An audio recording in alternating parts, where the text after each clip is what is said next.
counsel get an email last night from Mr. Wright? No, Judge, I don't recall even seeing an email from Ms. Love going to Mr. Wright. It was a text. I sent it to him from my phone, and I copied other people on it to make sure that it was confirmed that I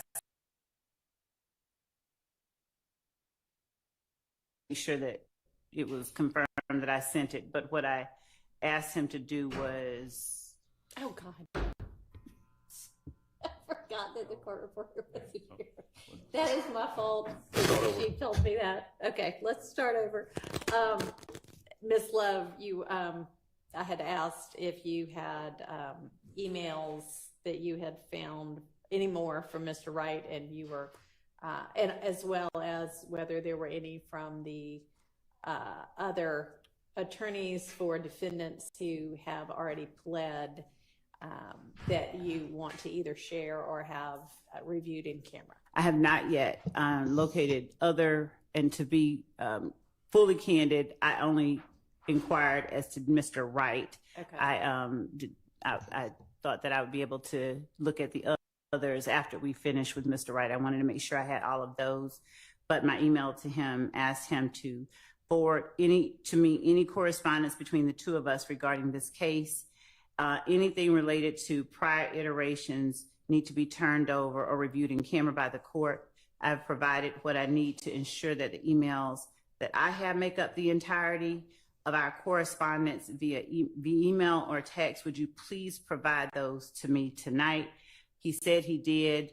I'm checking now. Okay, and it looks like you were just reading that off of your phone. Is that a text that you sent to Mr. Wright? So you were just reading that verbatim? It was, okay. And I just got his personal text. Apparently, I had been trying to reach him via some service that goes to his voicemail. So my investigator was the one that was always able to contact him. Okay. So I'm signing on now. Okay.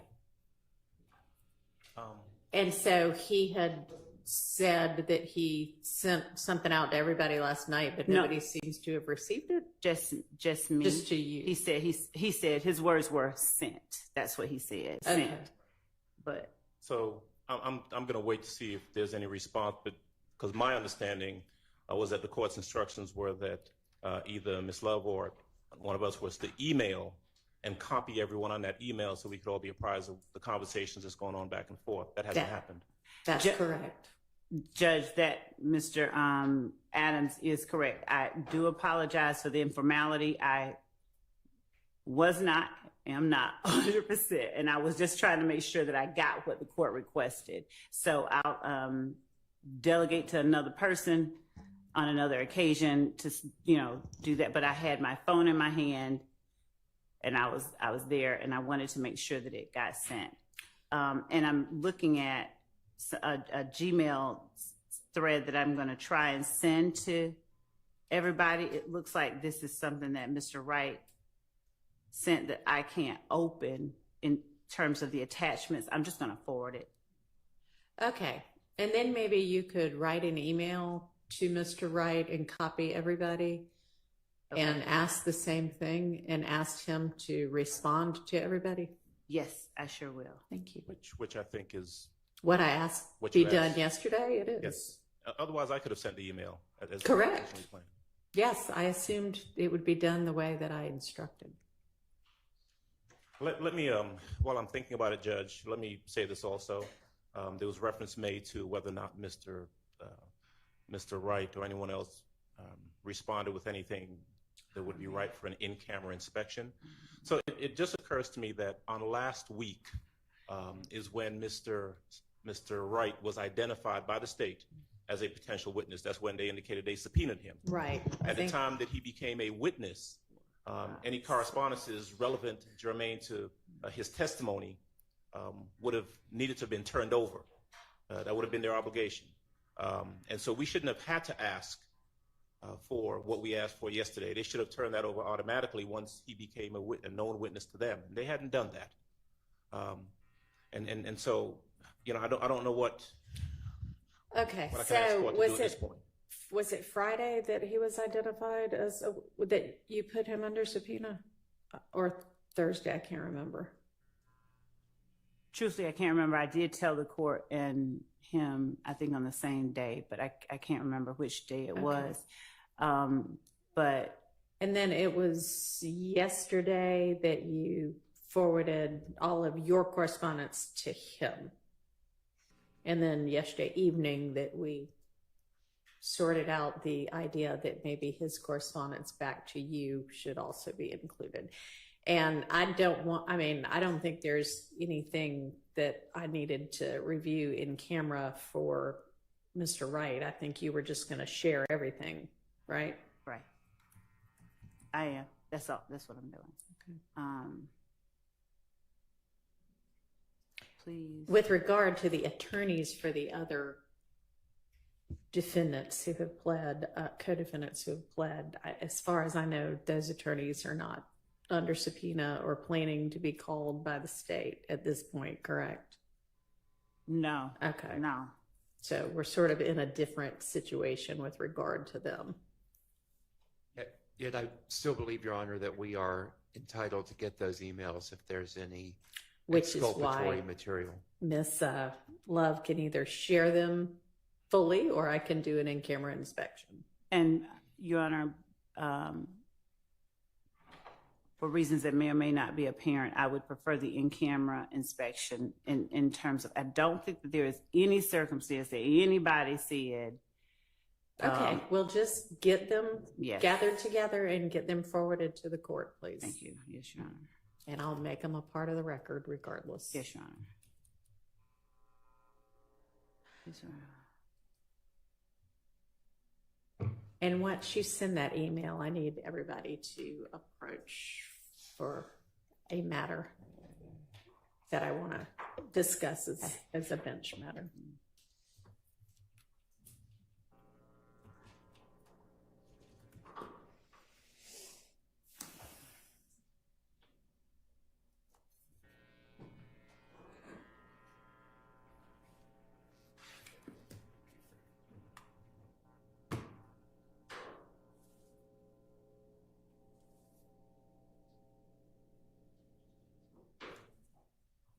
And so I'm looking at, he did send something. I didn't see it on my phone this morning. I see it came at 10:24, so I forwarded just that whole thing.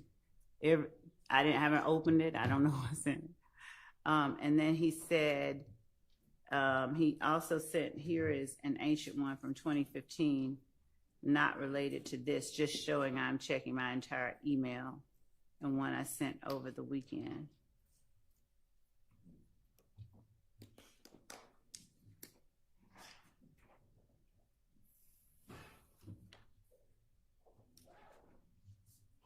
Okay, I will forward this as well.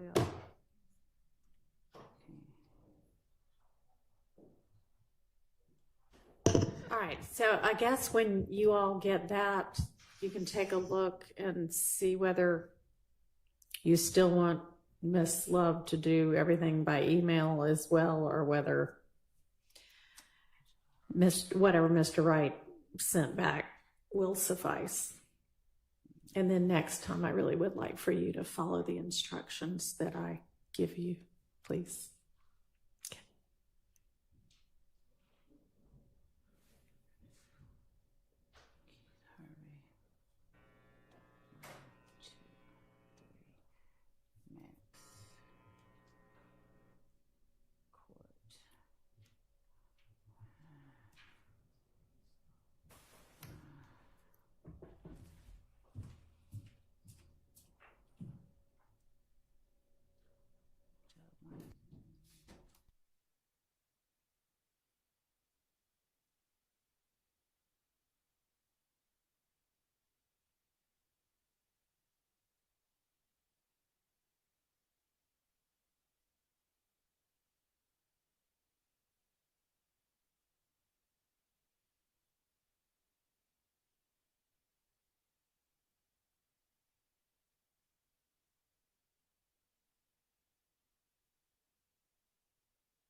y'all need to be looking at whatever she forwarded.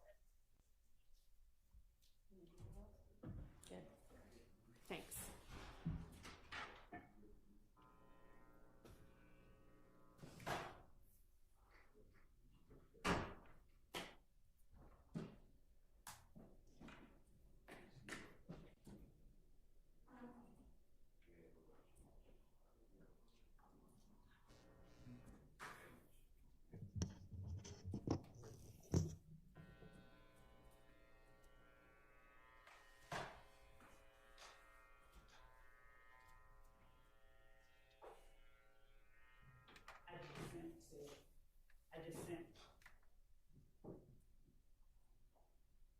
I just sent to everybody Okay. everything that he sent to me All right. and requested that and I think the first one I failed to include Mr. Wright on, so I included the email that I just sent to everybody in that last one, Okay.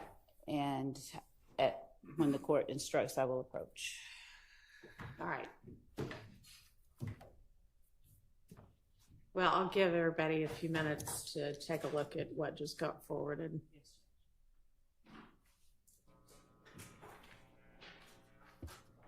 In Your Honor, Yes, is there sir. any way the court can order a date certain by which we will get these emails or any communication that occurred between the state and the prior attorneys for those defendants that took pleas, given that most of those pleas were, not all of them, of course, but most of them were a year and a half ago?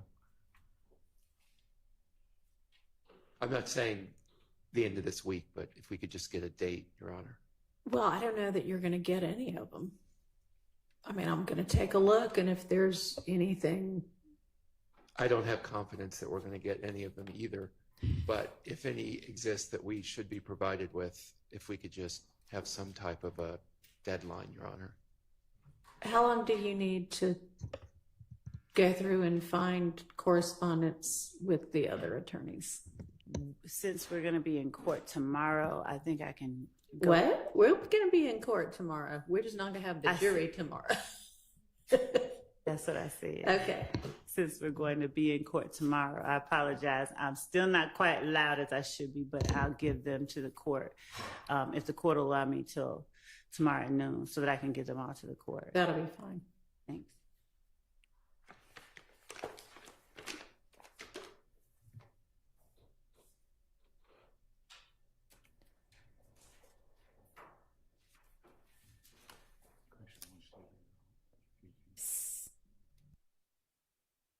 Emails, Ms. Love, that you just forwarded, are the attachments the same on both? Or is this two different sets of attachments? Two different sets of attachments. He sent me Okay. one that pertained only to the negotiations, and then he sent a second email that he said Was other things not related to this? one was related to the 2015 case, and then one was related to, I haven't read it in its entirety, but it's some attachments I can't open. He said he sent them Okay. this weekend or something. This weekend? I might have that wrong. I just sent what he sent me. It's just what he sent. Okay.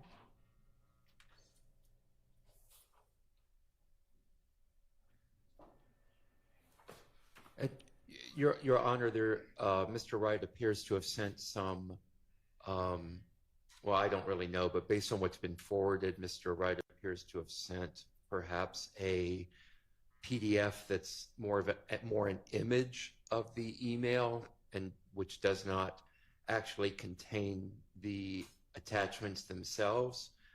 However, since at least the one I'm looking at, which is from Saturday, September 7th, 2024 at 9:52 a.m. That reads from Derek Wright to Adrian Love. Looks like we had original, then 3 updates. Also my notes. Honestly, not sure my testimony will be helpful. There's 5 attachments there. We obviously, since it's just an image, we can't see those attachments. Okay. But since the email was sent to Ms. Love, I'm not sure if she'd already provided that one from Saturday morning at 9:52 a.m., but if not, could we have the Okay, actual well- email sent to us? We'll have Mr. Wright here in court with us very shortly, so we can just bring him in before we call the jury in and let him know that we need it in a different form so that we can read it. But I believe Ms. Love will have that since it was an email from Derek Wright to Ms. Love Saturday morning. Okay, so this would have been over the weekend with regard to his testimony, I guess. So can you I'll check. find those and forward them?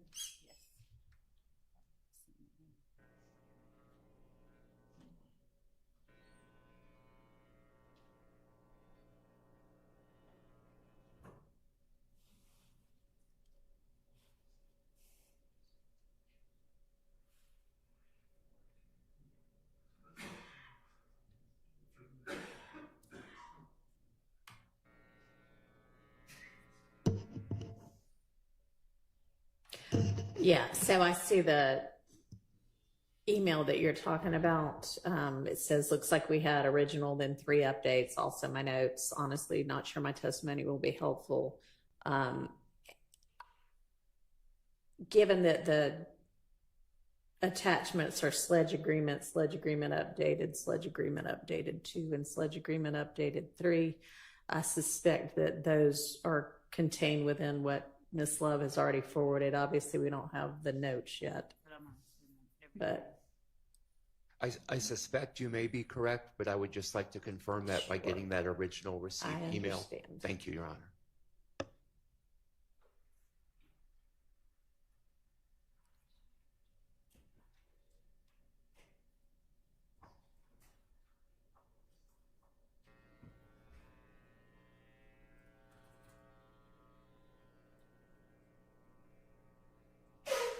Bless you.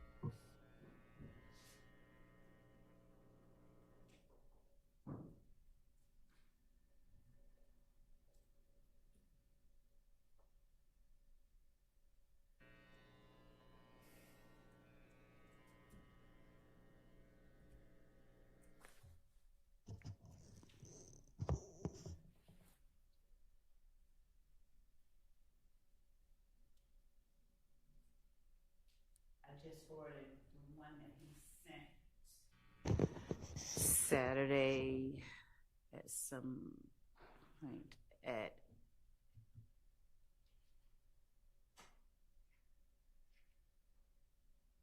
9:52 a.m. And let's see.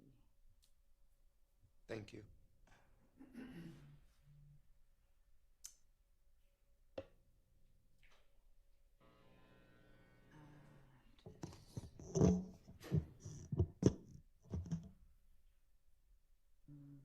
I don't, the court prefers, I may be overthinking it, but information regarding between you're Mr. going to need to speak into the mic.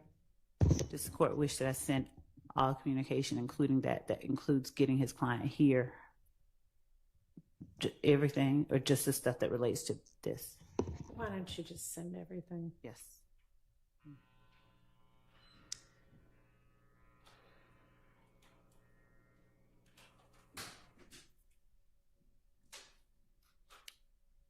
I mean, it looks like y'all already had all of that in this the first set of attachments.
All right, does that email that you just sent, that's now everything?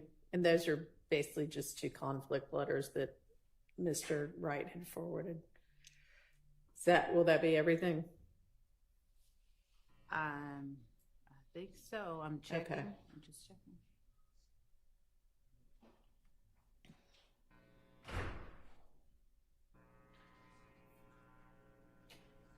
This, I think that was.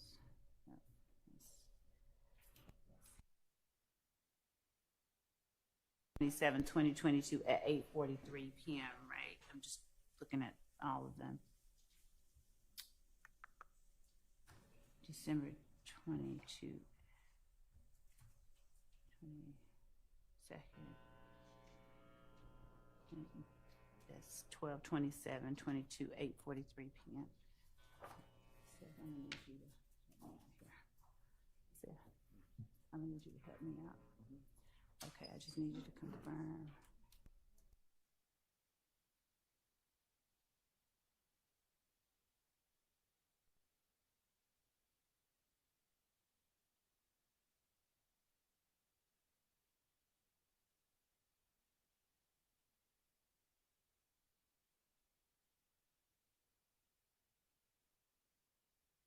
Yesterday, I think we only had two from 12:27, 4:57 p.m. and 5:06 p.m.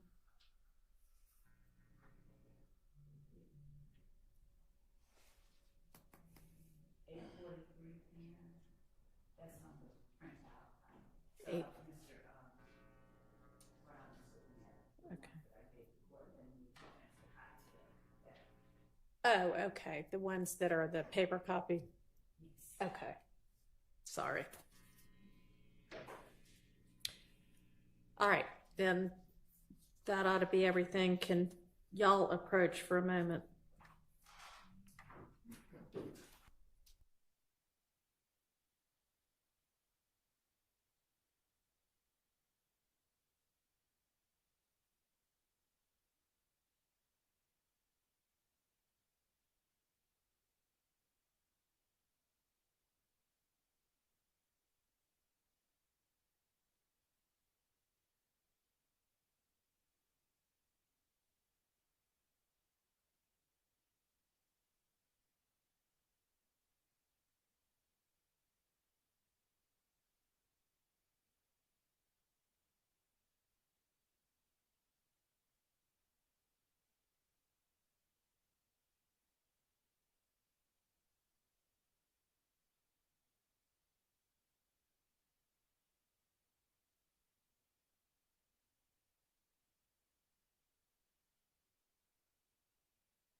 Chard made an objection on yesterday and asked that that be kept out, and I don't recall what the court's ruling was. Can I have some clarity on that, please? Sure. The court's ruling was that if Ms. Love ends up tendering that for admission, that can be redacted out. It can just say, quote, and then blacked out, quote. So it's clear that there was some quotation that was going to be included that got altered.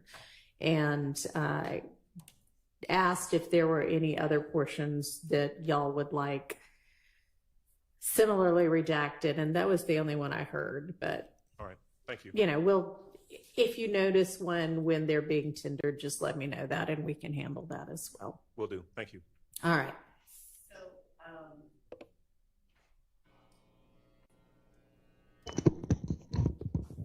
Your Honor, as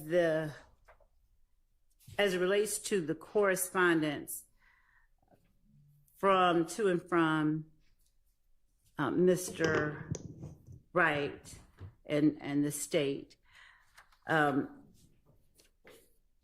just want to make sure that there's not any, the state intends to, for the purposes of proving their existence, to tender them, and of course with the redactions that we told the defense and the court that we would make. But as I'm thinking over it as an evidentiary matter, the existence of the request itself is evidence that we think should be permitted at trial. Okay, and so what is it that you're saying? For instance, I would be tendering the November 30th email and requesting a conversation with Mr. Sledge. Given the cross-examination, did the state ever try to sit down and talk with you? Did they ever request to talk with you about Jeffrey Williams? All of those kind of questions prior to making the December 28, 2022 plea. So the existence of the request itself is evidence that we would be tendering, not just making the inquiry of Mr. Wright. Okay. Well, they'll have a witness on the stand Yes. that they can ask whether or not that request was made, and that witness can testify yes or no. If, depending on what that witness's response is, there may or may not be a need to impeach that witness. And so I can't think of any legal reason that the document itself would be necessary unless for some legal exception, for example, impeachment. The existence of the request itself is not an attempt to impeach Mr. Wright. It's me tendering a request that was sent to Mr. Wright through Mr. Wright. Well, the document. Don't interrupt, please. Excuse me. Remember, we had decided that we weren't going to be interrupting each other. Understood. I thought she was done. In terms of hearsay, if that's what the objection is, there's nothing hearsay about it. The document itself, it does not constitute hearsay. We're not offering it for the truth of the matter that it's actually just a request. And the document, the existence of the document is evidence in itself. May I respond? My position is that it is a statement from the DA's office, from the author of that correspondence. It is an out-of-court statement.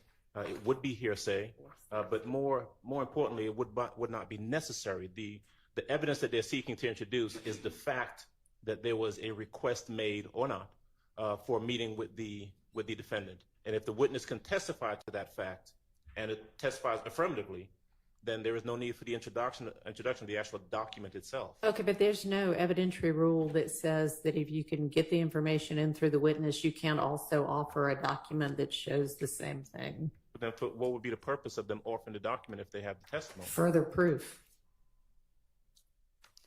All right, let's get the witness in.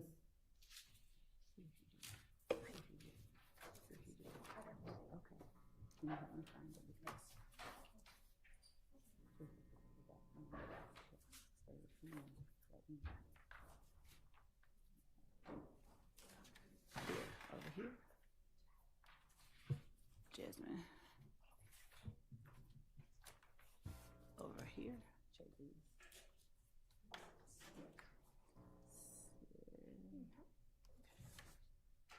Okay, this looks good. Okay.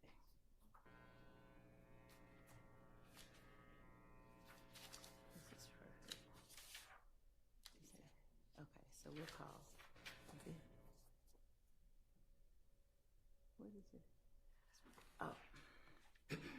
Your Honor, Miss Lieutenant Wright, Lancico is showing me correspondence from Mr. Wright that was received today at 7:53 a.m. Good morning. Is he still a few blocks away? Good morning. Traffic has been terrible. I am a few blocks away from the courthouse, but depending on how long it takes to navigate these blocks, park, and get into the courthouse, I might be just a little late. I'll ask her to call him because we reached out at 7:53. So I'm going to ask her to call him. Okay, so is he not outside right now? I'll get her to call him right now. Hope it doesn't take an hour to navigate please, and see a what few his blocks ETA around the is. courthouse. Is this All right, so we'll be in recess until we have the witness. My apologies. You're welcome.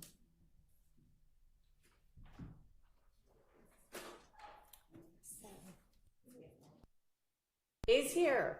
He's here, Mr. Weinstein.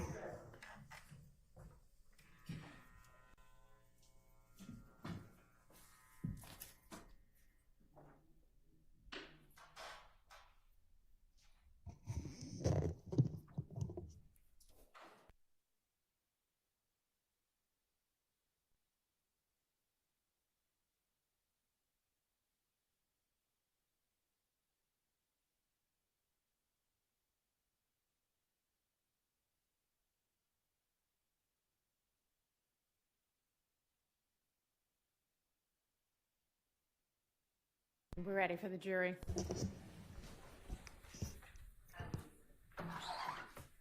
Good morning, Your Honor. Morning.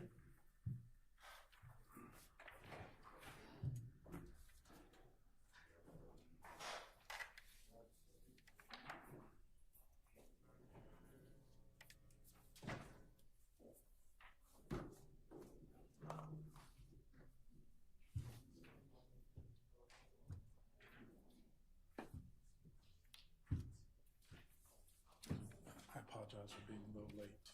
We just now got ready anyway. Thank you.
Thank you.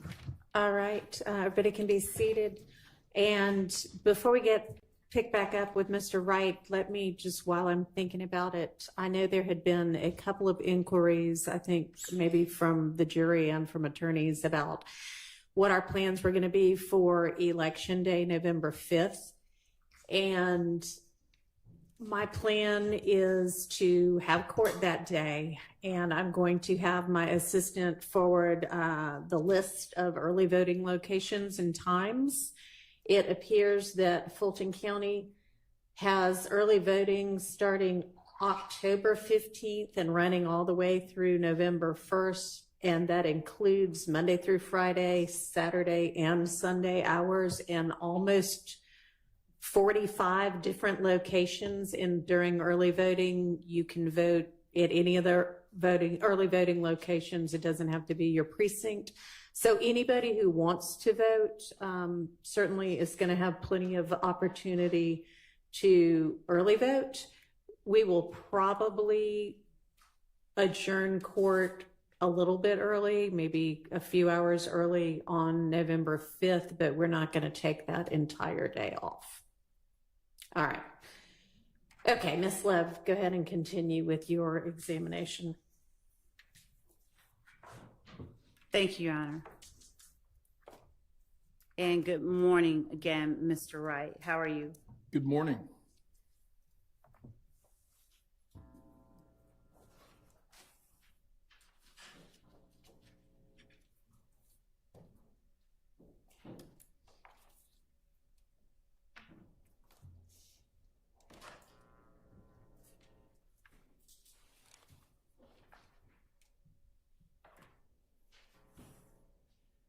Judge, with the court's permission, I'm going to just use this microphone. Yeah, that's fine.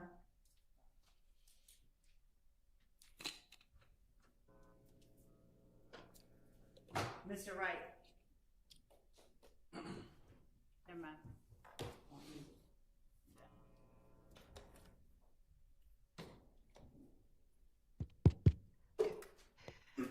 Mr. Wright, yesterday we were discussing representation of clients that you've had and your responsibilities as it relates to them.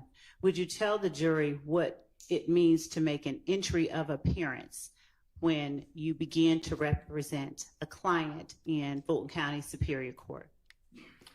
When we are hired to represent a client, and this is really civil, criminal, anything, you make an entry of appearance with the court so that you are officially letting the court know, I have been retained to represent this individual in whatever the matter is.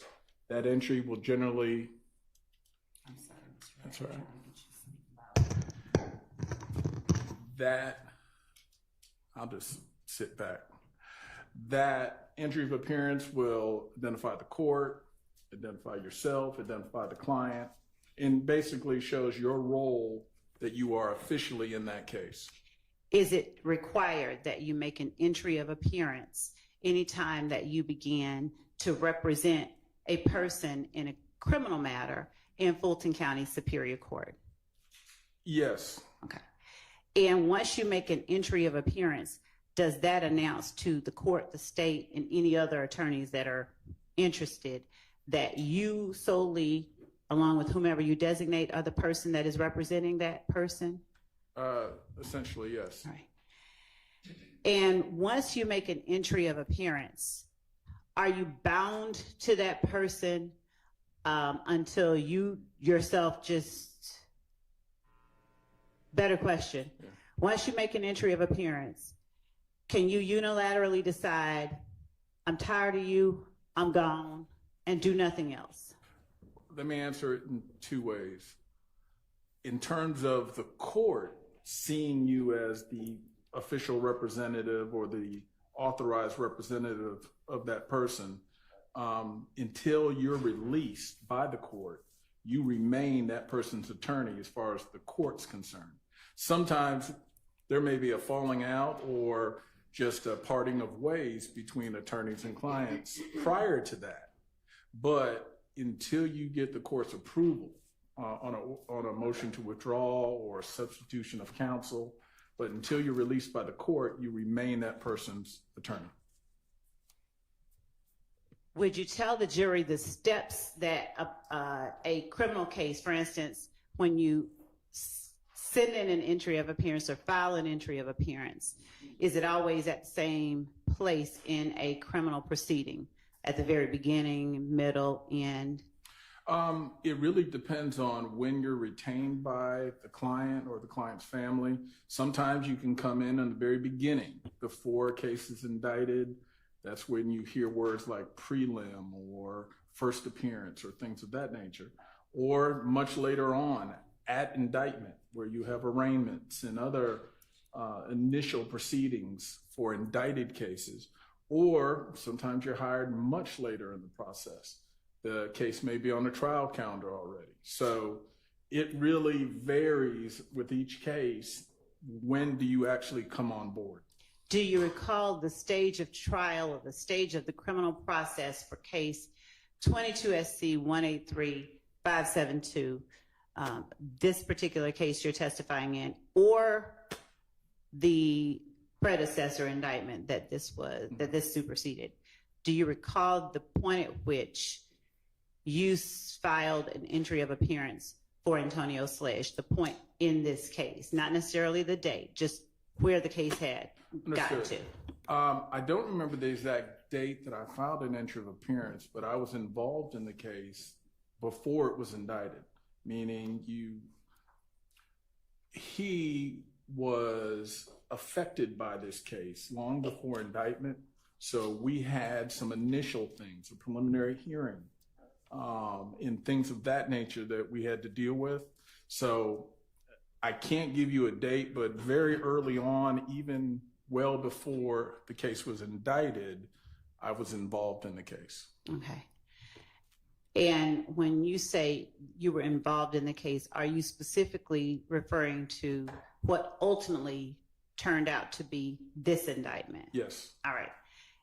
When you have filed an entry of appearance and you remain on the case, and the case is placed on a trial calendar here in Fulton County Superior Court, and it reaches, say, a final plea stage, would you explain to the jury generally, not fully in detail, but what final plea means as you understand it here in Fulton County? Okay. To give you a quick primer on criminal cases, once the case is formally charged or indicted, you have an arraignment. That's where you formally plead guilty or not guilty.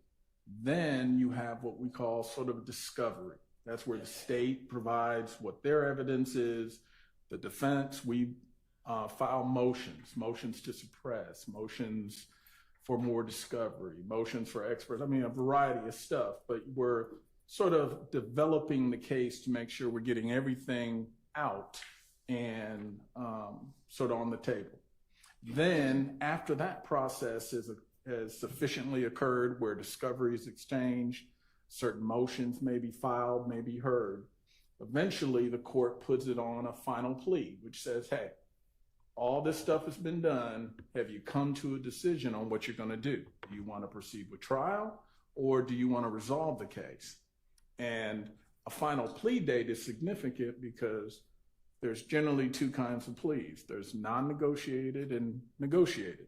Before we get into that part, are you able to encapsulate, without going further down the line into non-negotiated and negotiated and all of that, are you able to just encapsulate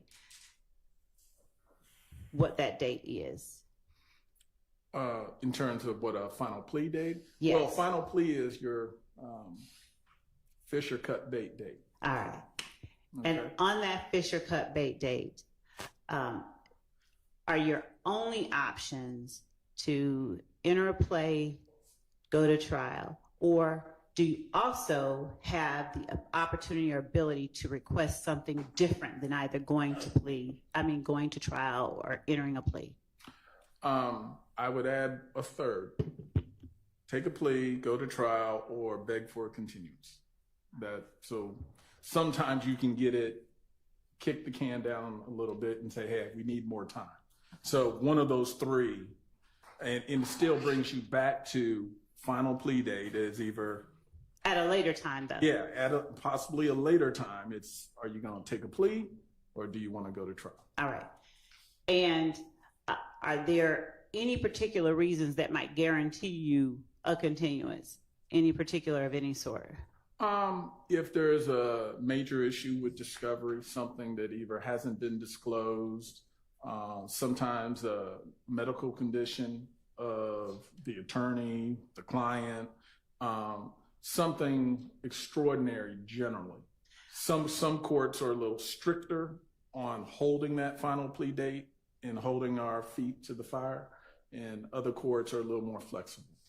Were you to tell a court that you simply are not ready, you cannot be effective, are you generally given a continuance if you request one? Generally, yes, and I would caveat depending on the judge, depending on the court. Some courts, again, are much more firm and strict because, again, they're trying to keep cases on track. Right. Will you know what the court is going to do without asking? Generally, if you've been around long enough, you've gotten to know the tendencies or the requirements of the different courts, yes. Let me ask a better question. Can you state with certain whether you're going to get a continuance if you don't ask for a continuance? Your Honor, I'm going to object for relevance. Sustained. All right. So, are you able to tell the jury if you were Mr. Sledge's attorney even before this case was indicted? Mm-hmm. Did you appear with Mr. Sledge at a plea and arraignment? Was there a plea and arraignment for him that you were a part of or someone on your behalf? I'm not sure. Okay. And to explain that, this case occurs.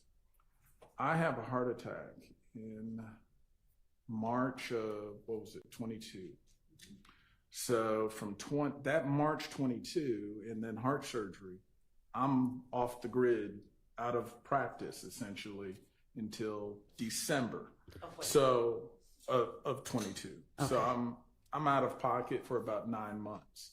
So there are things which may have occurred before that, and I just don't remember if the arraignment had already occurred or not. I'm not sure, but I may have missed some things in that 9-month period when I'm on leave of absence. Okay. When I came back, I think arraignment, everything had already occurred because I think we were already quickly moving towards trial calendar.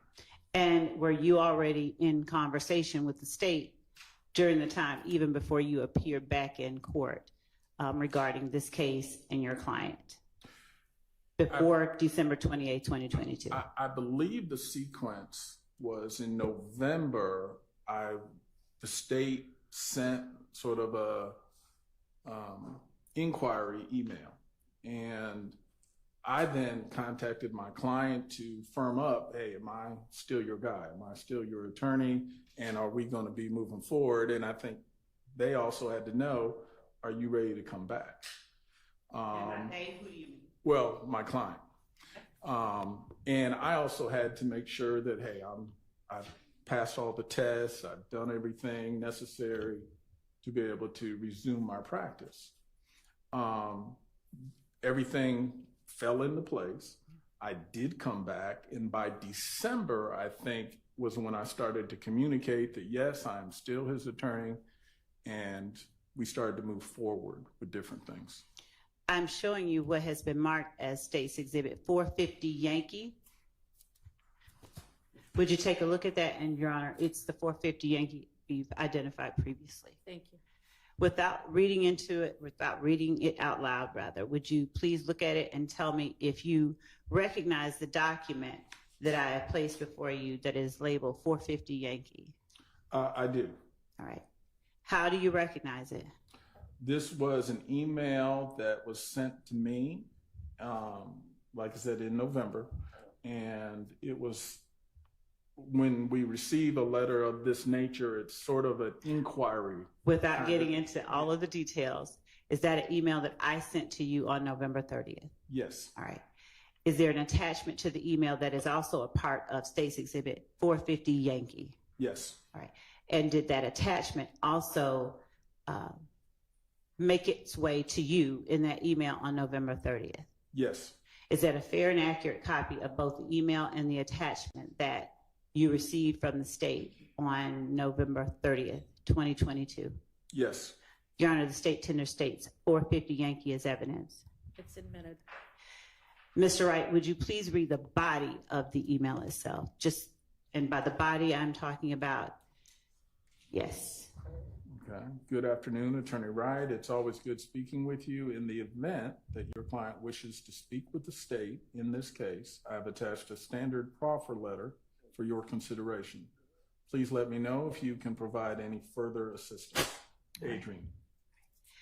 Now, looking at the proffer letter that is attached, all right.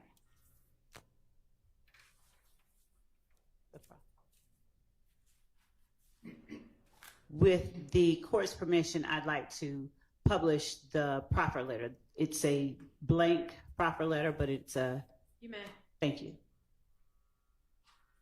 And for the record, this will be pages 2 and 3, I believe, of State's Exhibit 450 Yankee.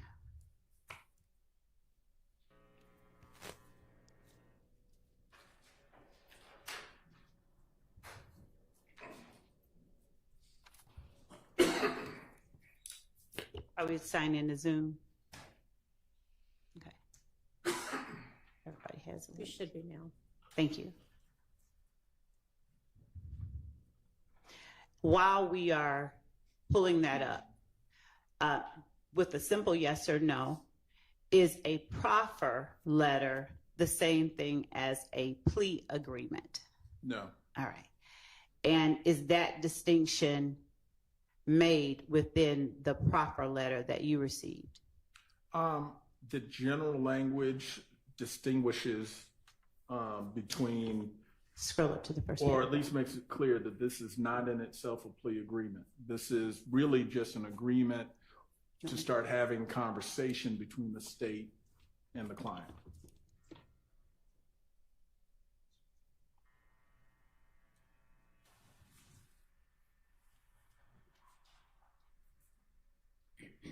All right. Mr. Wright, are you able to see the first paragraph of the proffer letter that is before you on the screen? Can you see that? I have some readers if you don't. No, I'm just trying to clear this audio box. May I approach? And You may.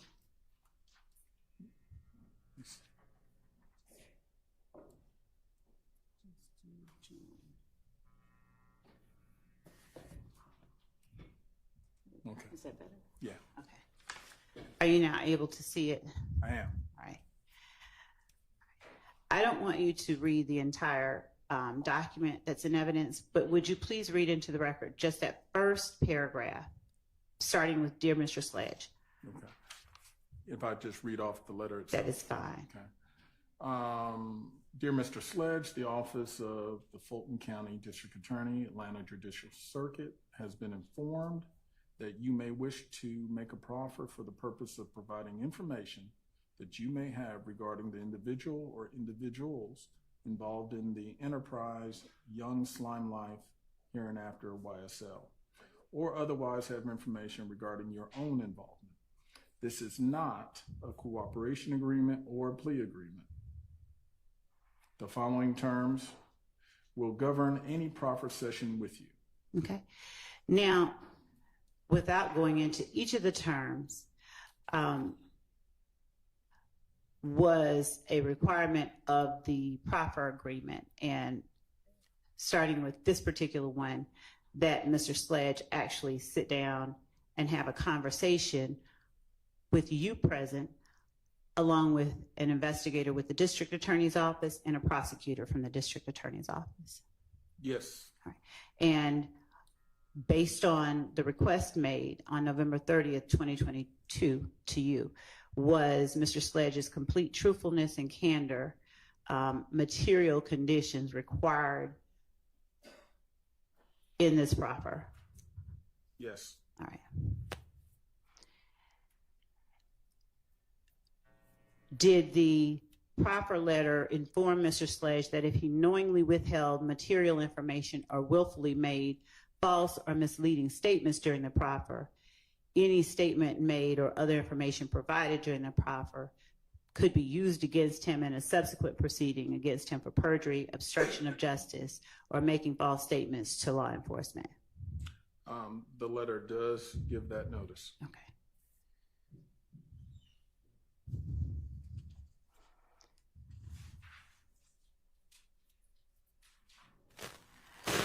Does the letter also inform your client that if he or any person acting on his behalf subsequently takes a position in any legal proceeding that is inconsistent with what is contained in the proffer, whether in pleadings, oral argument, witness testimony, documentary evidence, questioning of witnesses, or any other manner, the district attorney may use the statements in this proffer and all evidence obtained directly or indirectly in any argument and for cross-examination, impeachment, or rebuttal evidence. It does say that. All right. Barring those circumstances, was it your understanding that the proffer would be used against your client? Generally, when we do a proffer, it's sort of a whatever you say. It's sort of a what a queen for a day. You get to say it. Explain queen for a day to the jury. You get to basically say whatever you're going to say, and it not come smack you in the face. Meaning, it's not going to be used against you and hit you over the head with whatever you tell them. It's a way that the state evaluates the information that you have without you being in a position where, well, now that we've had this conversation, you're using it against me. Well, I never should have said anything to you. So that is, the proffer is designed to sort of both sides be able to feel where the other side's coming from without anyone lessening their legal position. And have you just described what your understanding of this proffer agreement or proffer request was? Correct. Any proffer on state, federal, I sort of hold that general opinion. Okay. It's a case-by-case basis, whether it's good or bad. So let's talk specifically about the language in this proffer. Does paragraph 2 of this proffer read, the office of the Fulton County District Attorney herein after referred to the district attorney requires complete truthful statements from you. Any statements made by you at this proffer cannot and will not be used against you in any grand jury proceedings or at trial against you in the district attorney's case in chief. No statement made by you during this proffer will be used against you to increase any future recommendation by the district attorney as to an appropriate sentence for you should you be charged in this matter.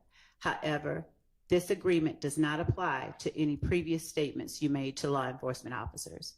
Your Honor, Yes, sir. I'm going to object under relevance and also 403 waste of time. Your Honor, Yes. as it relates to questions on cross-examination about whether or not a request was made to sit down and speak with Mr. Sledge and Mr. Sledge's answer, the contents of a request to sit down and speak with Mr. Sledge and the circumstances or the requirements are relevant for the jury to assess any information they hear from witnesses on the stand. Okay, well, they've heard that occurred, so move on. Thank you. Sustained. Thank you. Did your client agree to sit down with the state before entering into plea agreements with the state? You know, I don't have any memory of us actually doing the proffer. I was going to ask you if you have a signed proffer agreement. That might help refresh my recollection. I remember receiving the proffer, at least the proffer letter. And then later on, we ended up in a plea negotiation. But I don't recall us actually executing the proffer process before that. Do you recall any verbal communications with the state conveying that your client did not wish to give a proffer? Do you recall any? Hang on. Objection, Your Honor, leading and suggesting an answer. I'm not suggesting an answer. It requires a yes or no answer, but it does not suggest one or the other. Overruled. Do you recall any verbal communications with the state? Again, because I don't have any recollection of actually doing the proffer, I do not think that we were in a position that we accepted the invitation for a proffer. I also have a specific recollection that a few weeks later, I then, based on some things which were sort of happening with the case, reached out to you, knowing the proffer had been extended and knowing, okay, like to have some more discussion about maybe resolving this case. Okay. Did any part of that involve your lying or your client agreeing to sit down with me to have discussion before he entered into a plea agreement?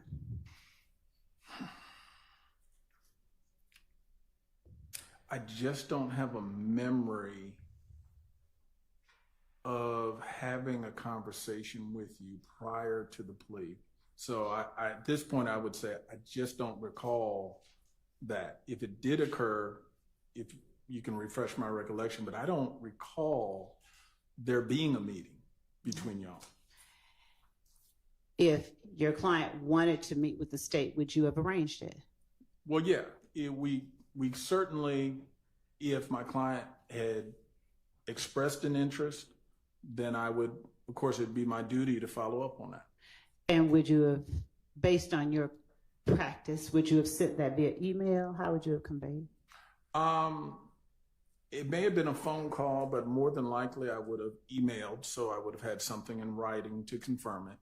And if there had been such a meeting, there'd be a signed proffer letter because I would have wanted the protections of the proffer letter in place before that meeting. I wouldn't have put them in a meeting without a proffer. Have you had an opportunity at my request to go through all the correspondence between you and the state as it relates to your client and this case? And let's stop there. Have you had an opportunity to go through your correspondence? I have. Is there any email, note, letter, designation from you that you were able to find that gives you any belief that your client at any point wanted to sit down and talk with the state? No. All right.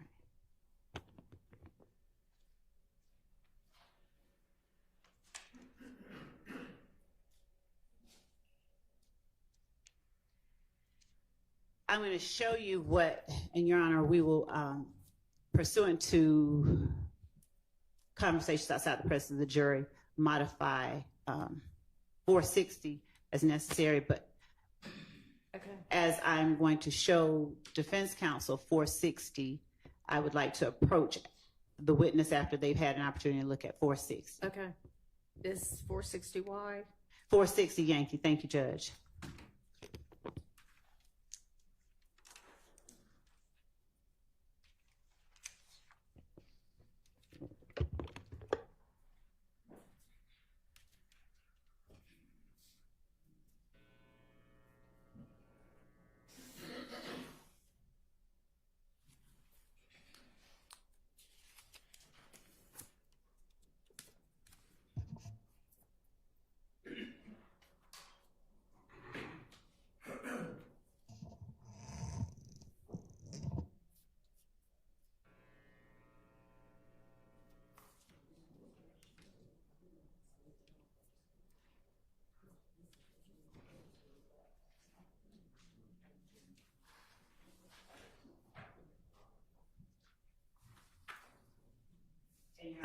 For the court's edification, we're reviewing the paper packet that I provided the court in the finish yesterday. All right, thank you.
and then one copy for the court. All right, thank you. You're welcome.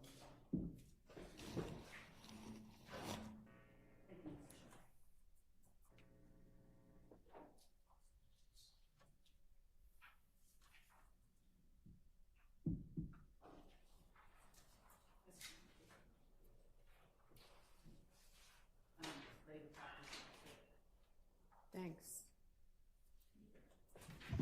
And I've labeled them 461 Yankee Court House. I'll give it to the clerk. And 2 Yankee Courthouse.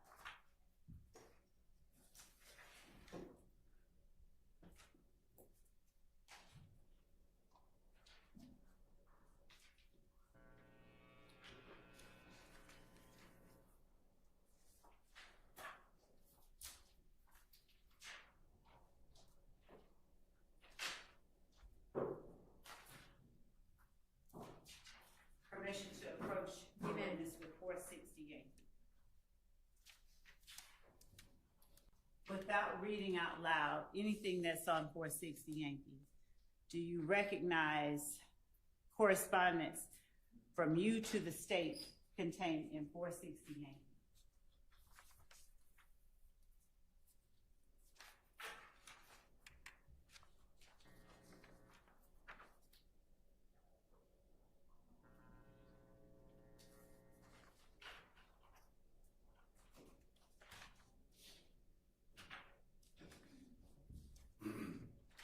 I do. And does that correspondence accurately reflect or contain the entirety of the correspondence that is listed within 460 Yankee that you sent to the state?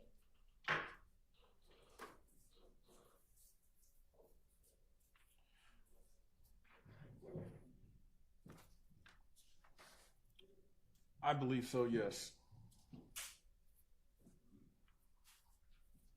As you reviewed the correspondence that you sent to the state at my request this weekend, did you find anything as it relates to this case in addition to what's contained in 460? I did. Ultimately, what I was sending to you in that exhibit was some of the stuff I had found to make sure that I guess everyone was on the same page as to what our correspondence was. And showing you 461 Yankee and 462 Yankee without talking about what they are those additional emails that you sent to the state in response to the state's request that you provide all the correspondence that you sent to the state regarding this case and your client?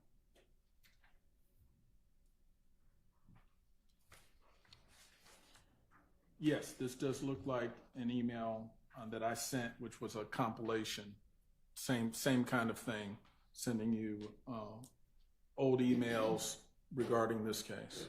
Do you see anything between State's Exhibit 460 Yankee and 461 Yankee and 462 Yankee that is materially different from the correspondence you sent to the state regarding your client in this case? I do not. Do you see any difference, any omissions between what you actually sent to the state and what is contained in 460 Yankee, 461 Yankee, and 462 Yankee? I do not.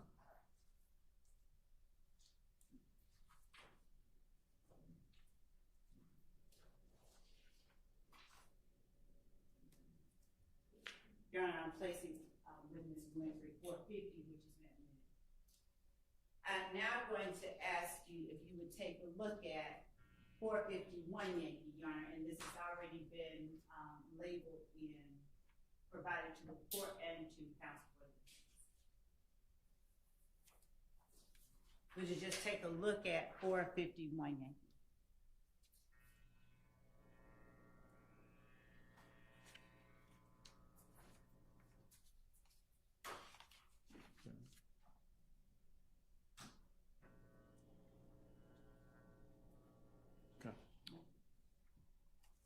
does 451 Yankee accurately reflect correspondence sent from the state to you on December 27, 2022 at 4:57 p.m.? Yes. I'll hold that right here, okay? Looking at 452 Yankee. And when you look at it, after you've read it to yourself, would you tell the jury whether 452 Yankee accurately reflects correspondence sent from the state to you on December 27, 2022 at 5:06 p.m.?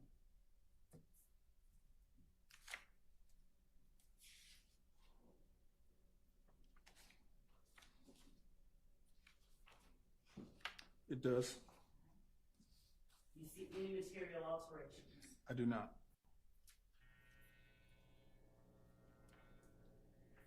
Looking at 453 Yankee.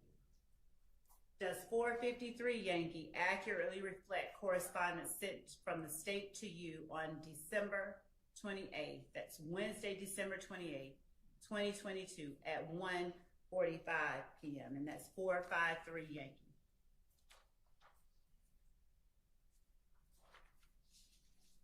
This appears to be an accurate copy. Do you recognize or see any material alterations or deletions? I do not.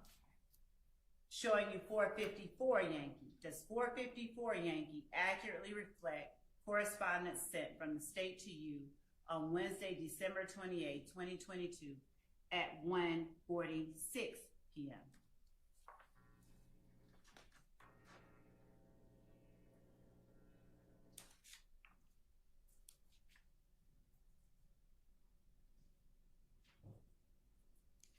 It does.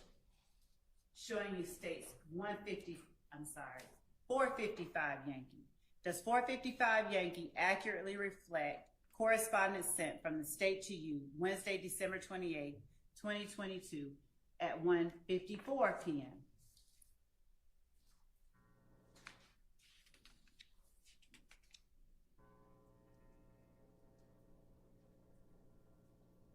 It does. And showing you State's Exhibit 456 Yankee. Does 456 Yankee accurately reflect correspondence sent from the state to you on Wednesday, December 28, 2022 at 2:34 p.m.?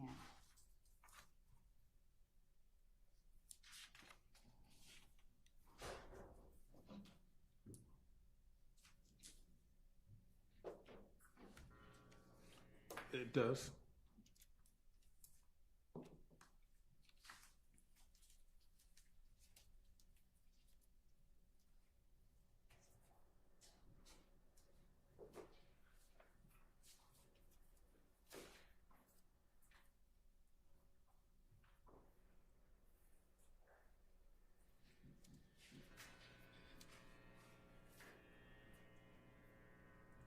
And showing you what has been marked already as State's Exhibit 1AS. Do you recognize that as the agreement that was ultimately signed by you, your client, and a member of the state on December 28, 2022?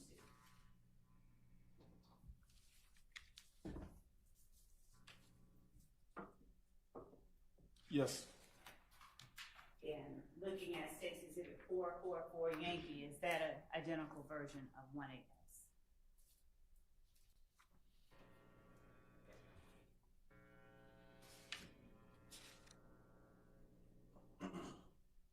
Just label it a different statement for the purposes of this trial.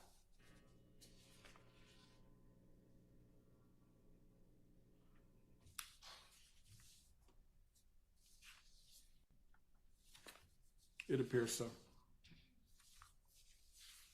Do you see any material alterations or deletions?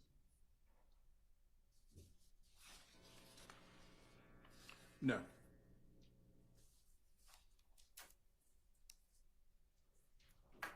Is the document that for the purposes of the hearing was labeled 1AS and for purposes of this trial was labeled 444 Yankee, was that document signed and agreed to before or after the documents that you just reviewed that have been labeled as states 450 Yankee and 451 through 460 Yankee?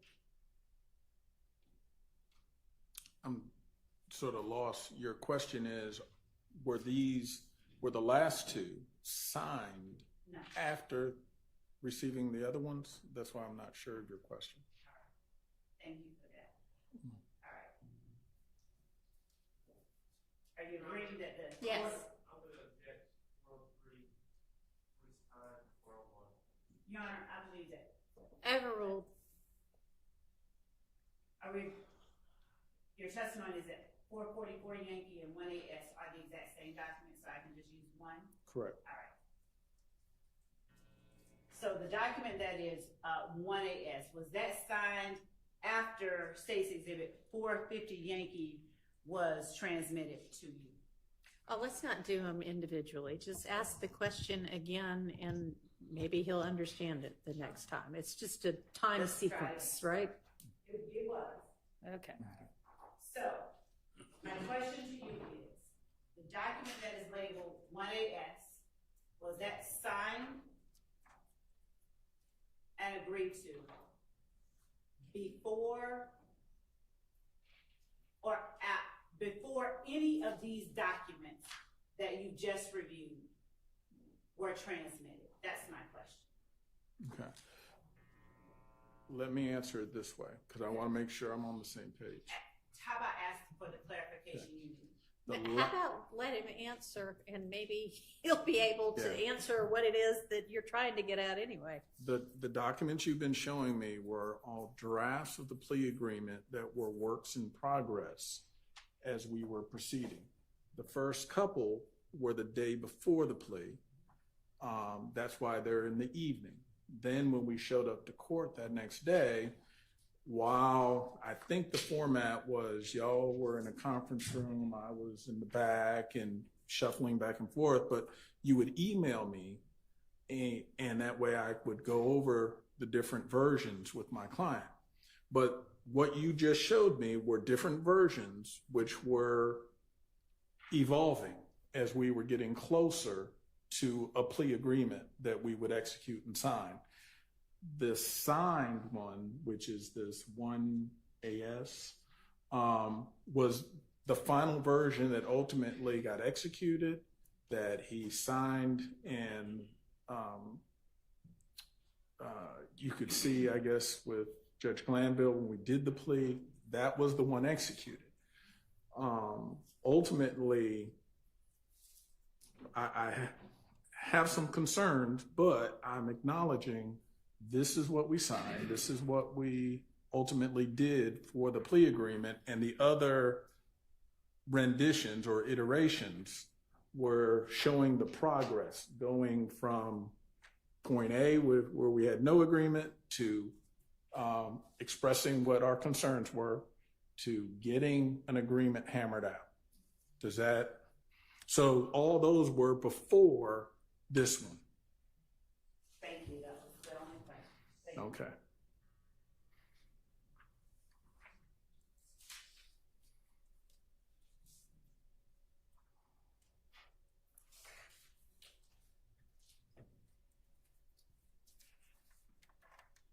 Did the state ever request to talk to your client without you? No, Did you ever offer up your client to talk to the state without you?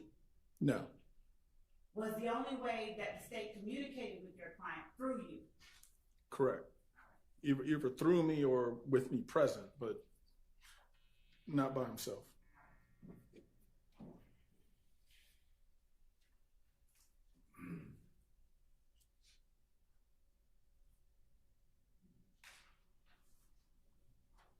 At the point where December 28, 2022, where this case was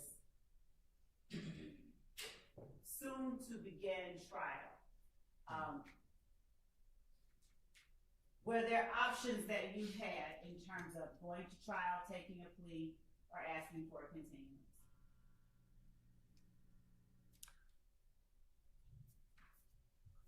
Again, let me answer it this way. I'm not trying to be difficult, but an explanation.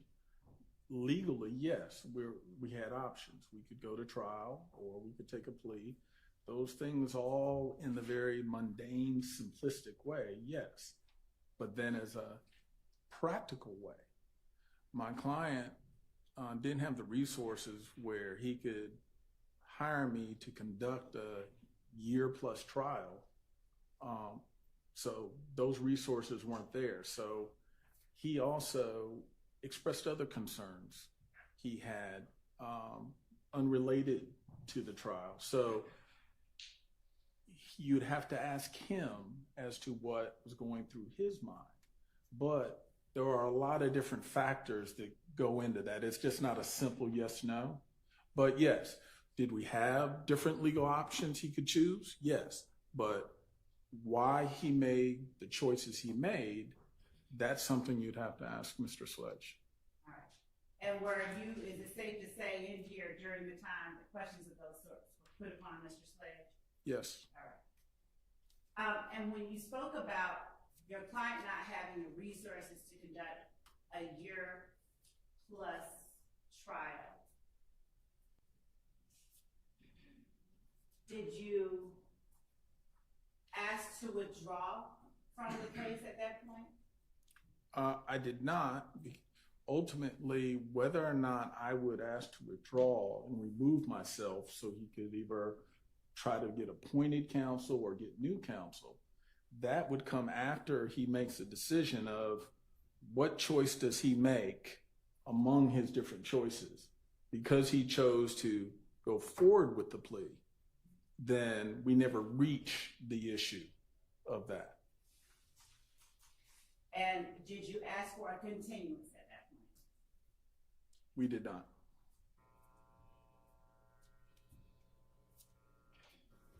Well, I don't believe we did. However,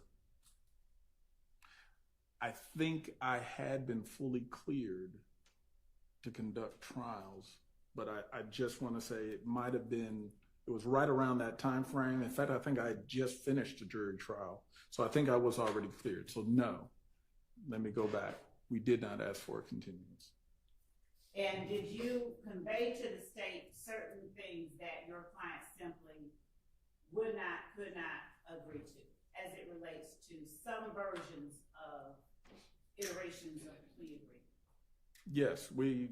Without talking about what they were? Understood. Okay. What I'm saying is we definitely discussed different things that based on where my client's position was, where the state's position was, some things we were able to work out as demonstrated in the different iterations, and then there were some things we could not. And Mr. Wright, my question is only, were there things that your client insisted, or that you insisted on behalf of your client, that the state change in Yes. its final form? Were there things? I don't mind any explanation. I'm going to say yes, and here's the explanation. Almost all the things we asked manifested itself in iteration number 3. That was the version before version 4, which is the one that ultimately got executed. So when we were looking at version 3, we saw everything and we're good to go. Version 4 introduced item number 8, which was not what he wanted. And is version number 3 the one that is marked State's Exhibit 456 Yankee?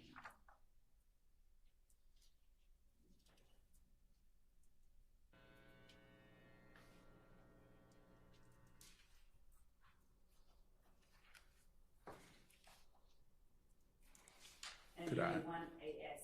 You want AS? Yeah.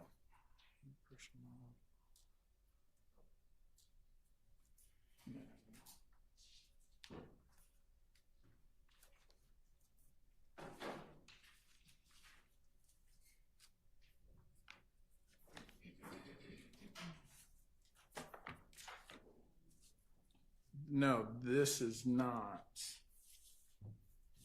When I'm referring to version number 3, Do me a favor, I'm gonna give you all of the ones you just looked at, okay, and would you identify by the exhibit number. exhibit number, which one you're referring to as version number 3? I'm gonna remove 456.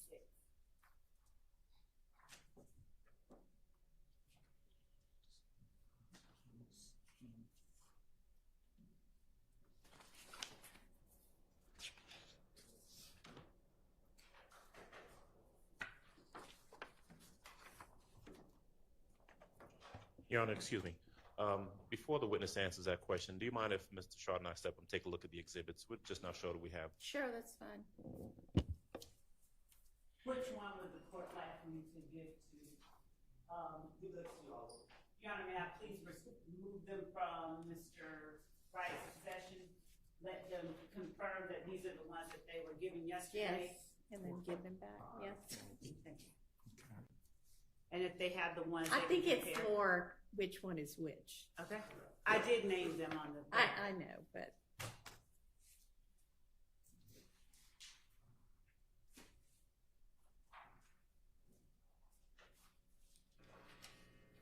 Your Honor, yes. excuse me, I appreciate that it's early in the day, but could we just have Yes, 5 minutes? Yes, let's take our morning recess while we do this. Thank you. Good idea. I think it's 455. These are my Oh, those copies. are yours? Yeah. Okay.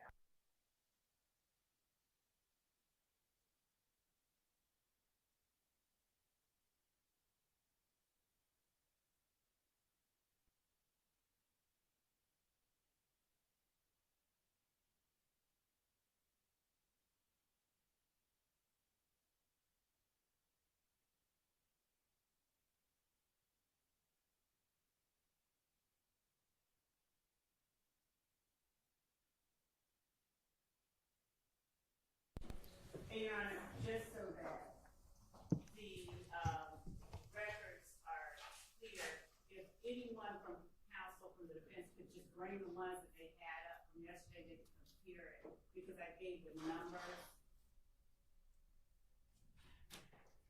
If they want to do that, sure, they can do that. I mean, I think these are the things that were originally sent over as electronic copies, and that maybe, and they were like a file within a file kind of thing. So that's probably what the complication is. And Yes, you may.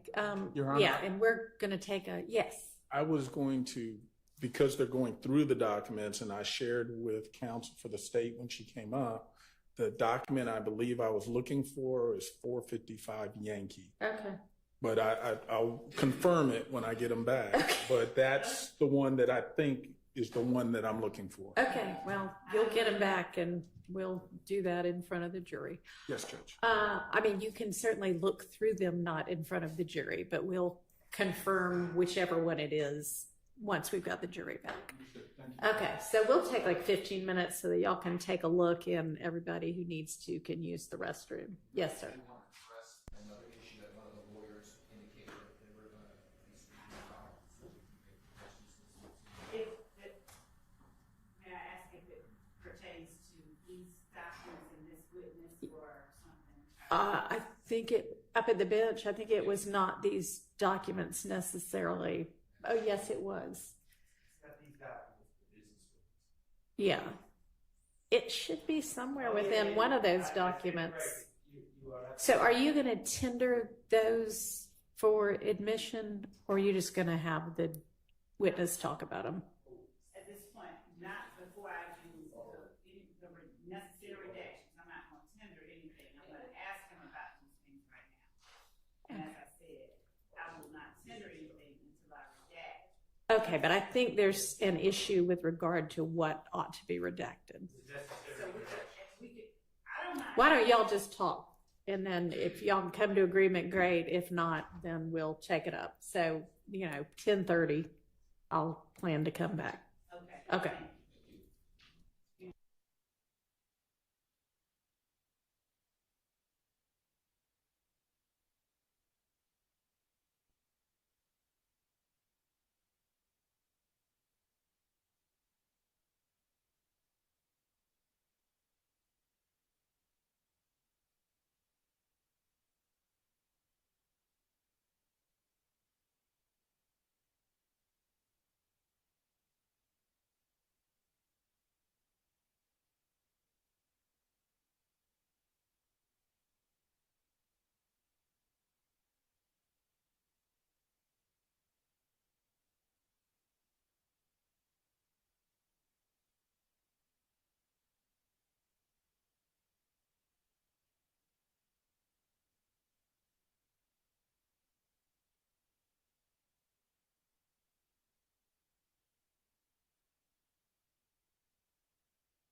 Okay. So as it relates, Your Honor, to what we discussed at the bench regarding State's Exhibit 460, and State's 460 is the paper copy of Mr. Sledge's email, Mr. Wright's emails. Right. On the next to the last, I'm sorry, the last page of State's 460. And Mr. Sharp is standing next to me, so if he has that, he could pull it up and confirm that I'm getting this part right. There was an issue at. Look at yours. You want to look at mine? Well, I don't. No.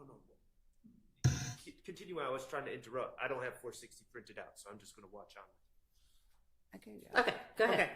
So at the bench, there was an issue. Number 4, does the court have its copy? I do. All right. So there was no problem from counsel for the defense that actually voiced any concern about the first full sentence. The concern voiced by Mr. Adams, I think echoed by Mr. Sharp, was the second full sentence. And then they wanted to keep in the third and the fourth sentence.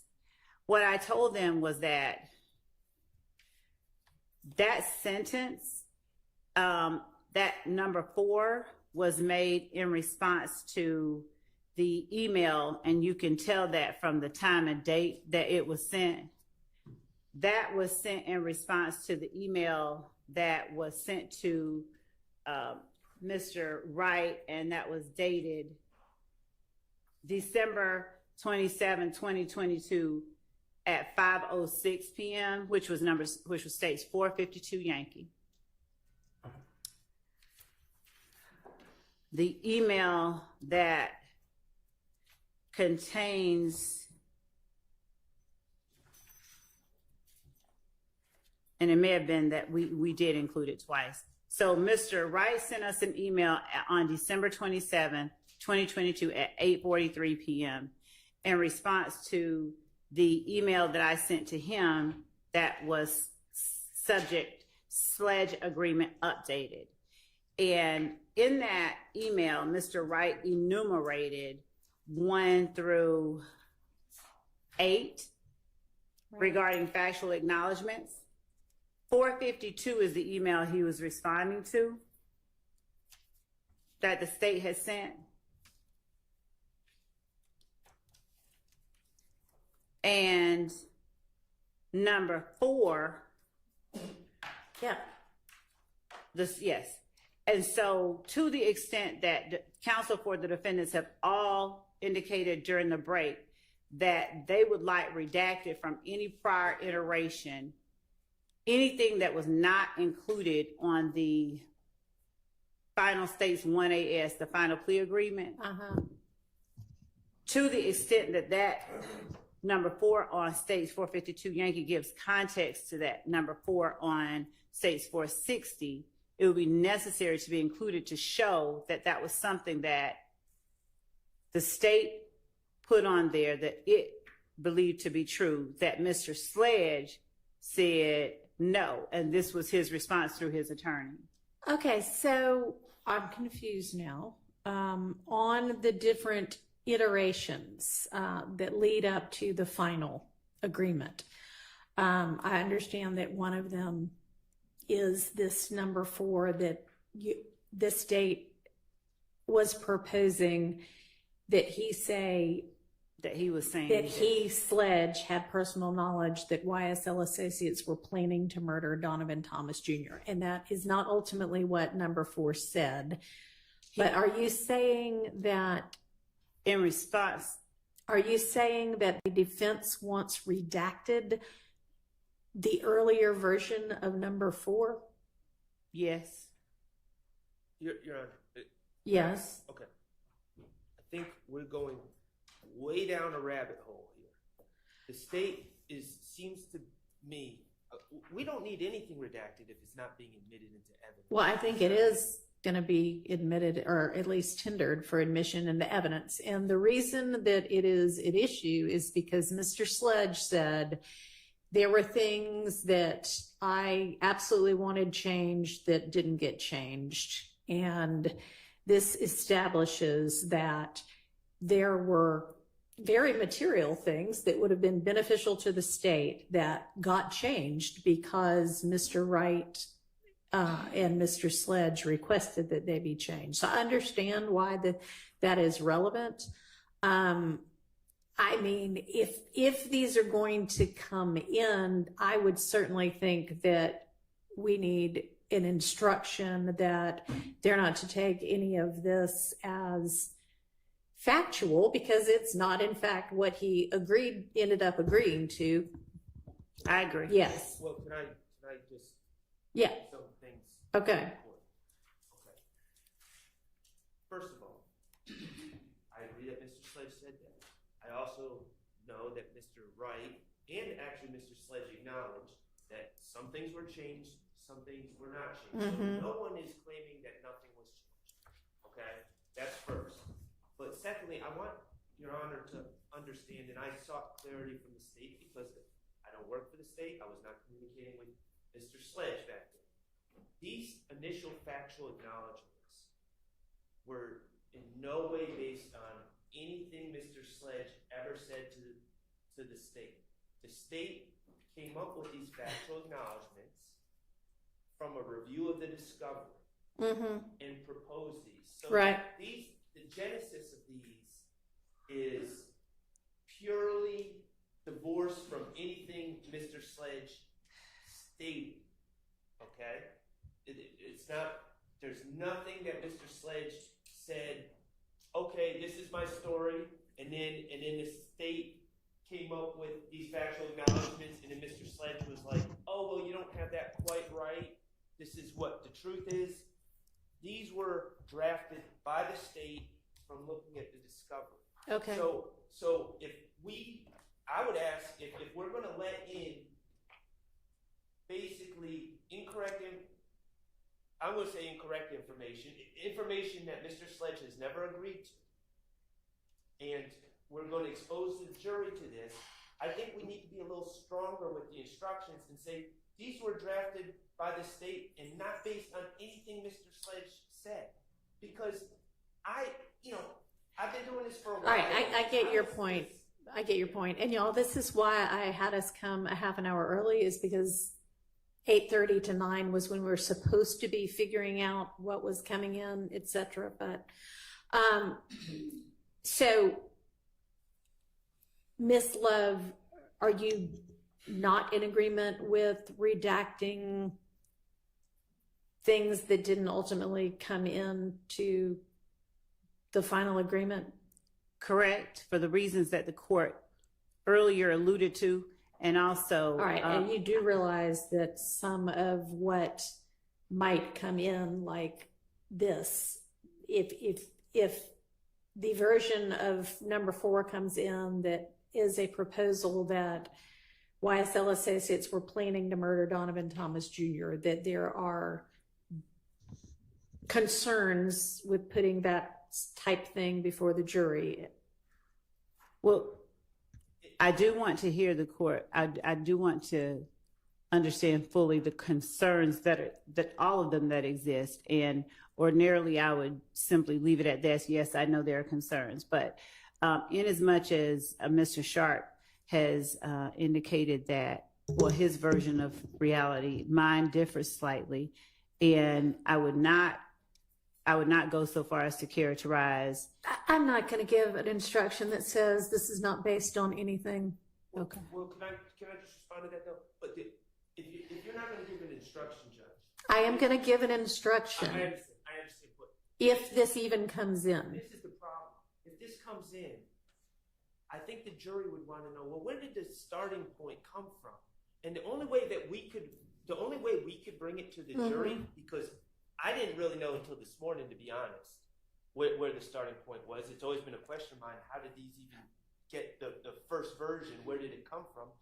The only way we could really bring that to the jury is to call the drafter of the acknowledgments to the stand, who I assume is Miss Love, and ask, well, these acknowledgments that you drafted, When did you draft them? Was it based on anything Mr. Sledge said, or was it based on the discovery? Because, and I'm being 100% forthright here as an officer of the court, Your Honor. I've never been a prosecutor, but I was under the assumption that there was something that Mr. Sledge said that led to the first statements, and then it was like an editing process. But the first version was not based on anything Mr. Sledge said. And that's important, because the jury has to determine, okay, did the state just come up with these, or did Mr. Sledge say certain things and he's backing out of them now? And if we don't make it clear to them that Mr. Sledge was not the genesis of even the first version, I think that question becomes unanswered, and the only way other than an instruction would be to call Ms. Love to the stand. All right, Ms. Love, what's your response to that? Your Honor, one, again, the idea that this. All right, I don't need I'm not trying to go- full-blown My response. rehash of everything. What is your? Let me re-ask. What do you propose? I propose that the court instruct the jury that it is to take as fact no information contained in any iteration of the plea agreement unless that assertion or that factual acknowledgement is in the final version to which Mr. Sledge. Let me ask you this. Would you be able to get essentially the same information before the jury? And I believe the information you want before the jury is that very material things about the factual acknowledgments were changed at the request of Mr. Sledge and Mr. Wright. Is that essentially the point you want to make? Blandly, yes. I think that I would rather ask Mr. Wright, did the state ask, because essentially that's what we're doing, because we couldn't sit down with him. Did the state ask your client if he had personal knowledge that the murder of Donovan Thomas was pre-planned by YSL members? Did we ask him that? And did, through you, your client tell us no? Did he say no?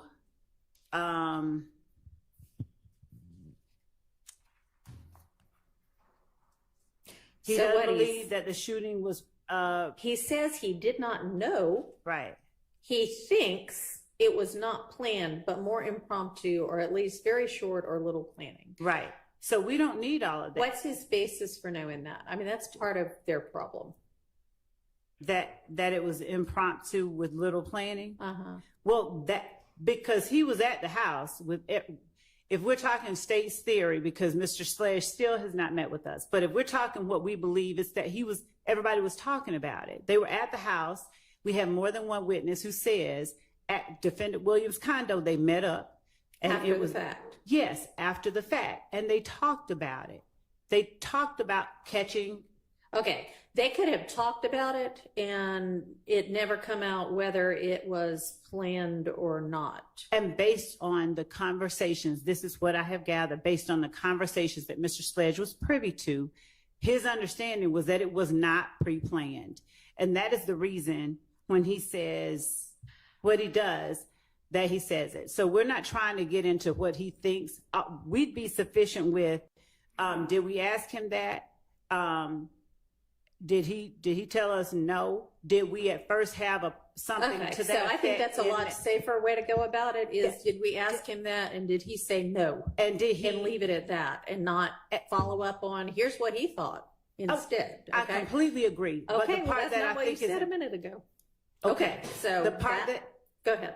the part that I'm concerned about and would like to also put before the jury was, and did we include that question as part of the factual acknowledgments initially? Is that something that he absolutely said no Okay. and refused to acknowledge and had insisted that we change? All right. So it seems like if y'all, the defense wants in portions of number 4, that maybe the sentence at issue could read, he thinks shooting Peanut was not planned, and then redact the remainder of it. Because that shows that he is saying, no, what the state is asserting is not true to my knowledge or belief. And if the court lets me leave Mr. Wright, I can say, did he tell us? No. Did we Okay. ask him, did he have personal knowledge? It was pre-planned. Did he tell us? Okay, No. but if we're talking about how to redact 460Y if you Okay, I see. tender it, Yeah. then that would be, I think, a much safer redaction. So taking out everything except he thinks the shooting was not planned? No, or taking out, leaving in everything except, but more impromptu or at least very short or little planning. Mr. Sharp. Well, I just have concerns with the state. Here's the state can have their theories. Mr. Sledge on the stand has said no one talked about the murder. Okay, I mean they talked Right. about At Mr. the coffee Thomas. shop. Yeah, at the condo. Oh. They talked about Mr. Thomas had passed, but no one was saying this is what happened. There was no Right. discussion. So when you ask someone, if Mr. Steele asked me, "Hey, was that murder pre-planned?" And I say no, then it insinuates, it gives the impression that I know about the murder. I have some information about the murder. Yeah. And that's my problem, is just saying that in a vacuum. Okay. So how about, I mean, the beginning of what he says is really the answer. He said he did not know, and the rest of it is elaboration. And Judge, the portion that was, let's see. Okay, so based on what Mr. Wright wrote back to me, we included a line that was not initially included in the previous iteration that I think is 452Y. Okay. And I think that line is number 8.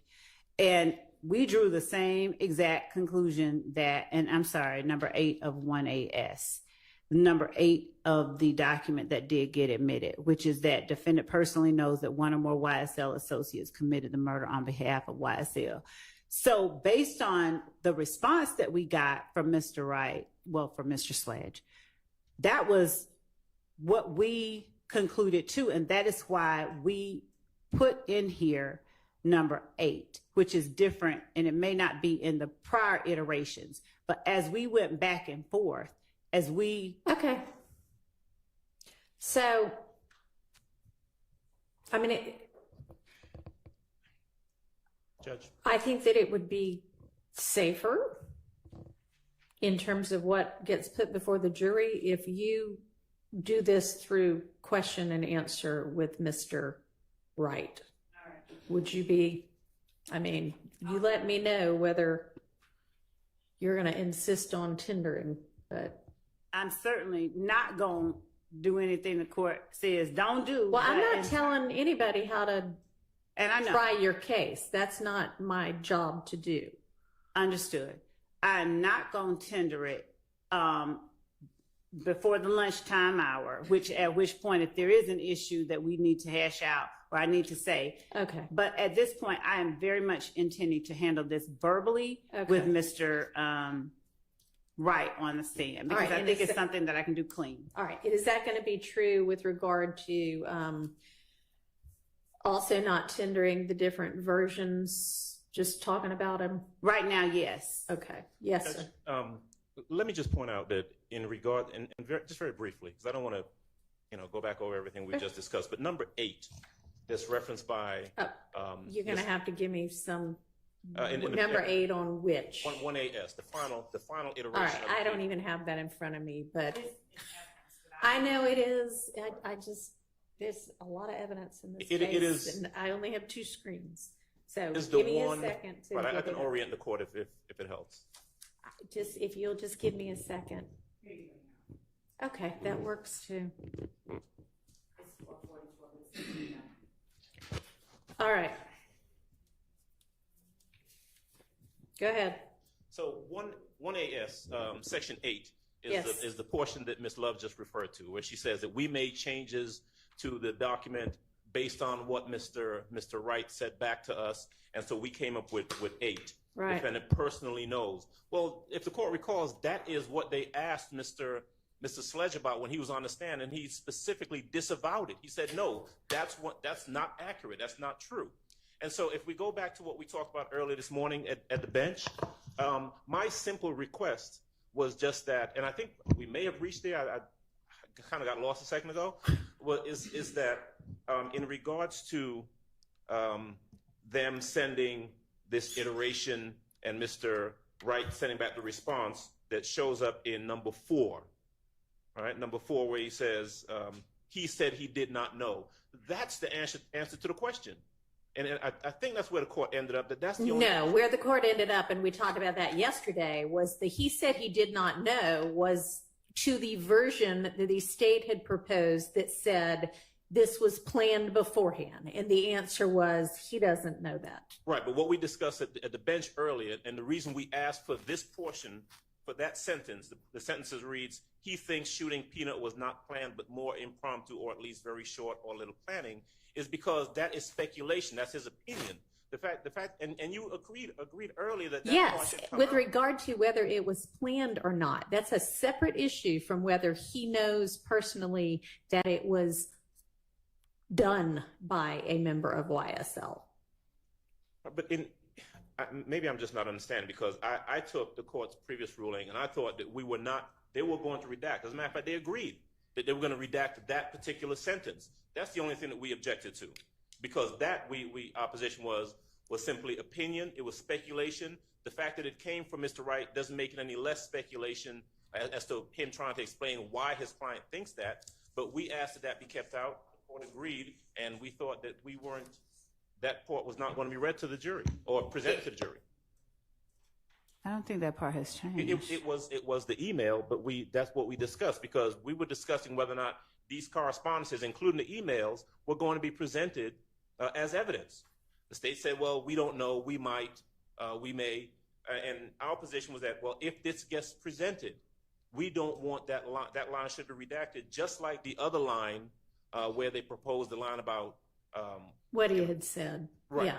Right. And that's what we're talking about right now. But that's an entirely separate thing from what number 8 ultimately ended up saying. So if Ms. Love is going to somehow get from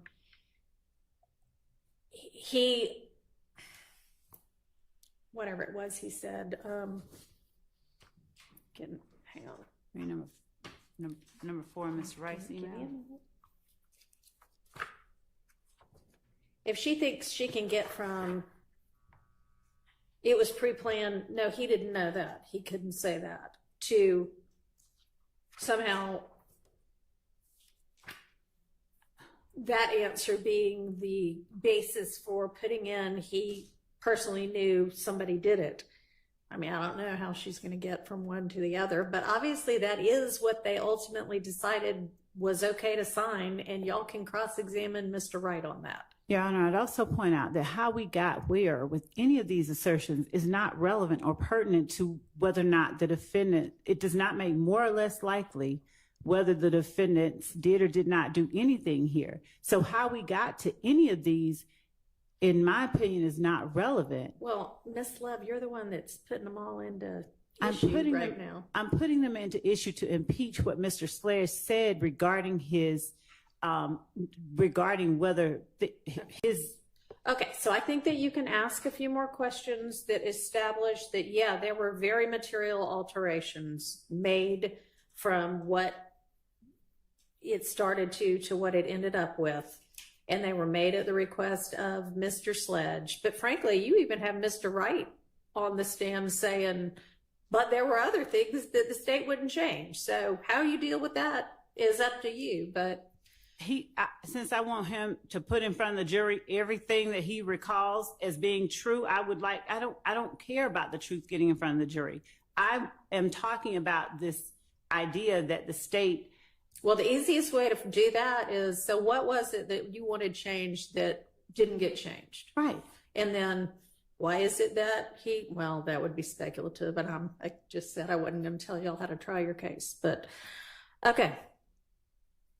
So we are not at this point going to be admitting any of these. We're We're not just going to be tendering them to- discussing them with him. At this point, All right, correct. yes, sir, Mr. Steele. Your Honor, just to follow up on, I believe Mr. Shart said, would you also go through an analysis of confrontation clause? Because the statement now comes from a party opponent and it's used for litigation. It is a clear, to me, bullseye on confrontation clause. So it's really Ms. Love who should be testifying if the state wants to get that in, because that is a confrontation clause, because where it came from, all those questions cannot be cross-examined to Mr. Wright. Well, Second, okay.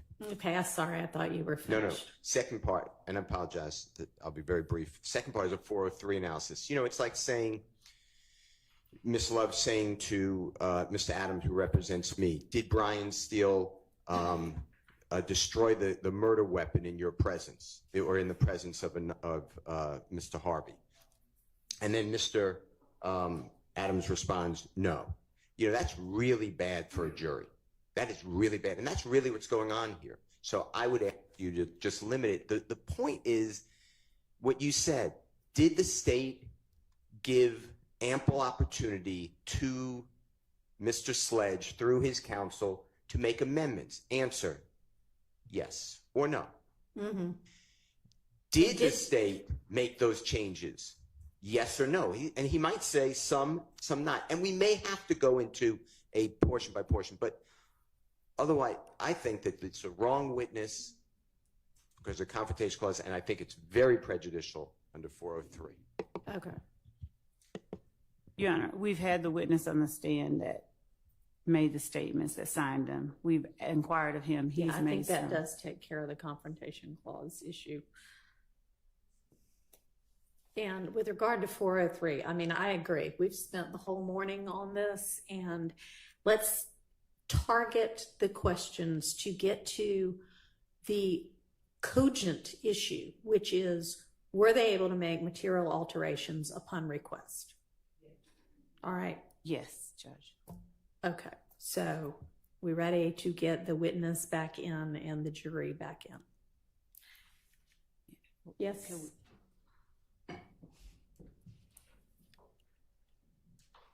I'm going to give this back to you so that I don't. Thanks.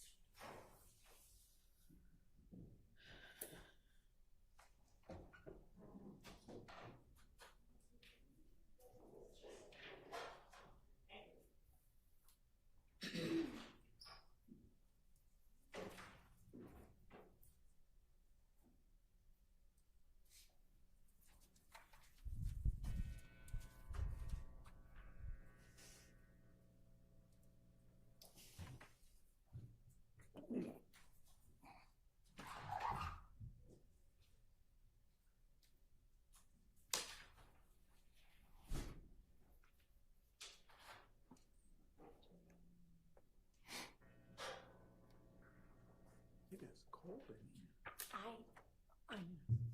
I'm sorry. I mean, Mainly. I have a heater that he can use if he's cold, oh no, I mean, so we don't turn it down. I'll soldier through it. I'm just, I can get my heater. I was just wondering, is it me? Or? No, it's cold to I'm almost good. everybody except for the judge and the deputies. And Ms. And a couple of the jurors who are fanning themselves because they're too hot. Oh. But yes, it's not an ideal temperature for everybody. No, I'm good. Thank you, though. Yeah.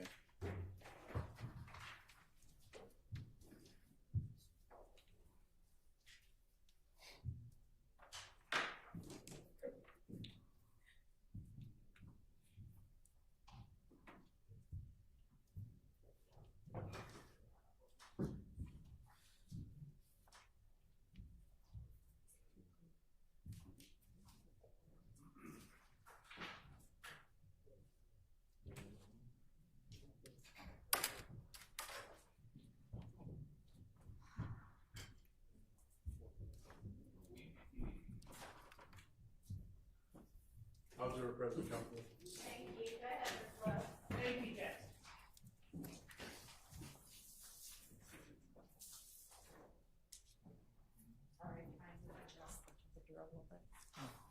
Mr. Wright, I'm going to put in front of you states 1AS once more.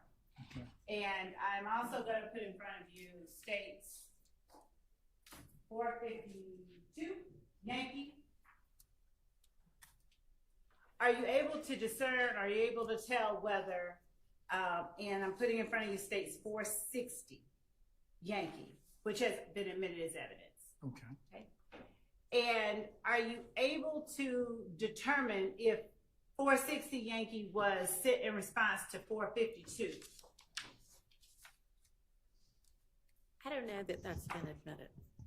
450 was 452 admitted. hasn't. I haven't. No, I don't, did you say 460 was admitted? I believe, yes, 460 was. And it hasn't. It hasn't? Only 450. Okay. Your Honor, the state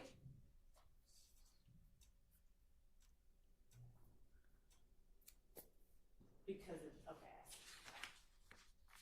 Without reading anything from 460, thank you, Judge.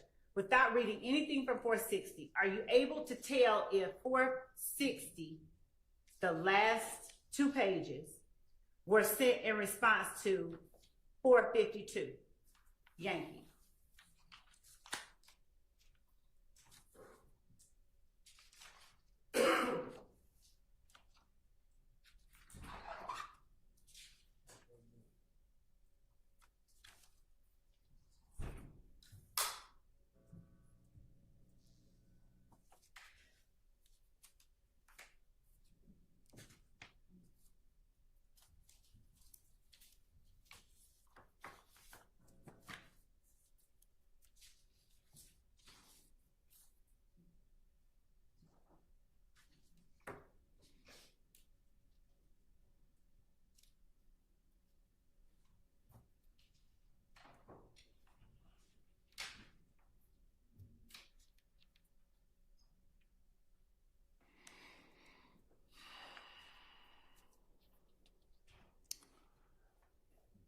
I do not believe so.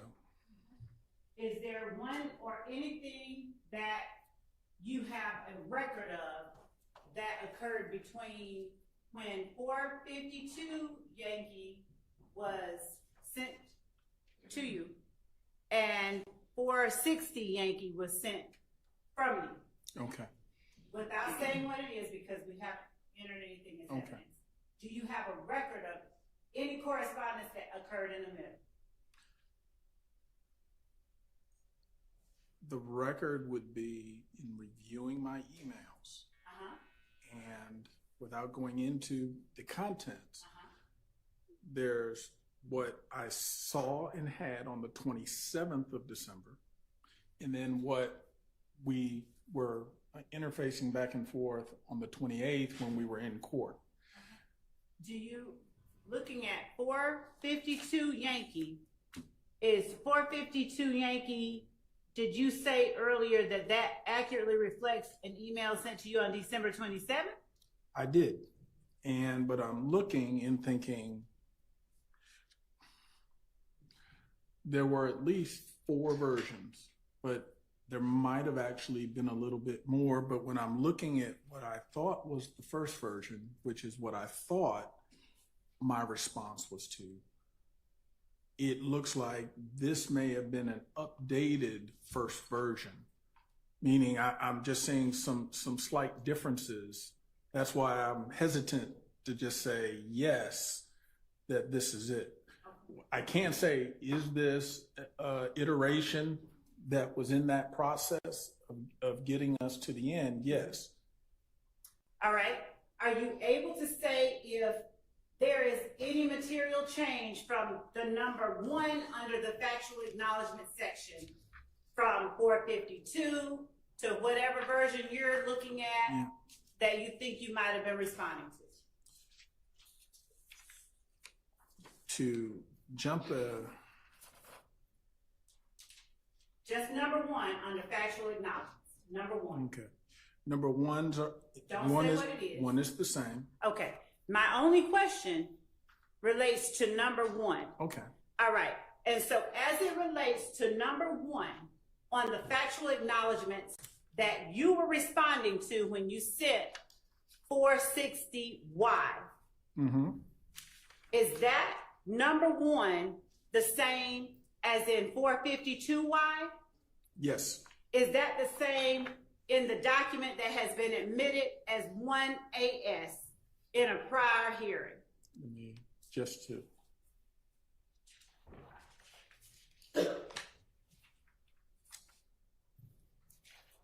Yes. And is that the same as number 1 on State's Exhibit 444Y? All right, we already established that 1AS and 444Y are the same document, so we don't need to ask that question for all of them. All right.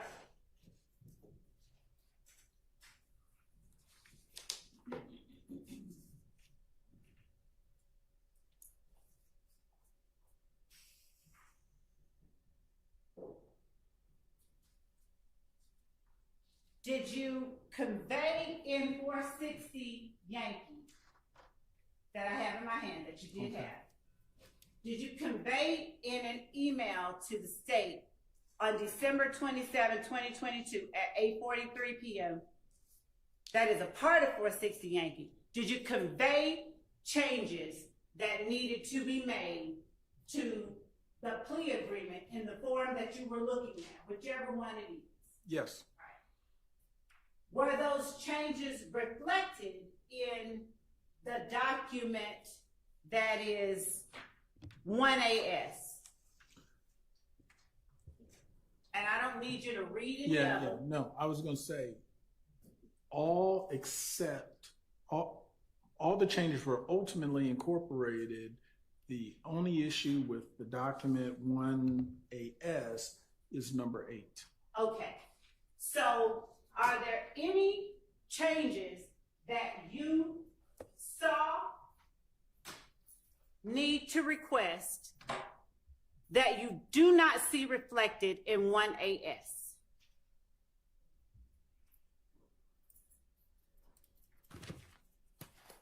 And they don't have to just be in States 460. Are there any changes in 1AS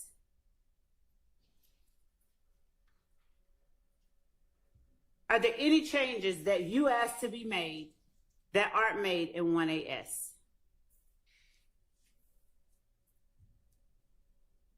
Material changes. What I'll do is Number by number on. first with number 3, we indicated. Wait, you cannot say what's in there. Okay. I just need you to roll. No, number 3. I don't know of any ruling that the court has made that says he can't indicate what the change that he requested being made. And that's what I understand that he was about to explain. Your Honor, it's going to get into. So the question was, are there any changes that were requested to 1AS that were not made? So he's entitled to answer that question. Okay. And if you want a full answer, we don't know what he's going to say. So Yes, is the final So document that got question- signed. Right. So given all of our discussions, Ms. Love was trying to be careful about careful. So if you're objecting to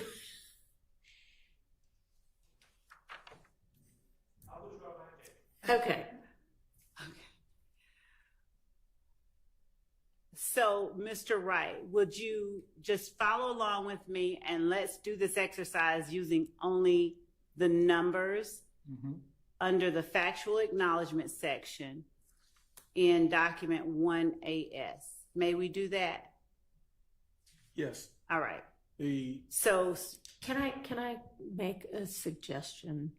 1AS is, or a version of it, 444Y is in evidence. Would it be beneficial to display it? Your Honor, my understanding is it's not in evidence. 444Y is, and 1AS is the same document. So I don't. Is it not? I don't believe it is. And I. Can we take a look?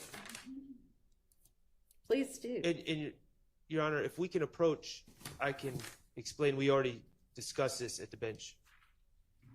Okay. No, you're right. I remember. Okay, never mind. Just saying numbers, Correct. If we could just use the numbers, I would say. and I'm going to address them one, is that okay? Sure. All right. So, was there a material change as it relates to number 1 of 1AS that you requested that was not reflected in number 1 of 1AS? No. Is there a material change to number 2 of 1AS under factual acknowledgments No. that you requested that was not made? No. Is there a material change to number 3 of states 1AS under factual acknowledgments that you requested but was not made? 3, yes. Okay. So we'll put that down.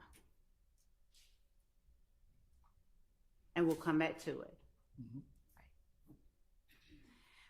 Was there a material change to number 4 in states 1AS that you requested that was not made? No.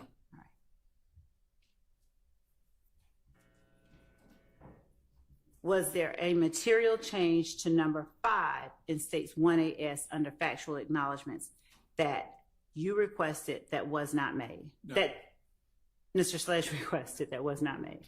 No. Was there a material change to number 6 of States Exhibit 1AS under factual acknowledgments that Mr. Sledge requested through you that was not made? No.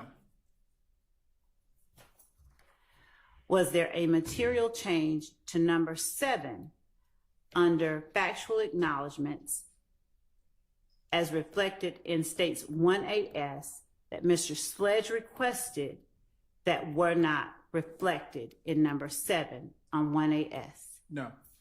Can you just say same question for number 7, same question for number 8? Okay. Okay.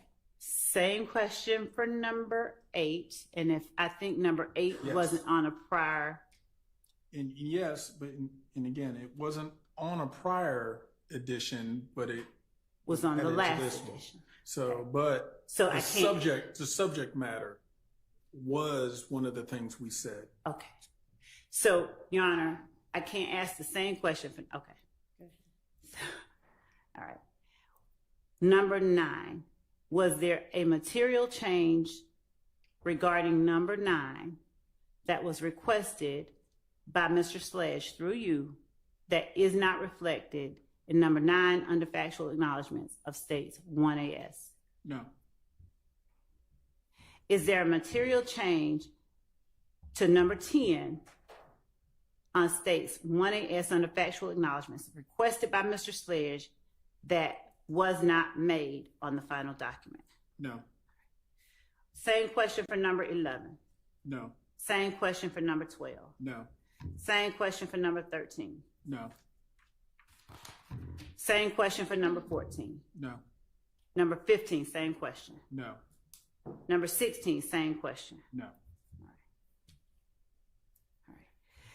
As to the sentencing acknowledgments that are reflected in states 1AS under section 5, did you review those? Are you comfortable telling the jury whether or not you went over those sentencing acknowledgments with your client? Just yes or no before you explain anything. I would have went over the entire agreement, including that section, yes. Okay. Did you allow your client an opportunity to ask any questions that he needed to ask? Yes. Did you restrict his ability to ask you questions? No. All right. Based on your knowledge of over 15 years of interacting with your client, did your client appear comfortable asking you anything he wanted to ask you? Yes. Did you answer your client's questions as thoroughly as you could possibly do in your capacity as his attorney? Yes. Did you answer them in a way that, based on your 15-year knowledge of him, you believed he fully understood?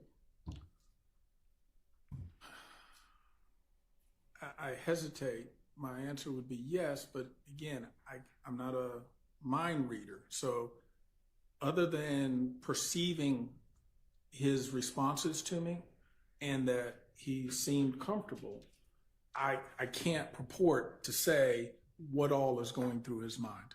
I didn't ask you that. Yeah. I appreciate your response, though. I appreciate your clarification. So I asked the question I did for a reason. Based on your 15 years of knowing him, Mm-hmm.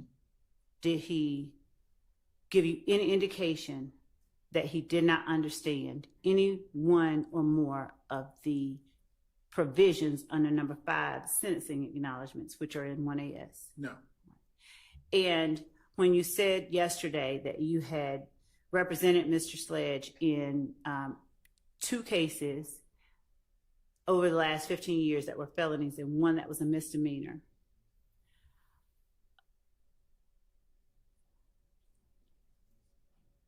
would you explain like what it is, how you're able to determine when he doesn't understand something as it relates to a plea, and how you're able to determine when he does understand something? What does he do when he doesn't understand something? Well, Your Honor, I'm going. Same objection. Sustained. How do you decide that something needs more clarification when you're interacting with Mr. Sledge?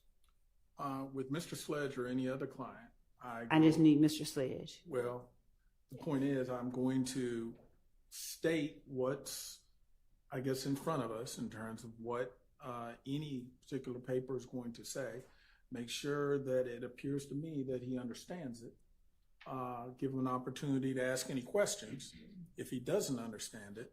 And then in a document such as this, where he's going to initial, that's just another way of him indicating that he has seen it. He's had an opportunity to discuss it with me, and he doesn't have any questions that we need to address to the court or follow up. Okay. And do you pay attention to body language when you're asking him if he understands something? Yes. Do you pay attention to pauses or hesitations when he responds in order to determine if he just doesn't want to say it or if he really understands it? I don't speculate and go that far. Yes. I'm trying to get a direct response so that I know how to proceed. But I understand your question, but I'm saying I generally am not going to try to surmise based on just body language. If there's something that creates a red flag for me, then I'm going to follow up with a question. Your Honor, I'm going to ask a question that's going to harken back to something yesterday. It's going to sound not relevant. I ask the court's indulgence for a moment for me to ask this question. You remember yesterday when you were telling the jury that a particular question sounded like a hot topic, and I asked you, what did you see from me that made you think it was a hot topic? Understood. Okay? So when you're talking to your client, what do you look for to see or make you feel like he does understand something? I'm listening. To object. I believe that question has actually been asked and answered. Sustained. Are there nonverbal cues that you look for to see whether or not your client understands something? I would say yes. I mean, I'm looking at their facial expression. Do they seem to be very clear on what we're discussing, what the topic is, what their response is? And, obviously if the client is very emotional, that's the more obvious. But I'm just trying to make sure, have you heard it? Do you understand it? And what is your answer? And then ultimately we go from there. Have there been instances during this plea or any other with Mr. Sledge where he's asked you the meaning of certain words that he did not understand? I don't have a specific recollection of him asking about the definition of a word.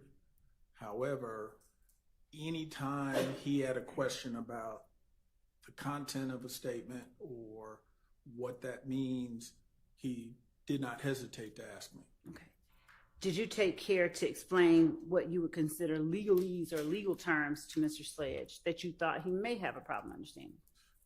Anything that is of a legal effect, legal character, I'm going to make sure he understands in very plain terms, him or any client, what that means.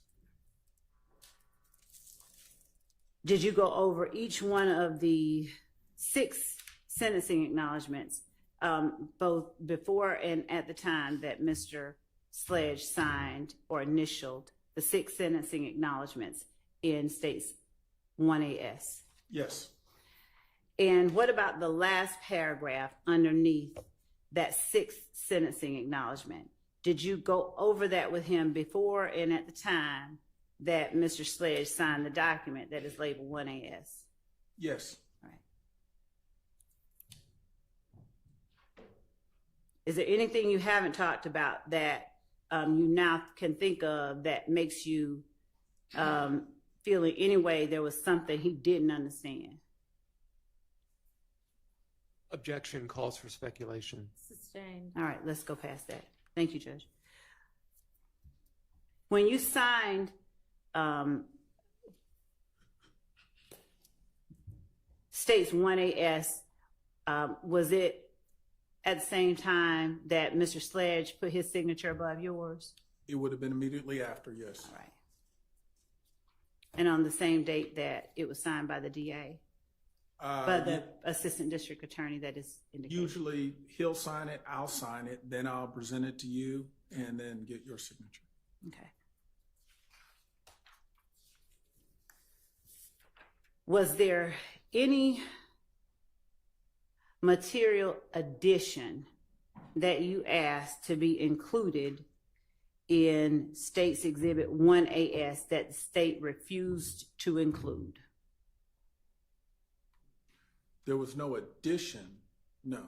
Okay.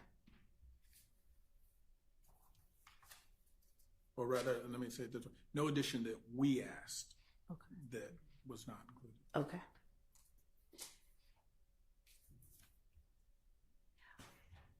Was there something you requested be taken out of the plea agreement that is a part of States 1AS? And I stopped that question right there for a reason.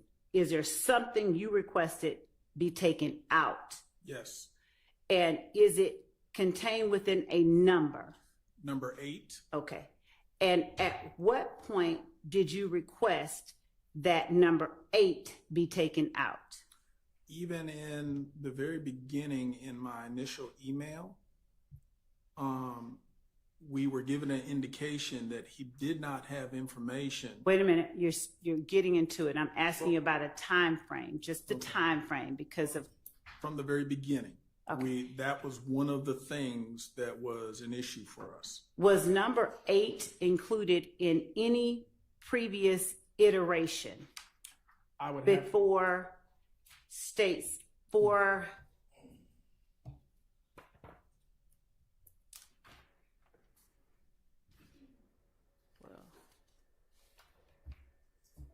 Based on your notes, what iteration did the date and time that number 8 first appeared in? well, Based on your notes, and without saying what number 8 is. understand. And let me work my way backwards. I'm going to look through the earlier iterations, but I can tell you the one before this exhibit, which for my records was iteration number 3. It was not in there. So the subject matter of number 8 had been removed from earlier versions, was not present in iteration number 3, such that it appeared again in iteration 4. And so would you tell me, or the jury rather, what iteration between states 450 and states 456.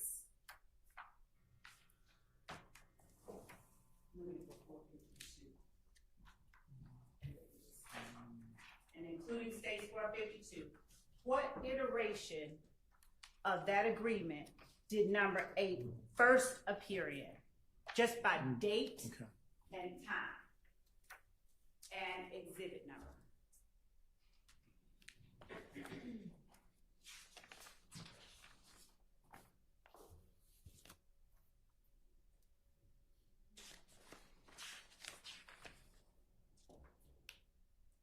If it's in there.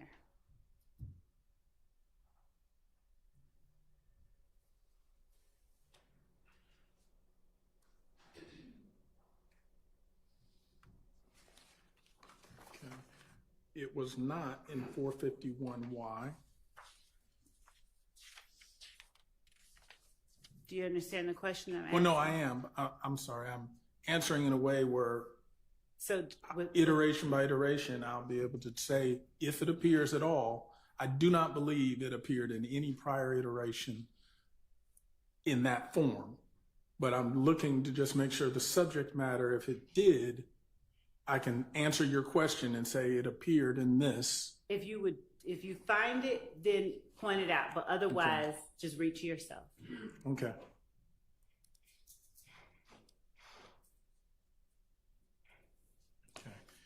In 452Y, number 4, the subject matter of that appears. Okay.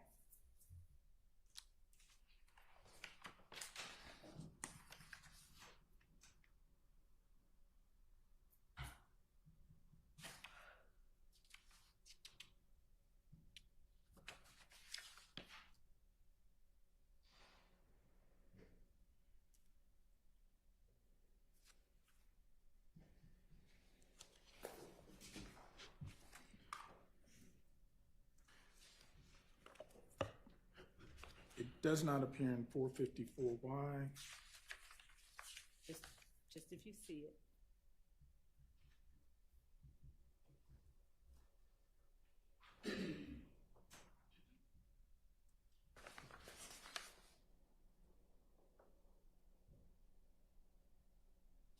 It appears in 456Y, also number 8. Okay.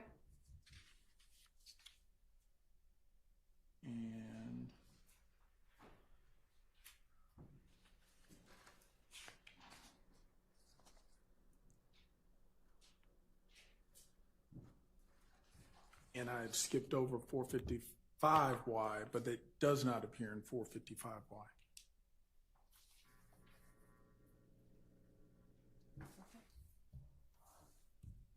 So, as you read over and initialed 18S with your client, I'll take these. Yes.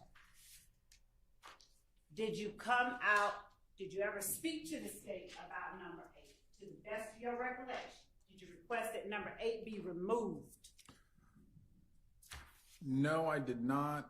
I have no recollection of seeing number 8. I understand my client initialed it because I can see his initial. I also understand it may have been enunciated by the state at the plea, but where we went from 455Y, where it was not in there, and then it was in there, I don't know how it got there or how we missed it, because neither my client or I appeared to have realized it was there and it came in. Are you saying that you did not read this document before you all signed it? No, we read it and signed it. I can't dispute that. But how that number, when that was something from the very beginning we were contesting, I can only say we missed it and it's in there. All right. And when you say you were contesting it, how did you contest it? Without saying what you said, but how did you contest it?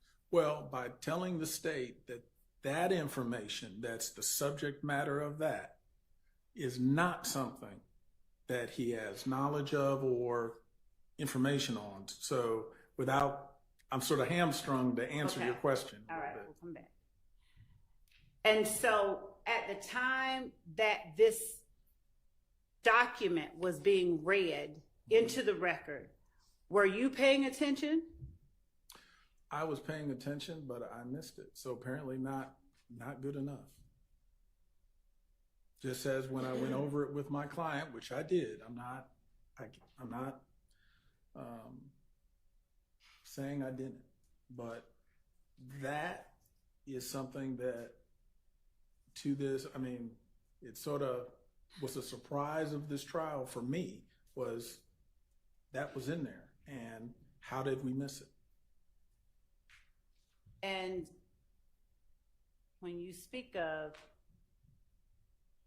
that was a subject matter, beyond it being something you referenced in, you said it was, you saw it in referenced in 452 Yankee number 4, and you saw it in 456 Yankee as number 8, the final iteration. Is that fair? Did I get Correct. that right? Okay. Do you have notes, or do you have an email or a text message or anything that reflects, hey, 456 or number 8 on this document, not the final, but number 8, take it out? To answer your question, going back to when this was happening, when we saw 455, it was not in there and everything seemed consistent with what we had asked. When we were handed 456, I think we must have assumed, and I don't want to speak for Mr. Sledge, well, that 455 was what was being handed to us to execute. And we did not notice because, again, it's an addition. It's a completely different sort of addition, and it's in there. And again, I'm not disputing it is in there, but I can't explain to you how we missed what we thought we were signing, or what I thought we were signing was 455, not 456, with that additional number 8 embedded in the factual allegations. And I don't have an acceptable explanation as to how we missed it. Okay, so looking at 455, and Your Honor, this is one of the last 3 questions I have. Looking at 455, is 455 Yankee number 8 what you're referring to when you said that you thought 455 Yankee was the last iteration? Correct. And I'm not going to go into it, but the subject matter of number 8 in this is different than what number 8 in 456 is. And so is 455 Yankee number 8 what you were trying to agree to? Yes. Okay. All right. And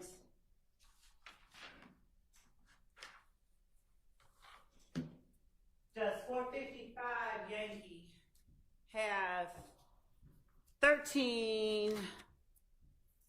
How many factual acknowledgments are in 455 Yankee? 15. And are there 16 in State's Exhibit 1AS? Here you go.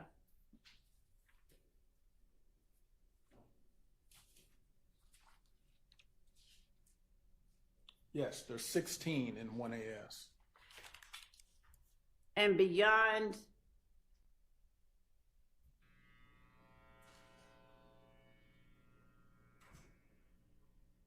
was there anything in particular about number 8 on 1AS that you brought to the state's attention at any time before now? In the very beginning when, without going into the subject matter, You can give me just date and time if there's an email you're referring to. on December 27th, the email at 8:43, Uh-huh. item 4 Okay. was related to the subject matter of item 8. Did you respond specifically to item number 4? I mean, did you respond specifically to item number 8 when you wrote item number 4? Hold on one second.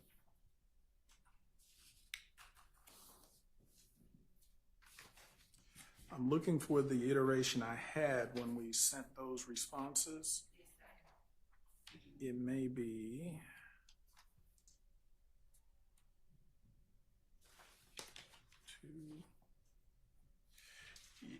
If you could hand me, I guess, the first version or first updated version, then, because I think I've got my stuff intertwined now. Okay. But what I was going to say, because I was going to reference what the subject matter of number 4 is. You can't do that. Right? Well, not out loud, but what I was going to say is, yes, it's the same subject matter. And were you speaking specifically to a number 4 in a previous iteration when you wrote and responded to number 4? Correct. All right. Your Honor, thank you. I think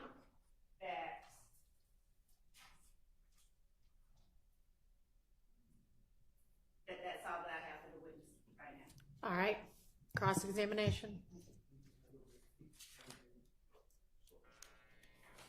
Your Honor, for the record, I'm just putting 1AS back with Ms. All right, Winfrey, and I'm taking back the ones that were not admitted. thank you. You're welcome. This is not. I think that's it.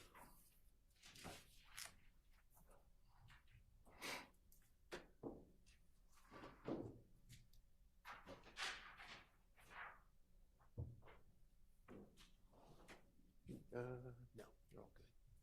Good morning, Attorney Wright. Good morning.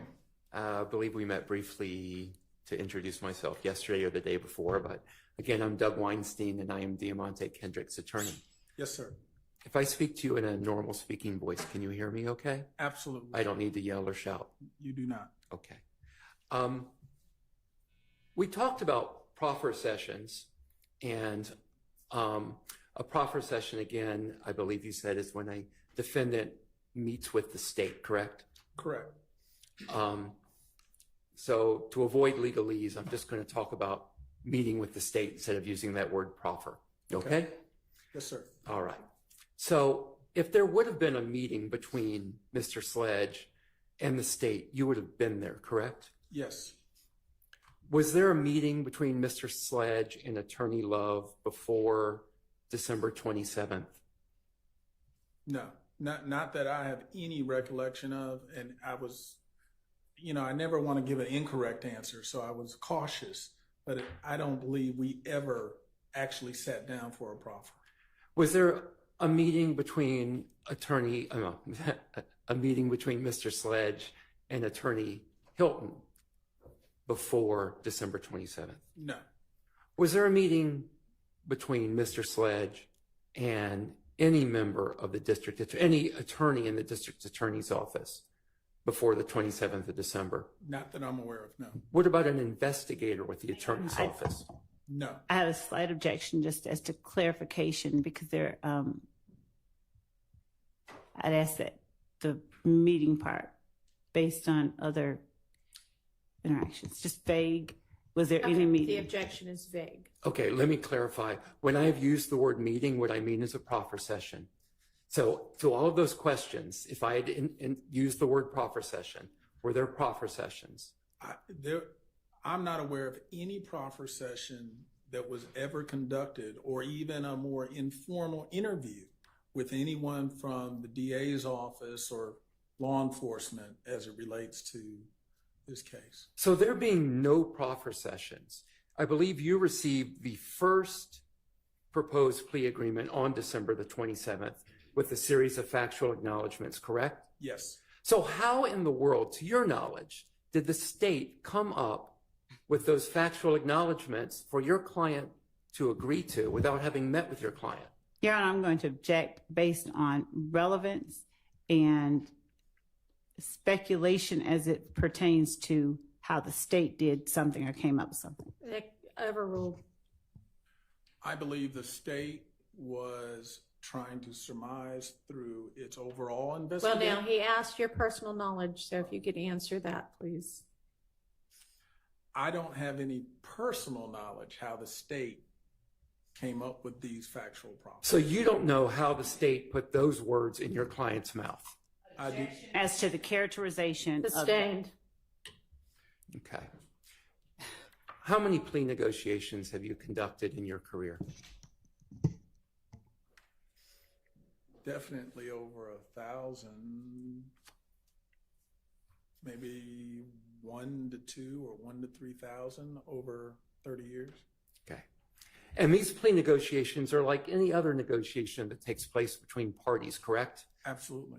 There are things that you want in the final agreement, right? Yes. They're the things the state wants in the final agreement, correct? Yes. Do you get everything you want in that final agreement? No. And is this plea any different than the other pleas where you don't get everything you want?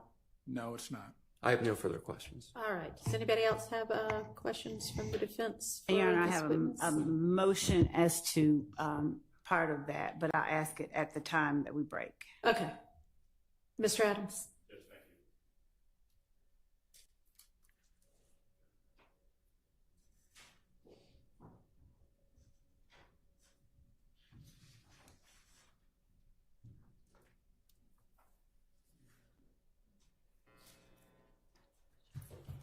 Attorney Wright, good morning, sir. Good morning, sir.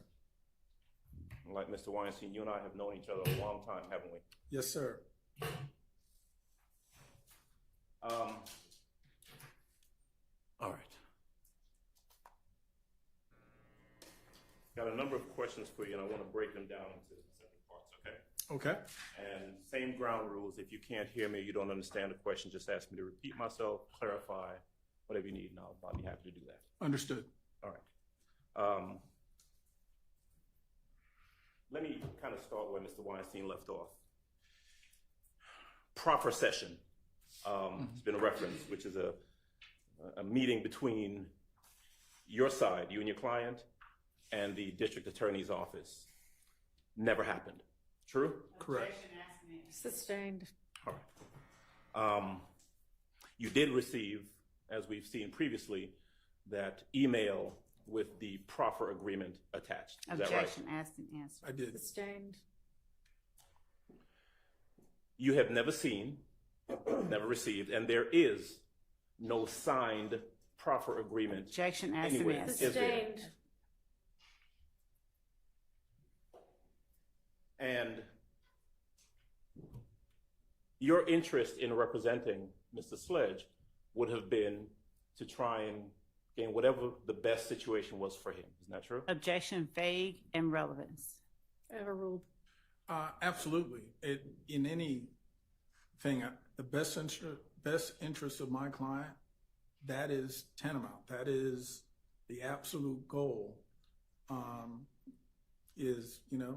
want not just keep them home, not just some things you might think. I want the best possible solution for the case. In this case, in representing Mr. Sledge, you indicated you'd known him for well over 15 years, true? Yes. And at the time that you came into this case, you were aware of the indictment and exactly what he was charged with in the indictment. Yes. You knew that he was charged with one count of RICO, or violating the racketeering in the RICO Act. Yes. You knew that he was charged in count 30 of the indictment with possession of a firearm by a convicted felon. I did. The count 30, the possession of a firearm by a convicted felon, is something that he was accused of. The allegation was that he committed that offense in December of 2021. Is that right? Yes. Right, and that was included in the overall indictment with the RICO count. True? Yes. Okay. Having represented Mr. Sledge before, you knew not just him, but you knew his family as well. Yes. You knew his mother.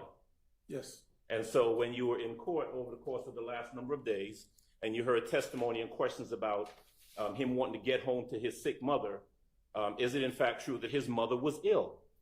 Yes. I have personal knowledge that at the time we were going over this stuff, that was something he expressed and was stressed over. That was a concern of his. Yes. You knew, and I want to kind of reference some dates. He was arrested somewhere in June, around June of 2022. Is that right? That's, I'm relying to some extent, but I'll say to the best of my knowledge, yes. Well, you know that the case was indicted. The indictment was handed Yes. down in May of 2022. Actually, that being the case, yes. He was arrested not long after. Okay. You, and I don't want to delve too deeply into it, but you shared that at least in the early part of that, you were having some health concerns yourself. Yes, and let me back up a little.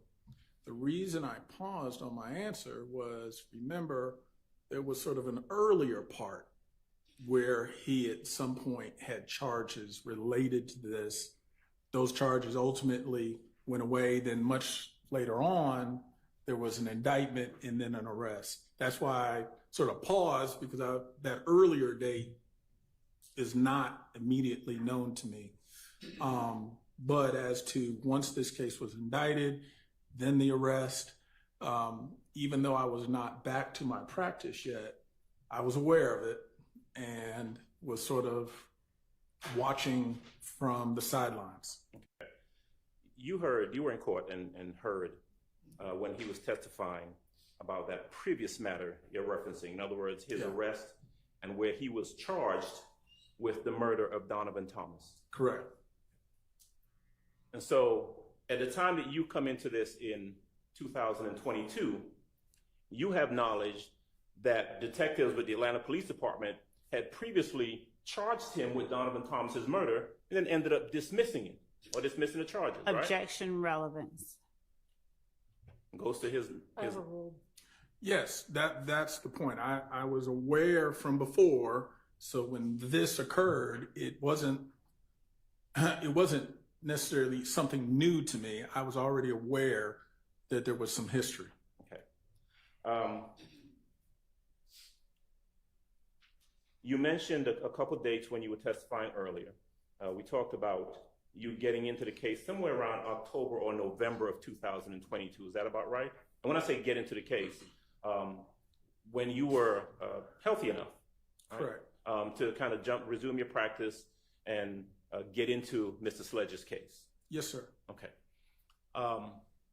By the time you would have interacted with him or started representing him on this case in either October or November of 2022, he would have been in jail for a number of months, true? Correct. He would have been in jail at the Fulton County Jail, true? Correct. And since he was in jail at the Fulton County Jail, that presupposes, and you know, that he did not have a bond. Correct. Now, if you're in jail and you don't have a bond, you stay in jail, true? Correct. The only way you get out of jail, if you're in jail without a bond, is you either, your case gets dismissed, right? Correct. Or you negotiate some sort of plea or deal that gets you out of jail, right? Correct. Or you go to trial and you get acquitted, and that gets you out of jail. Correct. Mr. Sledge wanted to get out of jail. Yes. He had been in jail for a number of months by the time you spoke to him, and he was anxious about getting out of jail, wasn't he? Objection, Your Honor, asked, answered, and Sustained. He discussed with you his desire to get out of jail, true? objection, asked, answered, and it gets into, Attorney-client privilege. yes. Sustained. Were you attempting to get him out of jail? Yes. All right.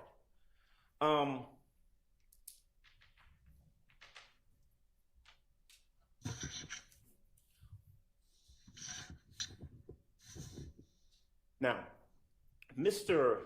Sledge, you were in court previously when there was some discussion about what an offered plea is. Is that right? Yes. All right. Now, and one of the ways that a defendant, Mr. Sledge, could resolve a criminal case is with what's called an offered plea, right? Yes. Now, an offered plea, as you would have discussed with Mr. Sledge in one of his previous cases, revolves around someone saying, I'm not guilty of the charge, but I'm going to plead guilty because it's in my best interest. Is that right? Correct. Right. And you would agree with me that entering a plea of guilty, whether it's under offered or just a straight guilty plea, can sometimes be in a person's best interest, right? Oh, absolutely. And that may sometimes be regardless of whether they consider themselves to be guilty of the offense or not. Objection, True? Your Honor, relevance. Correct. Um, Correct. Because as you've testified previously, people enter pleas for different reasons. Isn't that right? Correct. You having, were you the one who did Mr. Sledge's bond hearing, or was it another attorney? It was probably me. I just don't have it was a while ago. So. Okay. It was in late 2022. True? Well, you know what? No. His arrest on this, I wouldn't have been able to do the bond hearing. So I'm not sure who represented him for the bond hearing as it relates to that June arrest. Okay. I was thinking of the old case, but as to that, I would have to say no, I was still on the sidelines where I wasn't cleared to practice yet. Right. One thing that you became aware of, though, when you came onto the case in late 2022 is that, as you indicated before, Mr. Sledge did not have the resources to go to trial. Correct. And it is true, as he testified. Did you hear his testimony about that? I did. And did you testify also earlier that you knew that he had limited resources and he just didn't have the resources to take this case to a year-plus trial, right? It was something that was heavy on my mind in terms of when I'd be able to return to practice, to be able to assist Mr. Sledge, because knowing he had limited resources. And even, I guess, because of the relationship over the years, even though he didn't have the resources I would have liked to become involved in this case, I was going to do what I needed to do to help him. And therefore, even though it wasn't, a huge fee for, or resources for a big year plus whatever kind of trial, I wanted to get involved, make sure I'm here to get him out of this situation and help him in this case. So I know that was a long answer to your question, but yes, it was something actually heavy on my mind, which made me say, let me get back, be healthy and effective in making sure I can represent him. One of the things that you would have discussed with your client, with Mr. Sledge, would have been the risks of going to trial. Is that right? Yes. That is certainly something that you would have counseled him to consider in regards to what decision he made. True? Yeah, every client, we're going to have that conversation. It is true that you would have counseled him that, hey, look, Mr. Sledge. Objection, Your Honor, when it gets into specifics of the risks that Mr. Wright considered existed in this case, I think that is privileged information unless now Mr. Sledge has waived it. all right, well, Mr. Wright understands the obligations of the attorney-client privilege, so please do not reveal any attorney-client privileged information. And I was going to say, I cannot answer that question because you're asking me something specific to Mr. Sledge. Sure. What you knew, though, is that had he gone to trial and been convicted, he would have been facing a potentially long period of time in prison. I would say I would know for any of my clients that when you're facing these kind of charges, the potential consequence of a conviction could be a very lengthy sentence. So it's extremely serious. So you want to make sure you can stand guard and do the best to make sure you get the best result for your client. And that is something that you would, without going into any specifics, that is something that is a factor that you would have discussed with Mr. Sledge. True? Again, not specific to Mr. Sledge, but to all my clients, to make sure that their eyes wide open. We talk about the good, the bad, all the possibilities, so that you can make sure as an attorney that my clients have a full understanding of the risk, the reward, and all the possibilities in between, so that they make an informed decision on what they want to do.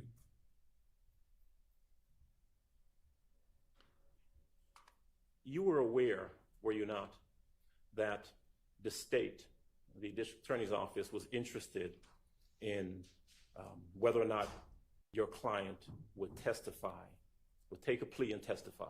You knew that, didn't you?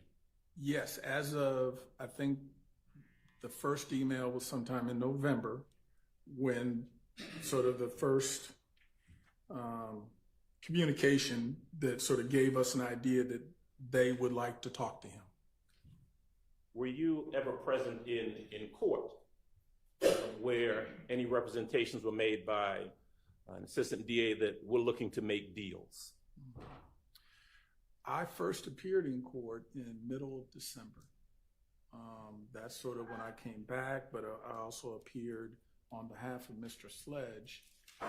I don't remember the details of what occurred that day, but I will say when I reached out to the state to say, hey, let's talk, it was middle of December. So it was after, I think, that first couple court appearances in December. Okay.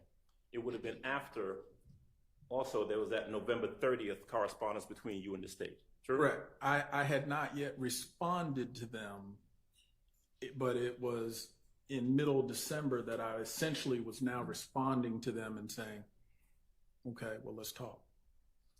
And that November 30th email was an email that you received from the state. Mm-hmm. It was unsolicited, true?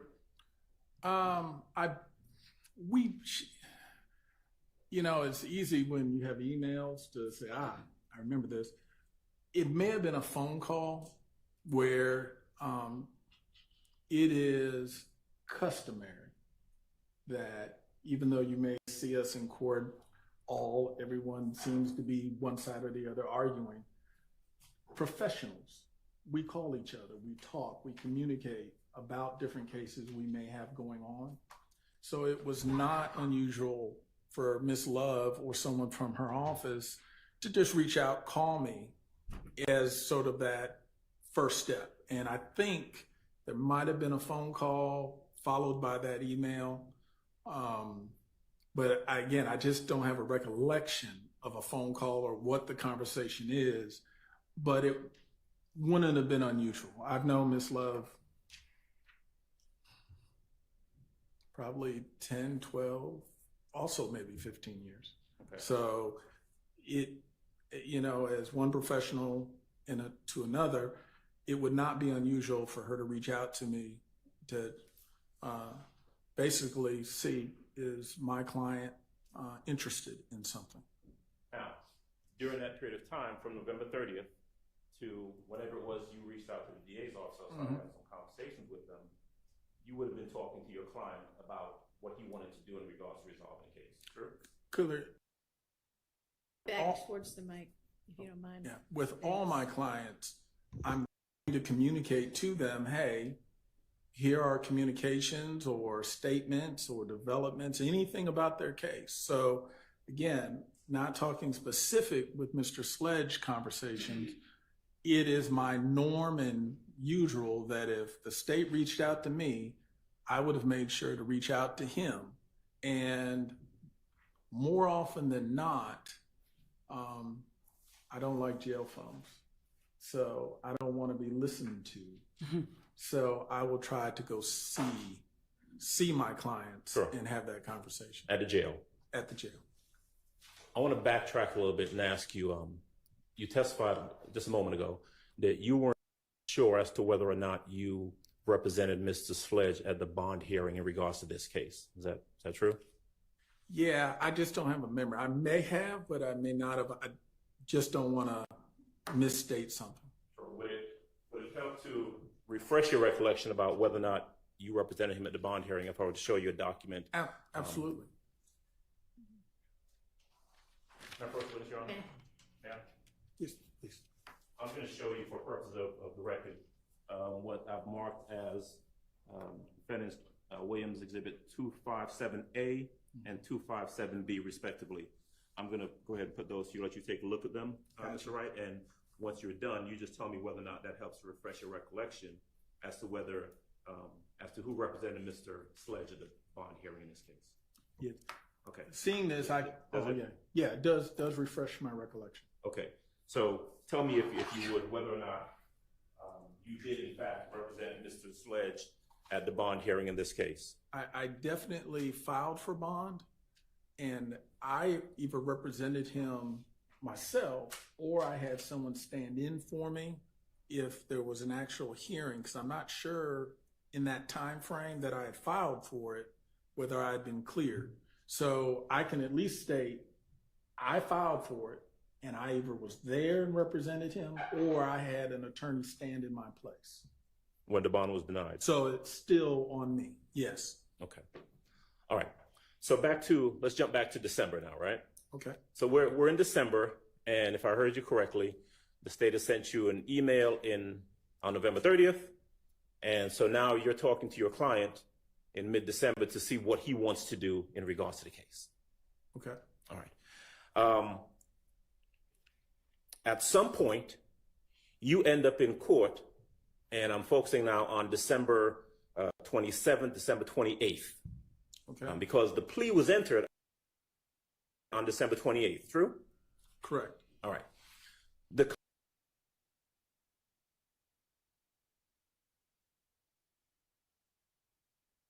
correspondences that were shown to you, well, we've been using the word iterations of this so-called plea agreement.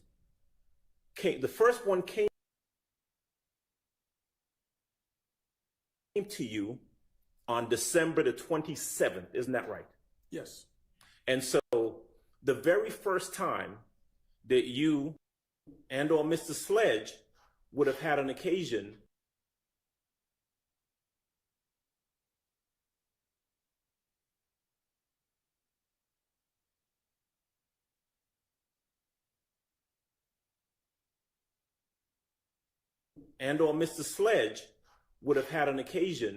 to consider the state's proffered plea agreement was one day before he entered his plea. True? Yes, and to give you detail, that day, I actually, once I received it, went to see him to go over it. And then ultimately, it's when I got back that I sent the response. So that's why you can see I received it around 5 or so in the evening. I didn't respond until about 8 or so at night because I needed to basically go talk to him and get his feedback.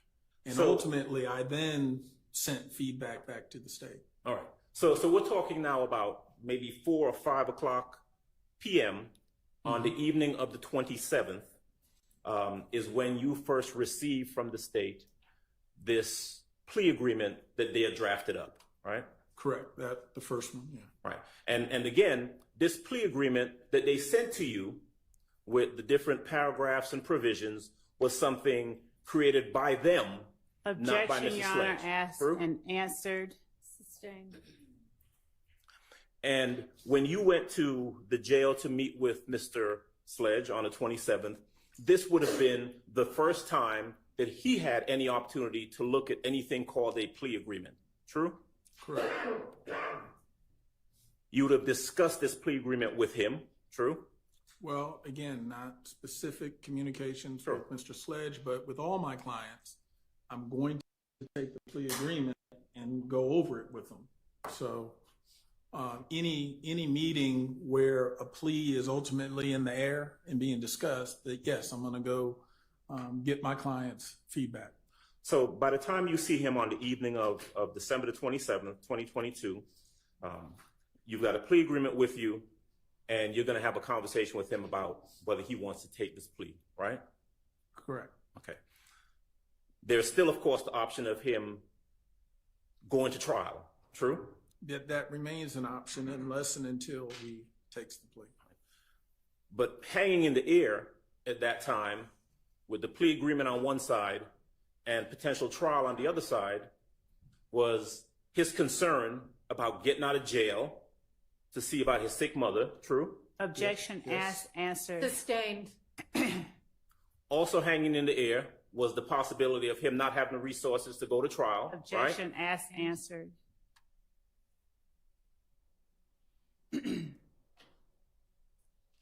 And as you would do with any client, you'd have discussed whether or not there were things in that plea agreement that the client simply could not agree to or would not agree to. Objection Sure. asked and answered. Overruled. I would say again, not specific to Mr. Sledge, but when a client reviews a plea agreement, if there are factual allegations, because there's not always factual allegations in the plea agreement, but if there are, we're going to go over those. And if we go over those and there's some disagreement or there's some need for clarification, that's something that I will go to the state and indicate, hey, there's some issues here. We need clarification or changes or what have you so that we can make sure these are accurate. And in this case, you actually did that, didn't you? I did send an email to the state indicating that there are some clarifications that we would like. Okay. So there's some negotiations now going on, or some correspondences, communications going on back and forth between you and the state, you on behalf of Mrs. Sledge and the state, Yes. from the 27th of December, carrying into the 28th of December, the next day. Yes. The next day, he's actually in court. Yes. He's brought into court, and you have an opportunity to talk to him in, what, a holding cell, a holding area? Outside? Yes. Okay. He's in a holding area. And it's typical a lot of times that client will be one place, the state may be in here or in a conference room, and I'm sort of the messenger of sort, going back and forth to help facilitate a negotiation. You had the opportunity to discuss with the state that there was a factual allegation in their plea agreement that you did not want, or you wanted changed. Remember that? Correct. You talked about number 3. Correct. Now, the subject matter of that number 3 revolved around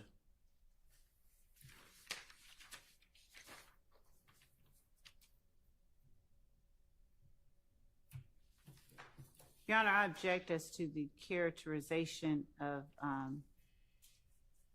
the number 3, and I'd object based on vagueness. Are we talking number 3 in 1AS or number 3 on one of the other exhibits? Sustained.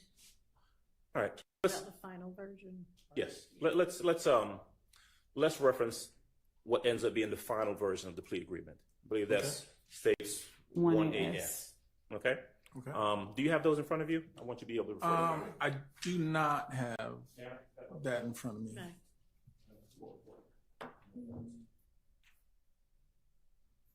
Okay. My question is, You may. all right. Mr. Wright, I'm going to give you what's been marked as states 1AS. Mm-hmm. And I've got some questions I'm going to ask you referring to that document, okay? Okay. You had a chance to see what would ultimately become stage 1AS and the conditions, the provisions, the factual acknowledgments that were part of that document. True? Yes. Okay. Prior to the execution of that document on the 28th of December in court, you had an opportunity to communicate with the state that you had a problem, or y'all had, to use your words, some concerns about that factual acknowledgement, right? Yes. Now, that factual acknowledgement revolves around this incident about a video where Mr. Sledge was alleged to have been in a video holding a gun, making threats to someone else, to another person, correct? Correct. When the state presented any of the iterations, including that last one, right, of the plea agreement, they wanted Mr. Sledge. Objection as to what the state wanted. Sustained. The factual acknowledgement revolved around Mr. Sledge acknowledging that while associated with YSL and to support and express loyalty to YSL, the defendant, that would be Mr. Sledge, and co-defendant Demekian Garlington and Quindarius Zachary appeared in the video with another person. AS, wherein defendant brandished a weapon used in a drive-by shooting, and wherein on behalf of YSL, defendant threatened to harm a person named Kel, a rival gang member who had begun a relationship with defendant's ex-paramour, girlfriend. That was the factual acknowledgement, correct? That was the factual acknowledgement, yes. You communicated with the state, and you requested that they change that, correct? Or that it be removed. Your Honor, objection is to compound. Yeah. And I don't, Sustained. They did not change it. Your Honor, I object and ask that the, whatever question there was, Can you pose a question? Sure. When you saw that factual acknowledgement in the manner that I've just read, in any of the iterations leading up to the 28th, you communicated with the state and asked them that it be changed. True? Yes. They did not change it. True? No, they did not.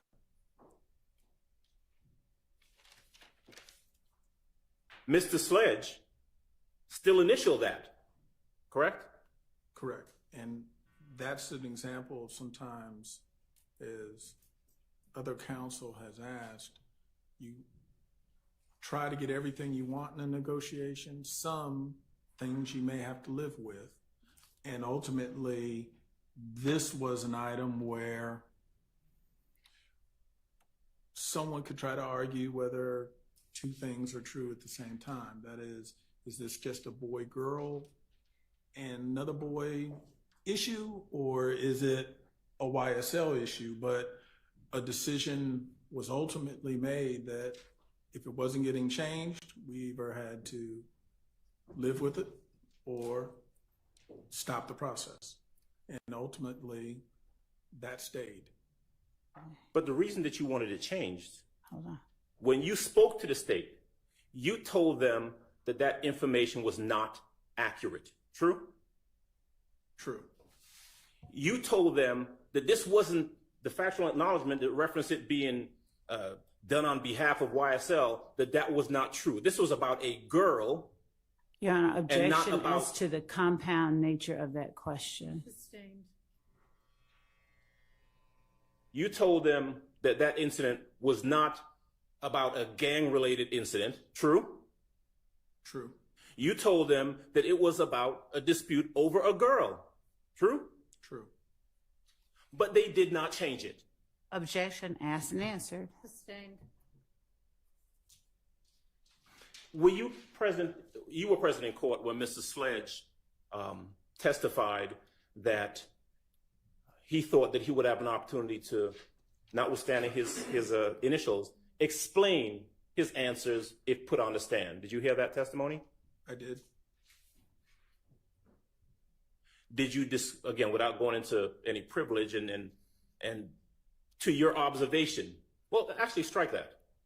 Did you have a conversation with the state about whether or not Mr. Sledge would be able to explain anything that he had some disputes with in the factual acknowledgments?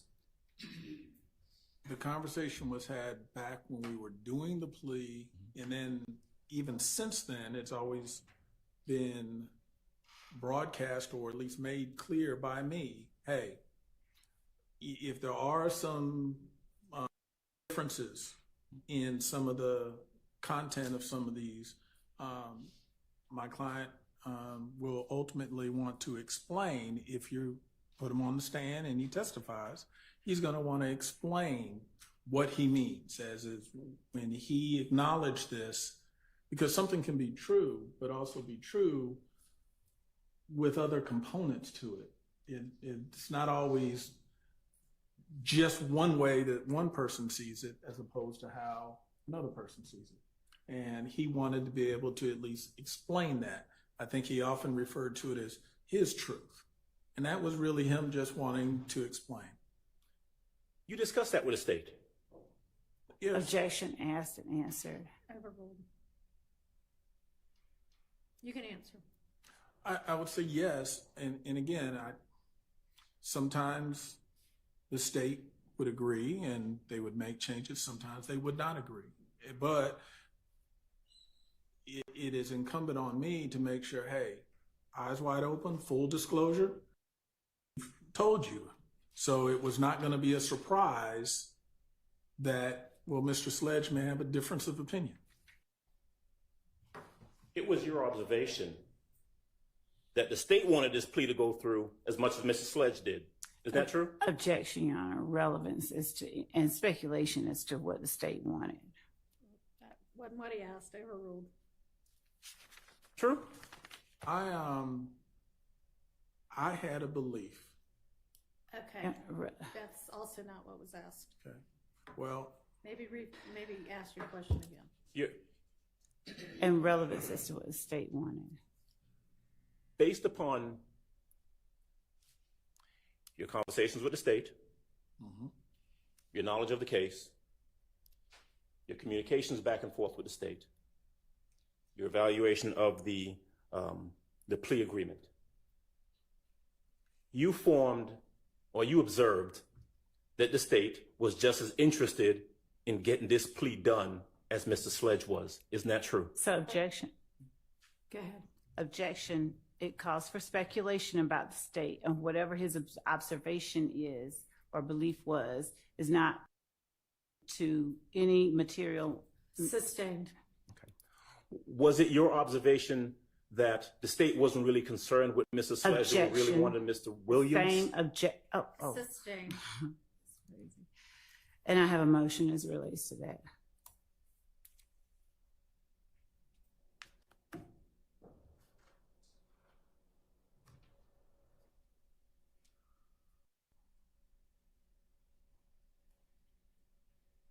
Sustained. Ask your next question. Okay, I thought you were waiting on the emotion. All right. Before Mr. Sledge was brought out into court on that video that we saw and entered the plea, I know there wasn't a proffer session, but separate and apart from that proffer agreement, the one we talked about earlier that was mailed to you, did you ever get an email from the state saying, hey, we want to talk to him before he enters a plea?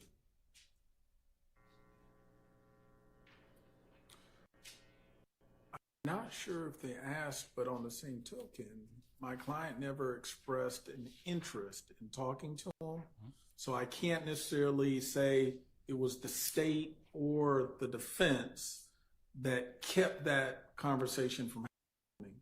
Ultimately, the conversations really were just the negotiations back and forth. Okay. I got a question I want to jump ahead and ask you about first and then come back to the plea. So the plea is entered on December 28th, 2022, right? Yes. You had that meeting that was talked about on June the 9th of 2024, Correct. right?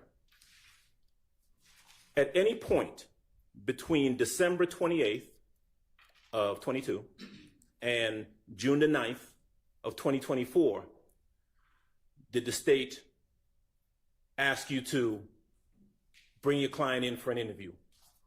Objection, Your Honor, relevance.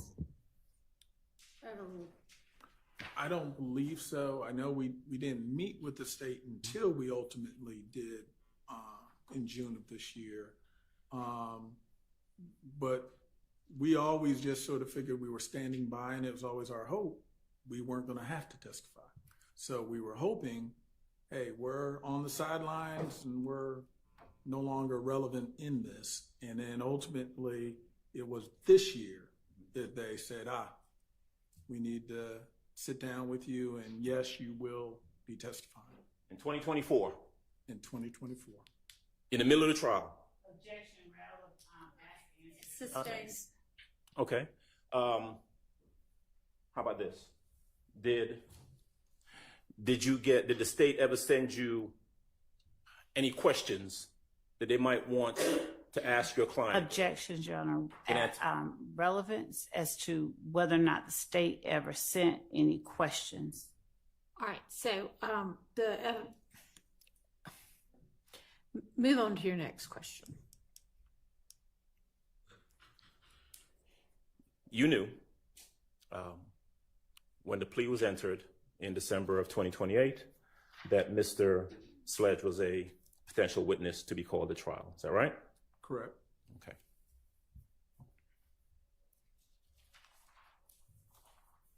Okay. And after he entered the plea, he got out of jail. True? Correct. Objection, asked and answered. Sustained. He didn't just get out of jail as a result of entering the plea, though. Am I right? There was a bond component of that also, wasn't there? There was, but in fact, Your Honor, there I were ask two. that the witness be allowed to finish his response. Yes. I'm sorry. I thought you were done. Go ahead, sir.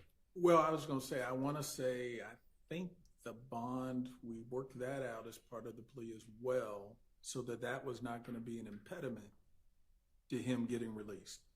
So, in other words, it really sort of was all connected. His plea was on count one, the RICO plea, the RICO charge, right? Uh-huh. He also pled guilty on count 30, the possession of a firearm by a convicted felon charge, right? Correct. He was sentenced on count one. Correct. His sentence on count 30 was left open until after this trial concluded, correct? Correct. In my practice, I find that it's not atypical for a state when they do enter into an agreement with a defendant to try to have something held over so that the defendant's participation, they can make sure the defendant just doesn't show up and show out. They come and do what they indicate they're going to do. And therefore, count 30 being held open was not atypical. Right. His plea agreement and his plea require that if called to testify, he come in and he testify truthfully, Correct. consistent with the plea agreement, correct? Correct. Because count 30 was left open in terms of sentencing, he couldn't get out of jail unless he got a bond on that charge, true? Correct. The state consented to a bond on count 30, didn't they? Your Honor, I'm going to object as to characterization, and the court can check, and I will not speak on evidence, but I believe that this is a matter that... All right. How much longer is your cross going to be? Because we're approaching the lunch hour. More than half an hour. Okay, let's break for lunch. And I think we've got a couple of motions to deal with. So let's say, it's 12:30 now. Let's be back at 2.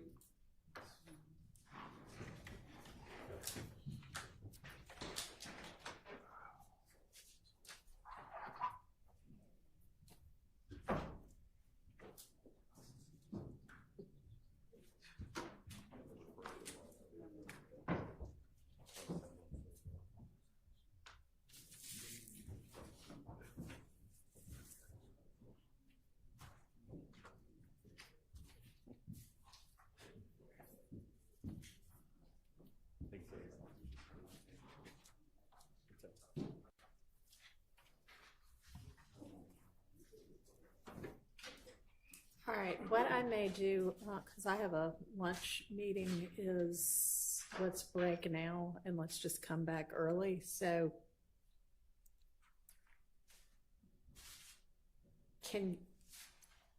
I don't know how long 2 motions and whatever else we have to deal with is going to take. Can we all be back at 1:15? Yes, Your Honor. All right. I'll see y'all then. Thank you, Judge. Thank you, Judge.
looks like it.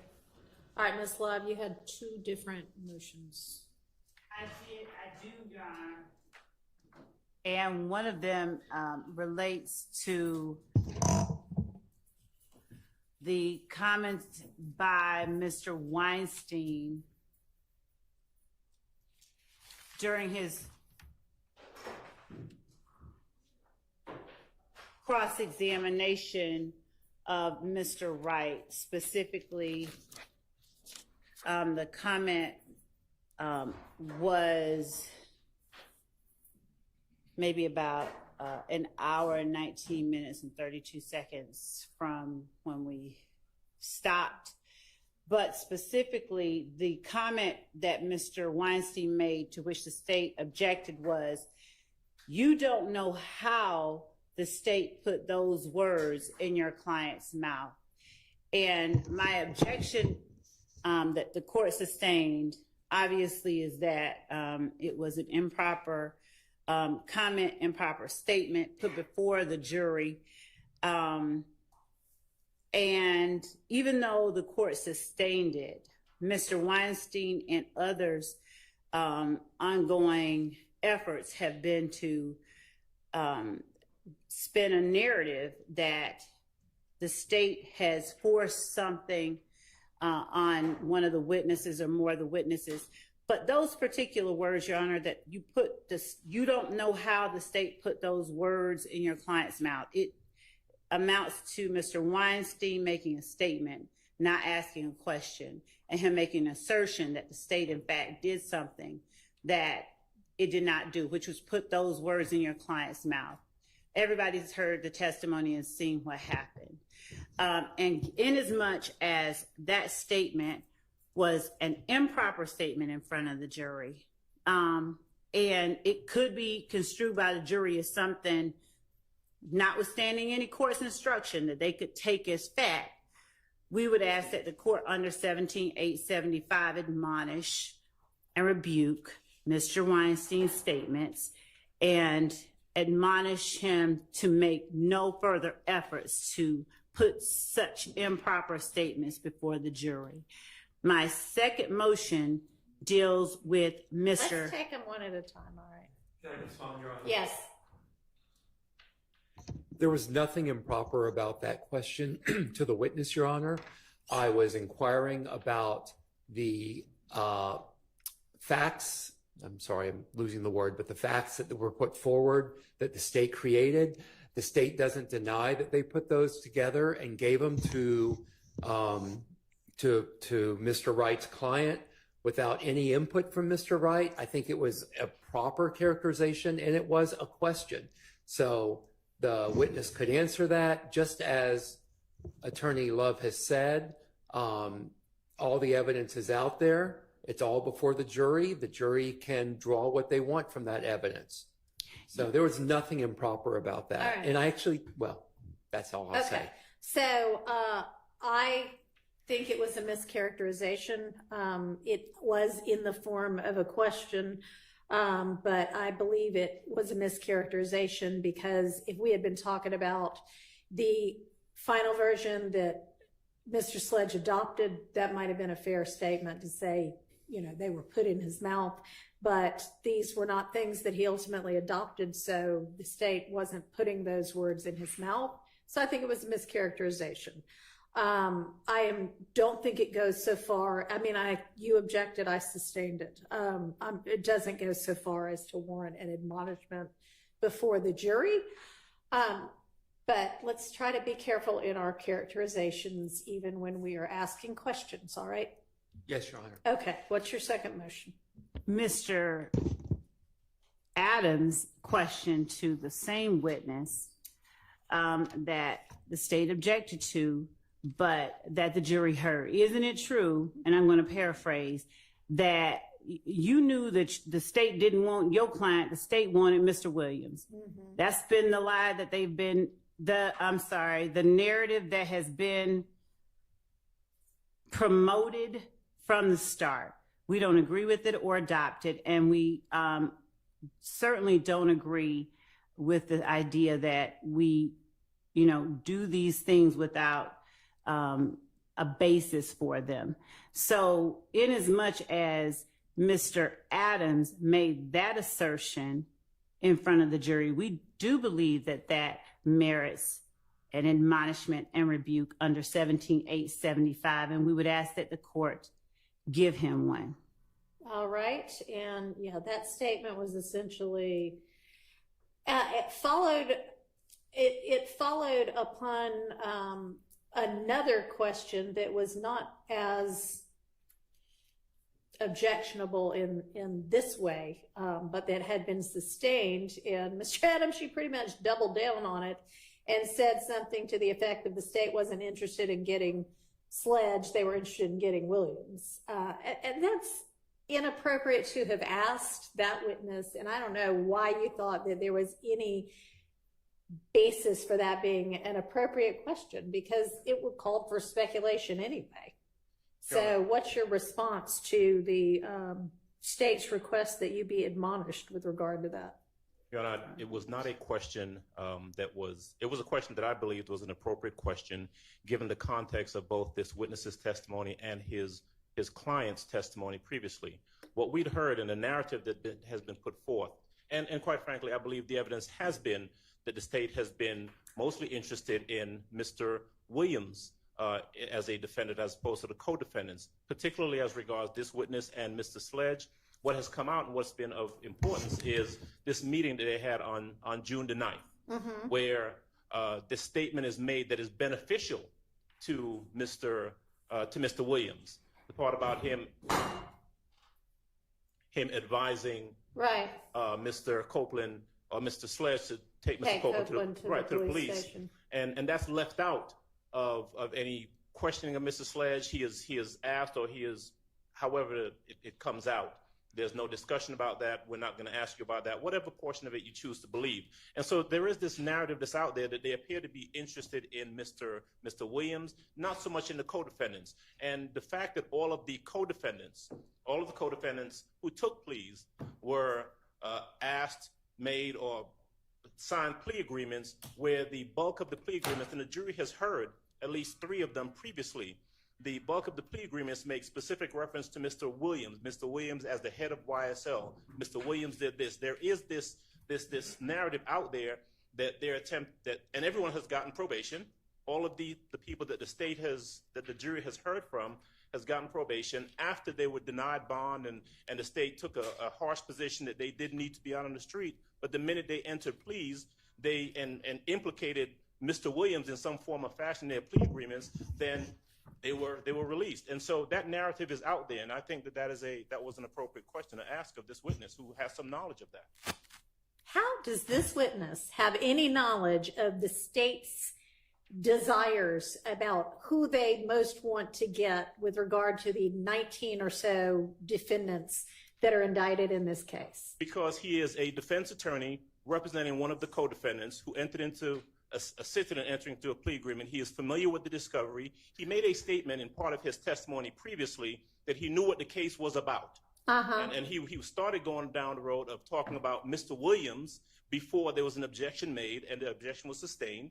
And so he does have knowledge of that. He knows about the case. He knows that Mr. Williams is alleged in this indictment and by the state's narrative to be the head of this YSL organization. And he knows that the plea agreements have been to the benefit of the co-defendants who have pled and to the detriment of Mr. Williams. And every other defendant still on trial. Well, but he also knows, I asked him one question about, was he in court when he heard the statement that was made by the prosecutor before the plea, made by the prosecutor. It was Miss Lizzie Rosenwasser at the time, where the statement was made that we're interested in anyone who wants to make a deal except Mr. Williams. We're willing to make a deal. And so he knows this. We're not doing this in the blind. He's aware of this information. I'd like to respond. What's that? Yeah. I don't know of that statement that Mr. Adams is speaking about, except Mr. Williams. If he could point me to something, because I wasn't there when she said it. I wasn't even on the case, but I doubt that she would have said it. But if she did, I mean, I can't speak to that. I'd like to see it since he's made that assertion. But the second thing is, as it relates to his assertions regarding the plea agreement. Mr. Sledge, I believe, or either Mr. Wright or Mr. Sledge were cross-examined specifically on whether or not the state asked Mr. Sledge any questions about Defendant Williams. And Mr. Sledge said no. And the idea that we're pushing the narrative when the state itself, as the record will reflect, elicited the testimony about Mr. Williams encouraging Mr. Sledge to take Kenneth Copeland to the police station, belies this argument that the evidence that has been brought out by the plea agreements and by the state's actions somehow or another support this, in my mind, baseless assertion by Mr. Adams in the form of, or in the disguise of a question to Mr. Sledge's attorney. There has been, Mr. Sledge's attorney could have been asked whether the state, whether the state asked more questions about one person than another, but actually he was asked and he testified that the question and answer session was more of a kind of get to know you session, and that when Mr. Sledge began talking about Mr. Williams, the state said, the only thing he said about the state is that the state said, that's not the question I asked you. And when he said something about it appeared to be a hot button issue, he later said, there was nothing that you did that made me say that. I just, based on you not asking him about that, I may jump to that conclusion. So putting in front of the witness, one, this assertion about the state's intention, because as if it's the state that's on trial and that the state is doing something that is just wrong. Is it your impression that the state don't really want your client? He wants Mr. Williams. It wasn't an effort to solicit an answer. It was an effort to put an assertion in front of the jury that was improper and that can't be taken back. And that has been the entire. Well, they're going to make that argument. Yeah. Regardless, I'm sure they did in opening, and I'm sure they're going to in closing. But I don't believe, Mr. Adams, that there was any kind of a good faith basis to ask that question and to think that was a proper question for this witness to be able to answer. But Ms. Lev, with regard to what you propose as any kind of curative or admonishment, I mean, I don't know what that would be. I would ask that the court admonish Mr. Adams in front of the jury that the statement he made regarding the intentions of the state as they relate to Mr. Sledge and Mr. Williams were improper statements by counsel, that in those types of statements, the jury is to remember they are not evidence, but that Mr. Adams should not have made that statement in front of the jury. Okay. So they weren't statements. It was a question. It was just an improper question. And 17-875 talks about statements of prejudicial matters not in evidence. And Your Honor, it's not, there's nowhere in evidence. It was a statement that was dressed up like a question, but he made an assertion in the form of a leading question. Was it your understanding that the state really didn't want your client? He wanted mine. And the fact that he dressed it up as a question doesn't take, our position is it doesn't take it out of the realm of improper statements put before the jury that fall under 17-875 that merit admonishment at the very least, even if not rebuke, but that Mr. Adams should be admonished about that statement. It was improper, and it should not, similar statements, even in the form of questions or disguised as questions, should not be made about the state's intention, which one, no one else can testify about, and two, it was just wrong to put before the jury, pretending it was a question to this witness. Your Honor, if I may respond briefly. Go ahead.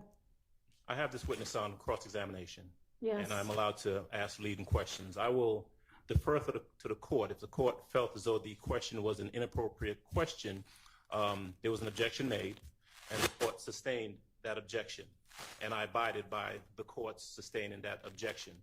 This does not fall under the ambit of 17-875. This is not tit for tat, where because Ms. Love was admonished previously, now she's trying to find every opportunity to get somebody else admonished. That's not what this is. Now, I'll abide by the court's ruling, by the court sustaining the objection, but I've stated on the record what my belief was and what my good faith basis was for asking that question in regards to the narrative being put forth in the beginning of this case, and I'll stand by that. I'm trying to look back at what happened right before that.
Give me just a second. I found it.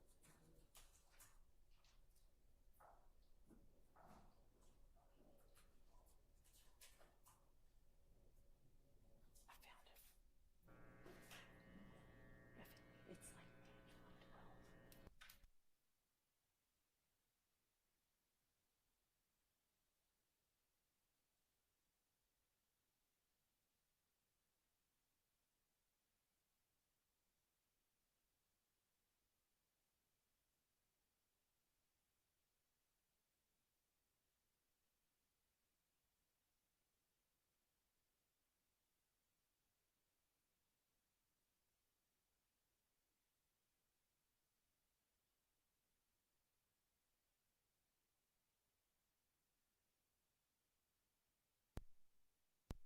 Sustained was, it was your observation that the state wanted this plea to go through as much as Mr. Sledge did. The state objected about on relevance and speculation as to what the state wants. Oh, I actually overruled that one. Never mind.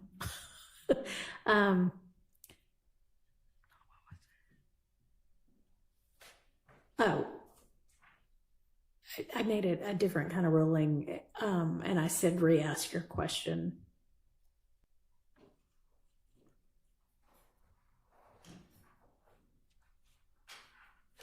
Based on your conversation with the state, your knowledge of the case, your communications back and forth with the state, your evaluation of the plea agreement you formed or you observed that the state was just as interested in getting this plea done as Mr. Sledge. Wasn't that true? Objection calls for speculation about the state as to whatever his observation is or belief was. It's not pertinent to any material I sustained.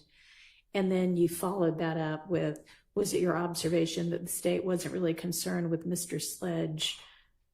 I think it was with getting Mr. Sledge, but with getting Mr. Williams, which would also have been asking for, what the state wanted or didn't want, which I had just sustained, but asking in an even more pointed way. So it was inappropriate for you to ask that question. With regard, though, to an admonishment, any instruction I give is just going to highlight it again for the jury. So is that really what you want? Why don't I just admonish Mr. Adams privately not to pull anything like that again, or you will get admonished in front of the jury? Would that suffice for now? Yes, it does. Thank you. Okay. Are there other issues we need to raise? I just like to I'll say, let Mr. Steele if you want. Okay. just before the court, or if you'd reconsider, Mr. Copeland made it clear in his testimony that the police wanted Mr. Jeffrey Williams, that all of, he realized. Yeah, that's So- a different issue, though, than the prosecution being just about Mr. Williams, which y'all can certainly argue all you want, but that doesn't make that a proper question to have asked this witness. And just, okay, maybe you resolved it, but you said something I found interesting earlier. I found a lot of things you say interesting, but Thrift, T-H-R-I-F-T versus State, seemed to agree with the court's, what I think the court was saying. It's 310 Georgia, 499. It's in Division 7, like 6-7. It's a 2020 case. And it seems to say that a question asked is not contained in 17-8-75, but it says pretermitting. So I don't think they reached that issue, but they clearly didn't reach it, as a statement. I just wanted to. Okay, I appreciate that, and I do think that's correct, and so I'm glad to hear that an appellate court also came to the same conclusion. Thank you. Yes, sir, Mr. Sharp. I know Mr. Adams has not finished his cross yet. I Right. also have a short Okay. cross-examination. I wanted, and as you know, Mr. Botts was flying solo this morning, and I want to be clear. I'm seeking guidance from the Okay. court. There's an area of inquiry that I wish to get into, but I don't want to be accused of opening any doors. Okay. Mr. Come on, help me out here. Right. Mr. Attorney Wright, thank you. Attorney Wright has testified that there was one specific, and I'm going to have to go up there to see the number. There's one specific, no, not three. There's one specific provision that he asked to be removed, and the state did in fact remove it. Okay. Okay, and I'm not going to dispute anything like that. I do not plan on getting into the contents of number 8, but I do plan on asking Mr. Wright if, to his knowledge from the review of the discovery, his client made any such statement to the police and any such statement to the district attorney.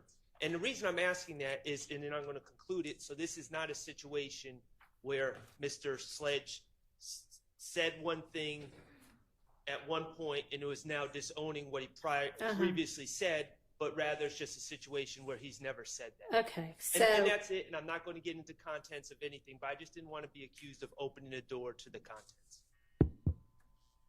I think the contents of number 8 are already in front of the jury anyway, because it's one of the factual assertions that Mr. Sledge disputed, and so those were read out, weren't they? It's very confusing They because were. one prior version, number 8, It's not the same as is the not ultimate the one. same. So what I believe Mr. Wright was, what I believe him to have been saying, and perhaps I will confirm by having him point to it when I'm up there, so it won't be read to the jury. I believe he was referring to the part where he said he heard, his client heard someone say, "We caught nut." Oh, yeah. Add, and then that other number 8 was added in its place. So I'm referring to the original number 8. Okay, I don't know if that was a number 8 or not. Well, You'll just whatever have number to- it was. Yeah, you'll have to, because I don't know if he even gave a number. Okay. But yeah, that's fine.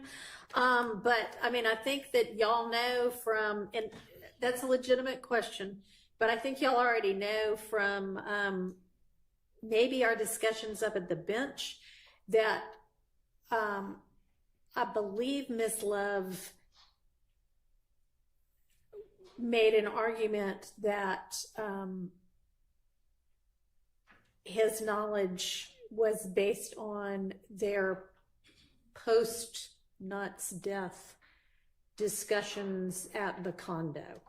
And and I may be misremembering it, but I think that was what Ms. Love at least indicated was her kind of basis for putting that in. So if you ask and no, he never made a statement to police, it's then possible that she gets into that. Although y'all, we are getting, I mean, could we focus on what the issues are in this case, please? Your Honor, when the court permits, there's one more matter that I think I want to bring Okay, to. so do you have any issue with if Mr. Shart ends up asking, that line of questioning? You're going to have an issue with that? My response has to do with what Mr. Wright's answer has already been.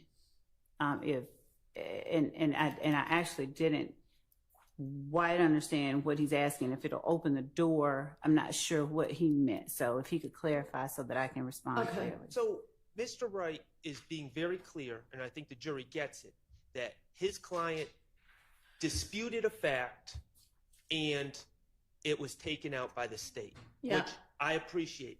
But I think that, heck, if as an attorney, if I heard that, I would be under the assumption that it ended up in the first place, there in the first place, because he must have said that previously and is now disputing it. I'm not going to get into, the state put this in there without ever hearing it out of your client's mouth. I'm not going to get into the dramatics of that. All I'm just going to try to establish is that, to your knowledge, what you asked to be taken out was something that he never said. Not just that he's denying it now, but he never said it. Okay. Now I understand. So what my response is actually, I'm going to entail a question as well, similar. But so in States 452, while Mr. Wright was on the stand, I asked him about what we're discussing now, and he brought up himself. I don't know how number 8 got in there, Right. something to that effect. And he never said, obviously, I told you to take it out. He said it was an oversight on my part. But I asked him whether it preceded, whether number 460, that email that was sent at 8:43 on December 27th, whether it was sent in response to States 452, which was sent at 5:06. He said, well, States 5:06 did not have number 8 in it, right? Right. And so that part was fine. But then when he gets to, he said the next thing he sees is States 453, which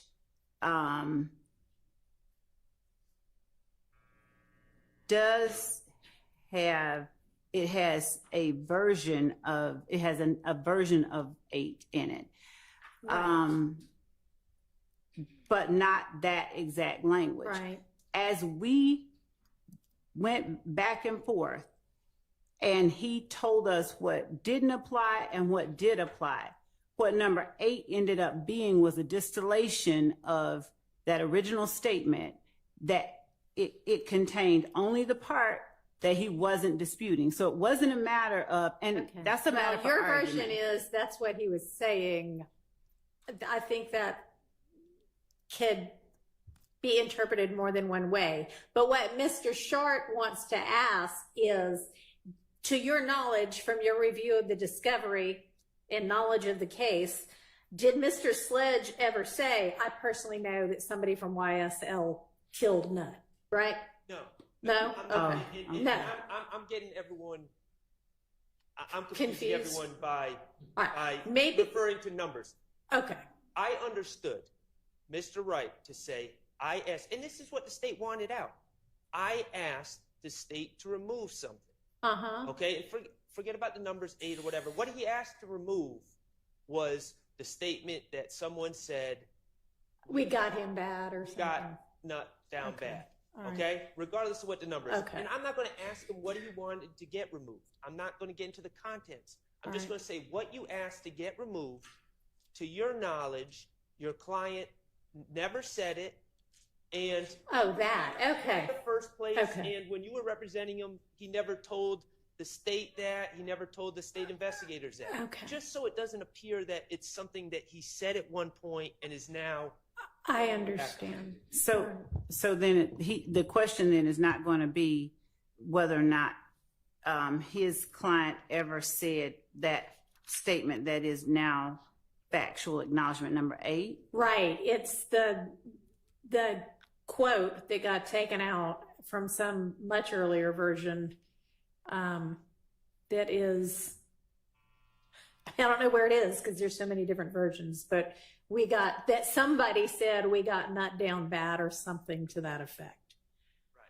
And of course, I'm not going to say what it says. Because Right. that's- Okay, but that's what you want to ask about. But you're okay. And so if the court could inquire if Mr. Sharp, because we have labeled them all so that they're not confusing. Do you know what exhibit this is going to be on? I mean, I don't know that anybody. Or just a date and time. I don't know. Do you have the exhibits do. available? And I gave them for to Mr. review? Sharp, but All if right, he'll just Mr. tell Sharp, me. can you review and see what exhibit number that is? Because I don't know if it's on more than one. All right, and so if he asks that, he's going to ask, do you know of anywhere from the discovery that might have come from? Or in his representation, Mr. Okay. Sledge ever telling someone from the state that Okay. prior. Which one? Whatever the quote is.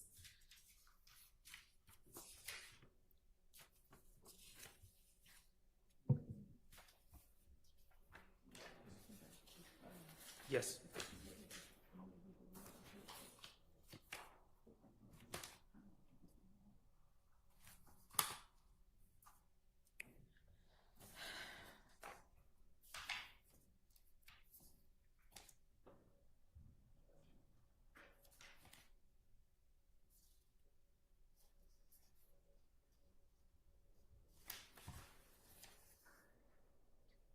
Of course, it's in the wrong order.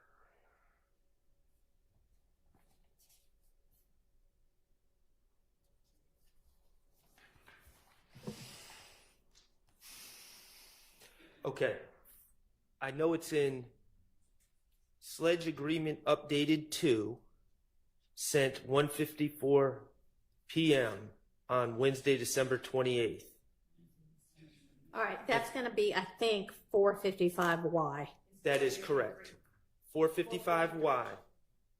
And under number 8 in 4. Sorry, but that is 453Y. 455Y was the one that was sent on December 28th at 1:54 p.m. That's exactly what I just said. I'm sorry, I thought you said 1:45. My apologies. Okay. So it is 455Y. Right. And I'm not saying it's not in other versions. I just know it's I in. don't know whether it is Okay. or not. I but just know okay. it's in that one. All right. And what number was that, please, sir? It's number 8. So it's number 8 in 455Y. Okay, Correct. But of course, not number 8 in the final version because it's not in the final. right. Okay. Okay, so you understand what he wants to ask. Is that, and I don't know what you think that might open the door to or not. I think it might open the door to the fact that Mr. Sledge has testified to the fact that he was at the condo with a number of people, one of which has given a statement that Mr. Kendrick and Mr. Stilwell both indicated that they killed Donovan Thomas using this language. We caught that in Nut Down Bad. And the fact that Mr. Sledge acknowledged being at that condo during that time, if he starts asking, and he being Mr. Sharp, asks, did your review of the discovery reveal that your client made this statement, then it doesn't have any relevance, given that, one, it doesn't show up in the final version, but two, if his whole purpose is to find out the basis for the state putting it in here first, then I can inquire further about what his client did say and what his review of discovery did reveal, whether or not that statement was alleged to have been made during a time his client was alleged to have been at the condo with the person alleged to have made it. So if that's his only reason, then that's what I would offer up. It's opening a door into. That's just from hearing what I'm hearing so far. Once again, I'm not getting into the contents, and Your Honor, to answer the question, of course it doesn't open the door, but I was just doing this out of an abundance of caution, and obviously the state is trying to jump through a door And that's so not is your open. question going to be to Mr. Wright, from however you phrase it, whether Mr. Sledge ever said he personally heard that? I am going to say, I'm not going to use the words personally heard. I'm not going to use. All right, what are you going to ask? I'm going to say, Mr. Wright, on direct examination, you talked about requesting that Something part different. of Yeah. number 8 on 455Y be removed, and the state removed it. Right. And without getting into contents about what it said, is this something based, and I'm going to get into, you're his attorney, you get discovery. Is this something based on your review of the discovery that he ever said to the police? And I'm not going to say what it is. I'm just going to say what you asked to be removed. Is it based on anything he ever said to the police? Is it based on anything that he told to the district attorney or any DA investigators? And I was just going to conclude it and say, Mr. Wright, so the thing that you asked to be removed, it's not a situation where Mr. Wright, Mr. Sledge allegedly said something and was now going back on it. It's a situation where Mr. Sledge had never said such a thing. And that's it. And I'm not going to say, oh, the state was doing this and that. Okay. I'm going to keep it very simple. Okay. That's fine, but we've never alleged that the state, that Mr. Okay. Sledge. I think they just want to establish what he just said as his final sentence, that Mr. Sledge didn't one time say it and then disavow it. Right. And given that it's not something that has been put before the jury, what it is, I don't know how it's relevant. Well, I mean, Mr. Sledge's credibility is obviously at issue.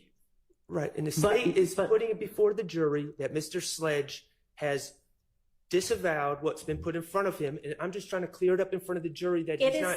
Yeah, I understand. It's fine for you to ask that question. Do not ask it in a way that suggests that the state has no factual basis for having ever suggested maybe that's something he could I'm not going to do that. agree to, Not because gonna do then I will let her get into here's why we said this. Okay. Completely understand. All right. Everybody understand that?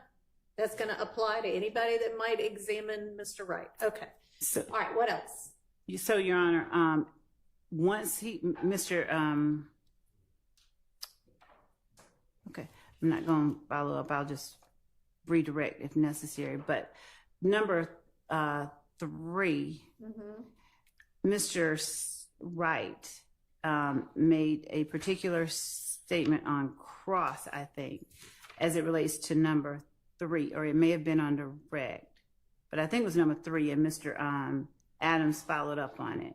And the question was, you asked that number 3 be changed, and then number 3, the state refused to change it. Now, given that that assertion has been made and has been affirmed by the witness, we believe that the content of number 3, which I think has already been put before the jury because it was played. I think that the content, just number 3 alone, from Mr. Wright's December 27th, 2022, 8:43 p.m. email to the state, the statement that he makes, the video may have seemed like the issue was gang related, but it was actually about a girl that Sledge was dating, and Kel started kicking it with her. That was the real issue behind that. Not denying the video, but the real issue was the girl. I think that at this point, the language of what Mr. Wright responds with becomes very important because of the characterization made during cross-examination, which was that Mr. Sledge asserted that number 3 was false, and Mr. Sledge has stated that he feels like it was false, and then Mr. Wright asserted that it was false. But the language that Mr. Wright used to correct that assertion does not assert that Mr.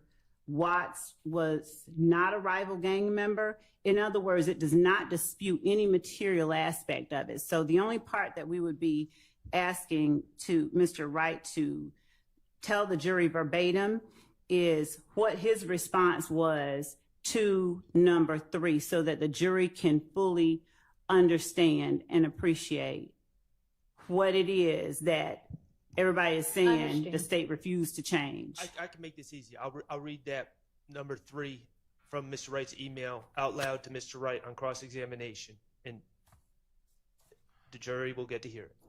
I'm fine with that. And on behalf of Mr. Williams, I don't have any objection to that. I asked the question, I believe, and it was specifically because Mr. Wright had on cross-examination said that on that one, number 3, he specifically asked that it be either accepted or changed.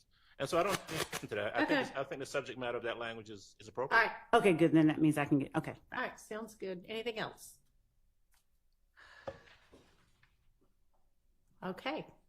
Let's get Mr. Wright and the jury.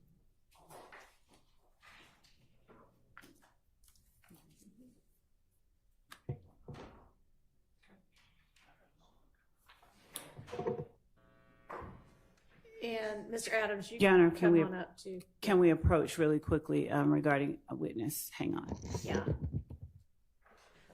Hold on the jury. Mr. Wright can come on in.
Thank you very much. Y'all be seated, and Mr. Adams, you can continue your examination.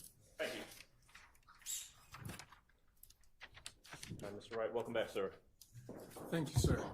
All right. I think when we left off, Attorney Wright, I was asking you, we had gotten to the point where I was asking you questions about the actual plea on the 28th of December. Okay. So I want to pick up there.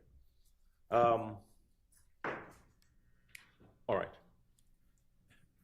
At the end of everything, all of the discussions, the plea agreements, conversations with your client, ultimately, Mr. Sledge entered a guilty plea, correct? Yes. And he was sentenced, at least in part. Yes. And he was released from prison, from jail, true? Yes. All right. Part of his sentence, requirement of his sentence was he had a curfew. Is that right?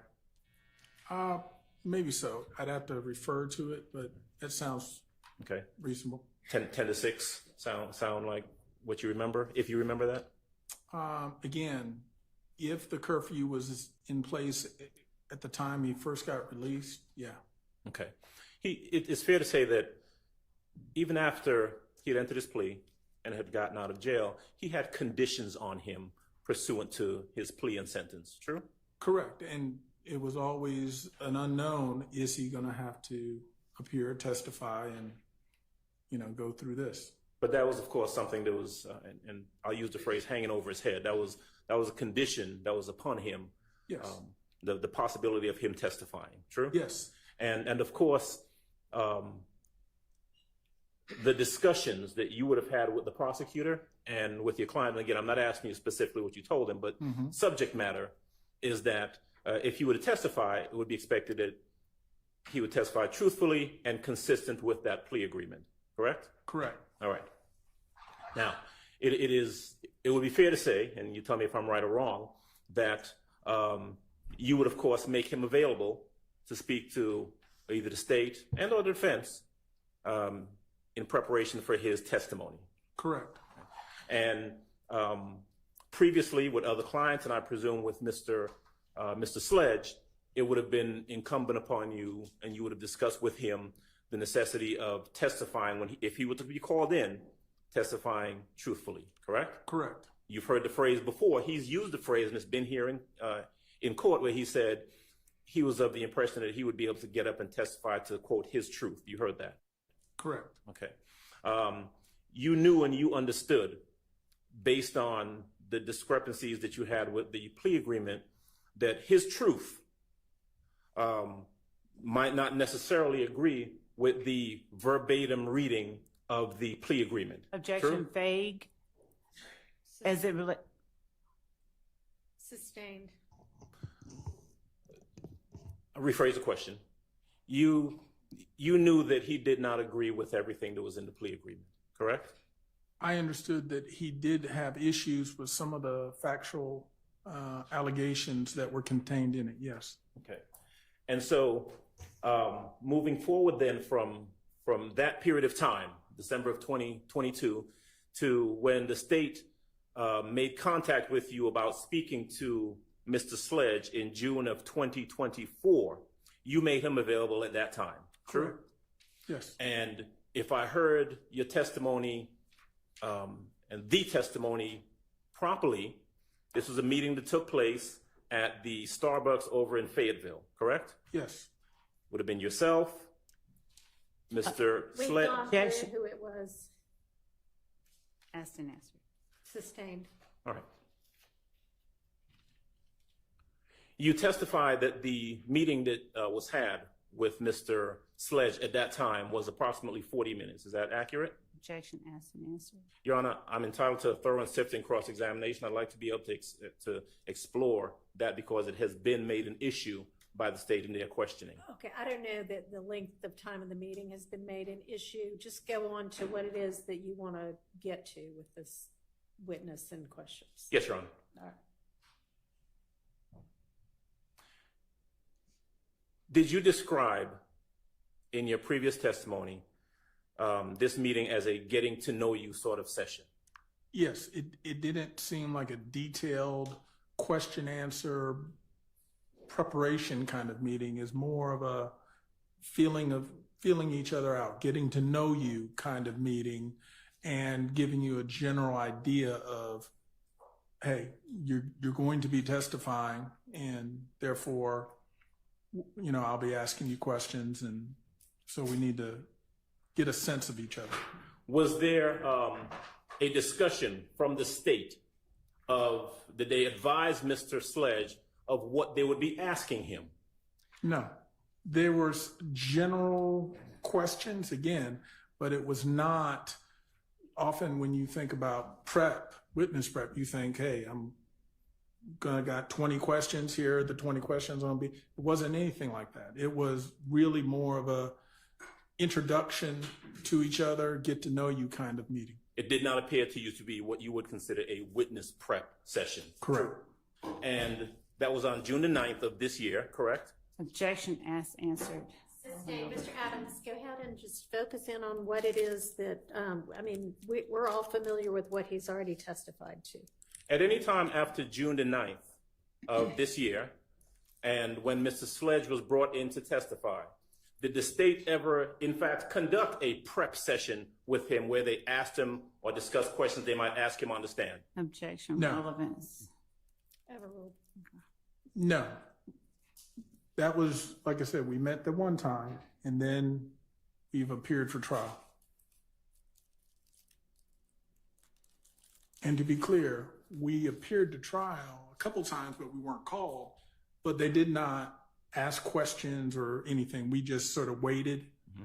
So again, trial was really the next instance of any communication between the state and my client. Did Mr. Sledge at any time ever indicate that he would not comport with his plea agreement and come in and testify? Did he ever exhibit any reluctance to come in and testify? No. Did he ever attempt to avoid a subpoena or to avoid reporting when he was asked to report? No. In fact, for us, in our posture, we wanted to make it clear if they need to meet with us, see us, when we need to come in, we were always going to make sure we are there and make ourselves available so that at all times it's clear we're fully cooperating. During the course of that meeting, you described, and I'm going to use your words, that when Mr. Sledge started talking about what Jeffrey Williams had said about taking Woody down to see the police, that, quote, the prosecutor didn't seem to like that topic. What I said then were words to the effect, and I'll say it again now, that she made it clear that wasn't what she asked him, which is true. That wasn't the question that I heard her ask him. But ultimately, my observations were that it was a topic that she wasn't asking about. And again, it just sort of raised a red flag for me that, is this a hot topic? There's something to that. When Mr. Sledge testified that the prosecutor said to him, quote, I'm not going to ask you about that, do you have a specific recollection of him, of that being said? What I can say is, again, I didn't hear Ms. Love say that, but I do know my client indicated that's what he heard. So we were both present, but we heard things differently. So yes, he has always contended that's what he heard. And again, to the extent that what I heard was not the same. Did he contend that prior to him being put on the stand? Let me rephrase that question so it's clear. Okay. You heard his testimony when he testified to that on the stand, am I right? Yes. Had he indicated that to you, that sentiment to you, that that's what he heard prior to him coming in here and testifying? Yes.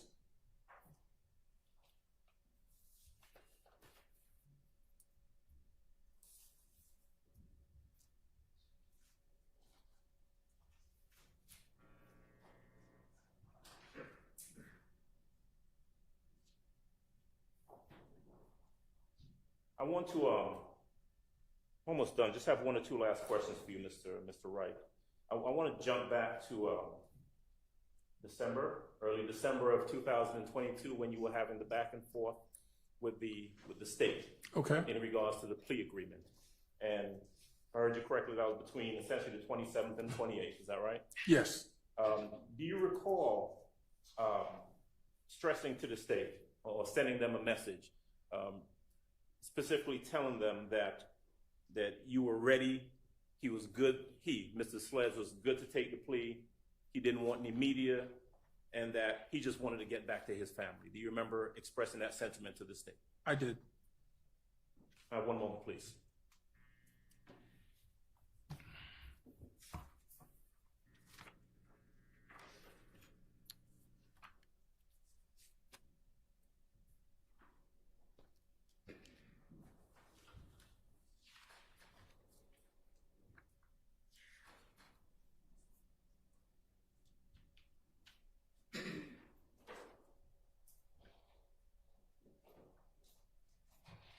Attorney Wright, thank you. That's all I have at this time.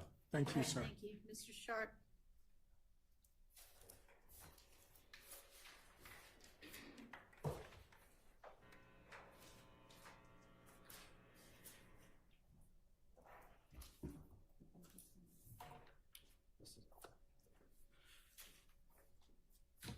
Good afternoon, Mr. Wright. Good afternoon. Attorney sir. Wright.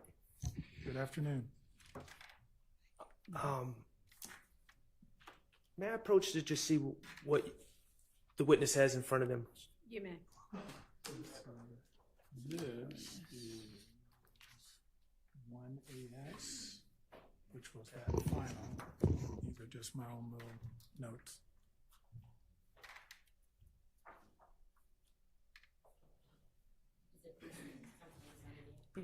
This shouldn't be. These are all just my own notes.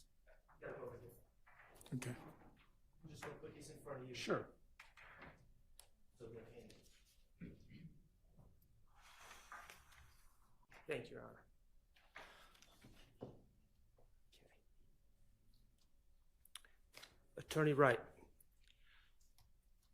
on direct examination, you made reference to identifying a portion of a certain factual acknowledgement that you and your client disagreed with and bringing it to the attention of the state, correct?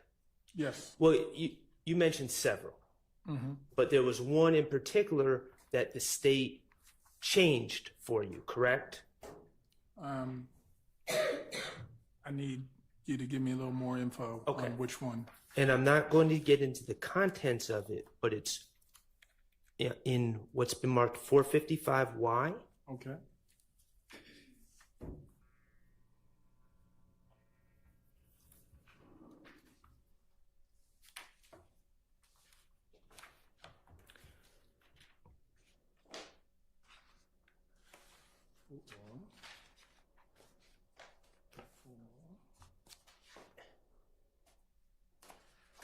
I'm not seeing 55. Let me one more time. 56. State's just handing it to me. Okay. On approach. Gotcha. That's okay, Your Honor? It is. Ah, I believe Okay. it's 455Y. yes. Yes. Yes. Now, we're throwing a lot of numbers at the jurors. Okay. Just so we know what we're talking about, 455Y is not the final plea agreement with the final factual acknowledgments, correct? No. Okay. On 455Y, on factual acknowledgement number 8 on that document, not the final document, but number 8 on that document, isn't it true that you identified that factual acknowledgement and said that you had some problems with that factual acknowledgement? And I'm specifically the last part of it. Yes. Okay.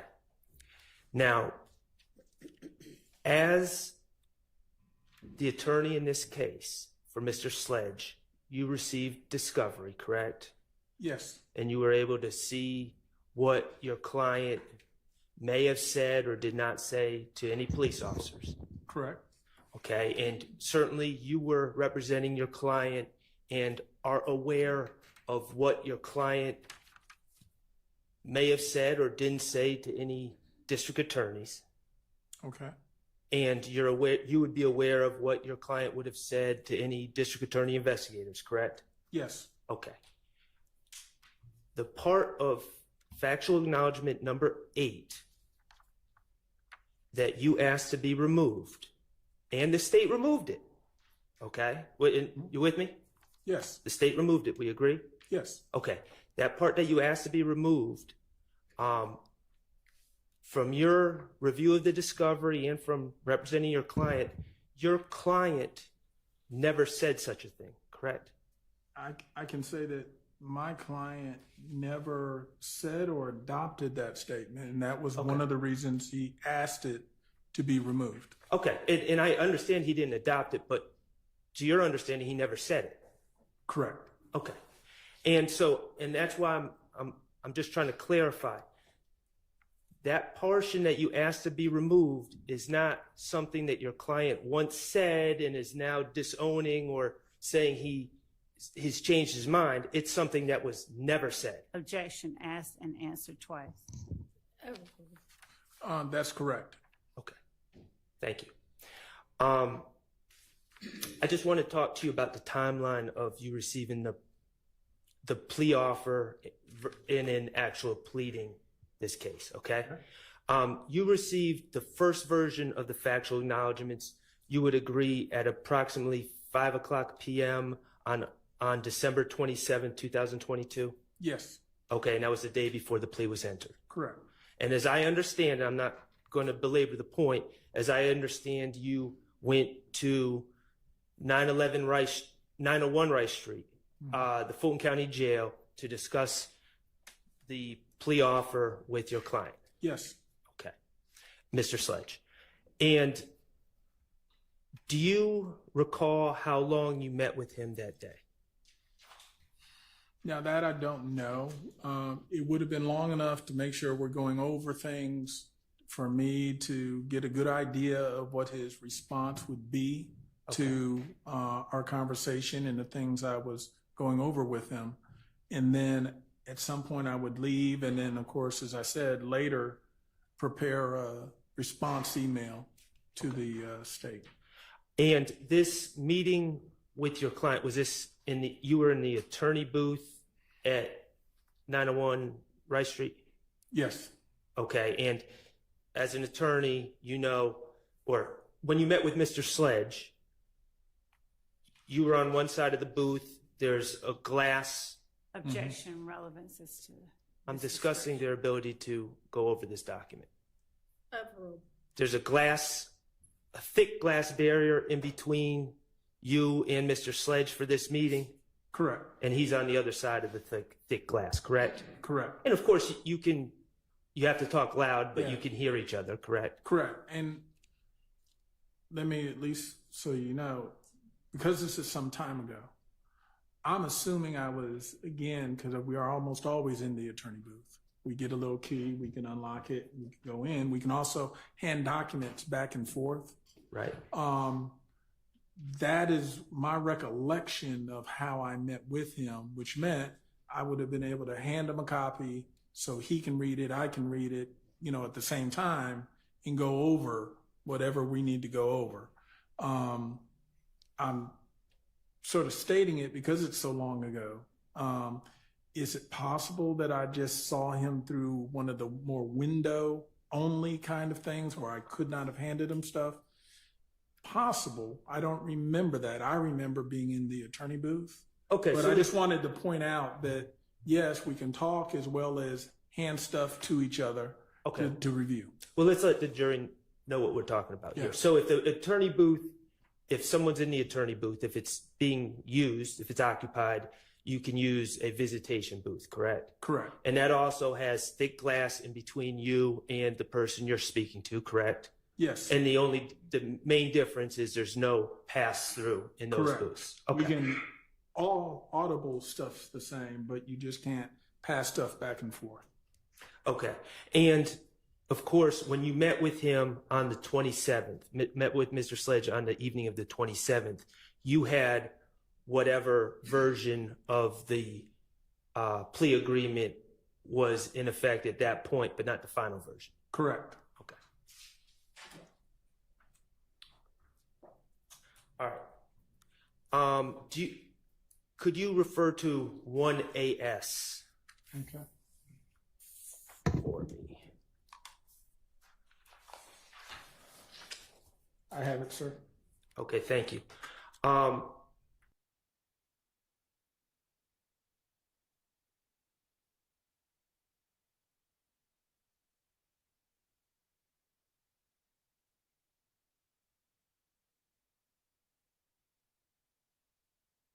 Correct? Yes. Okay. So right when he testified earlier today, he had a 15-year sentence hanging over his head as well as the probation. Correct. Okay. And so his maximum exposure is 15 plus 15, correct? Yes. I mean, technically less, we'll say any time he's already ticked off since the agreement. But generally speaking, it's 15 plus potentially another 15. So, and at this point, if he's done a year on probation, it would be 29 years instead of 30 years. Correct. Okay. Now, you indicated in your review of the final plea agreement, there was one factual acknowledgement that you testified you missed, correct? Correct. Number 8 on the final agreement, you missed. Correct. And, well, I'm not going to ask you to speak on behalf of your client, but you missed it.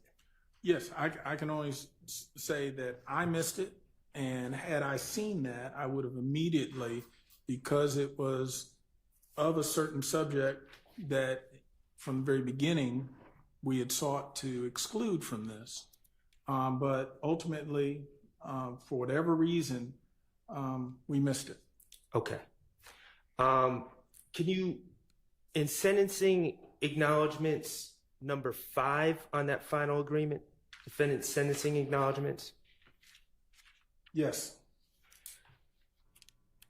This final plea agreement between Mr. Sledge and the state, as reviewed by yourself and Mr. Sledge, indicates that your client is facing as much as 35 years in confinement. Isn't that correct?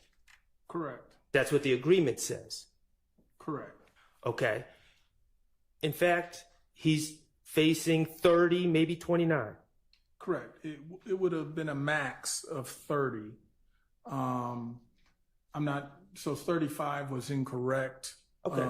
So, Your Honor, I object to the characterization. The language, I'd object to the characterization, and I don't want to speak further, but the question was posed whether it said he faced 35 years, and that is an incorrect characterization. I can... Okay, do you want to rephrase? does the document say that if your client does not fulfill the obligations of this agreement, it may result in defendant being sentenced to serve as much as 35 years in confinement in the Georgia Department of Corrections? That is what the document indicates. Okay, is that your client is facing 35 years? I think it would be a more correct statement to say 30, but point is 30 or 35, a whole lot of time. But yes, I think the correct number is 30. All right, you're making my point for me. Gotcha. You signed an agreement where your client was facing, you and your client signed an agreement saying that your client was facing 35 years. Correct. And he was really only facing 30 or less. Objection, asked and answered. Yes. Sustained. Your client on that final agreement, there's a word that's crossed off and initialed by your client, correct? Yes. Okay, begin was changed to being. it's just switching the letters, right? Yes. Okay. And that was crossed out and written and initialed by your client, correct? Correct. All right. And you've reviewed the video tape. You were in here when the video was played of your client taking a plea? I was there. Okay. That was something that Miss Love caught and instructed Mr. Sledge to cross out an initial, correct? That sounds correct, yes. All right. That wasn't something that was caught by your client. Correct. All right.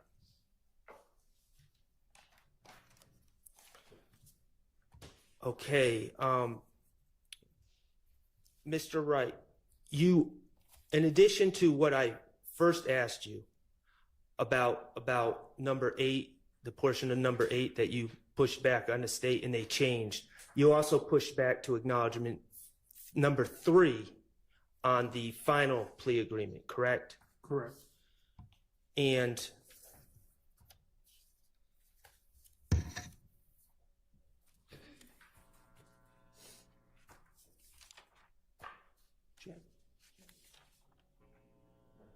Your Honor, may I go back first? Yeah.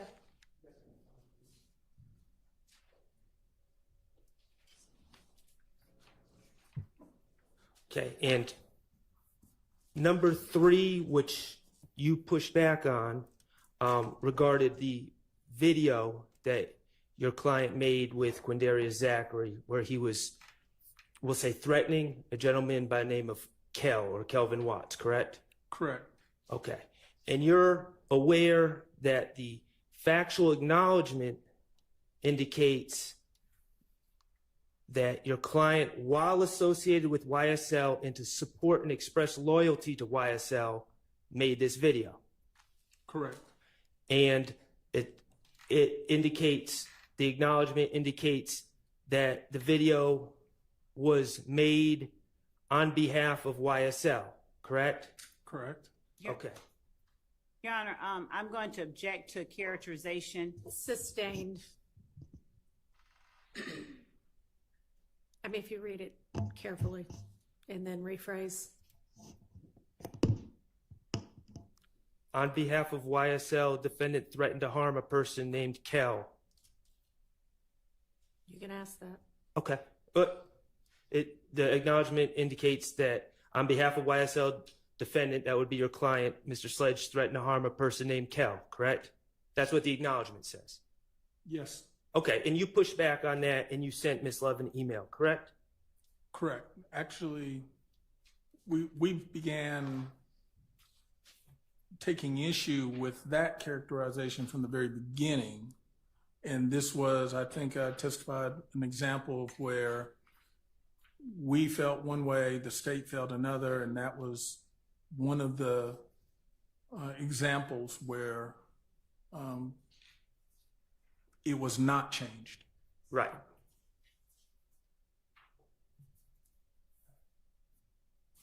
Okay. Do you have the emails? Actually, this might be. 460 is right here. Do you have 460 in front of you? Yeah. No. 462, 461. One moment. This is the only 460. Ms. Love gave me this one. I'm going to okay. approach, if Your Honor will allow. I'm handing you what's been marked as 461. Yes. I'm going to read to you from your email what you said about acknowledgement 3 to Ms. Love. And this email was sent on December 27th at 8:43 p.m., correct? Yes. Okay, and this is the night before Mr. Sledge entered his plea, correct? Yes. Okay. You wrote regarding number 3, the video may have seemed like the issue was gang related, but it was actually about a girl that Sledge was dating and Kel started kicking it with her. That was the real issue behind that. Not denying the video, but the issue was the girl. Is that what you Yes. wrote? And is that verbatim? Yes, that was verbatim. Okay, so the point you were trying to get across is you're not denying that your client, Mr. Sledge, made the video, Correct. and you're not denying that he had an issue with Kel, Correct. but that issue was about a girl. Yes.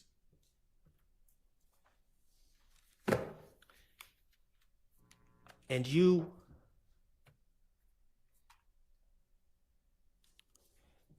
ultimately, the state was unwilling to change that factual acknowledgement in the plea agreement, correct? Correct. They were unwilling to take out that it was done on behalf of YSL, Correct. and they were unwilling. Your Honor, my objection is vague when the question is they were unwilling to take out that it was done, and earlier Mr. Sharp referenced video. If you could just clarify what he's saying. Sustained. Okay, they were unwilling to change the factual acknowledgments on your client's plea that he was to sign the next day, right? Well, again, some changes were made, but as to that specific one, I'm talking, that was one example of where they were not willing to change it, even though we had a difference of opinion as to what it was about. and, So and, the it is still unclear. So and if you- factual acknowledgement number 3. I'm sorry, yeah. Okay. Yes, my objection was to, could they specify what it we're talking about? in terms And it may help. Factual acknowledgement number 3, which relates to the video that was made Yes. with your client and Mr. Zachary in it, correct? Yes. Okay. The state was unwilling to change the language that it was done to support and express loyalty to YSL, correct? Correct. And they were unwilling to change the language that it was done on behalf of YSL. Correct. And Your Honor, Yes. again, I object. You can as to clear the it back characterization. up on redirect, or are we already? Yeah, that was, I haven't you done a still have redirect. redirect, so you can clear it up then. They were unwilling to change the language where it said, wherein on behalf of YSL, defendant threatened to harm a person named Kel because of that individual's association with a rival gang. They were unwilling to change All it, right, right? all right. I think that the state's objection is a valid one, and I don't know if you want to, if you need direction, but why don't y'all approach? Your Honor, may I tell you what's- Yeah.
Okay, Attorney Wright, do you remember at this moment, in your email, you did not indicate specific changes that you wish to have made, correct?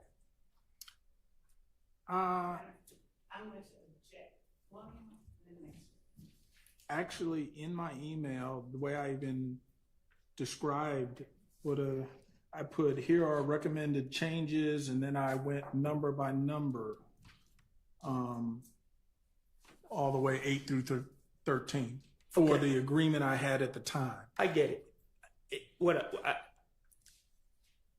It's not like you went through it like you do in Microsoft Word and mark it with red or anything like that, like an editor would, correct? Correct.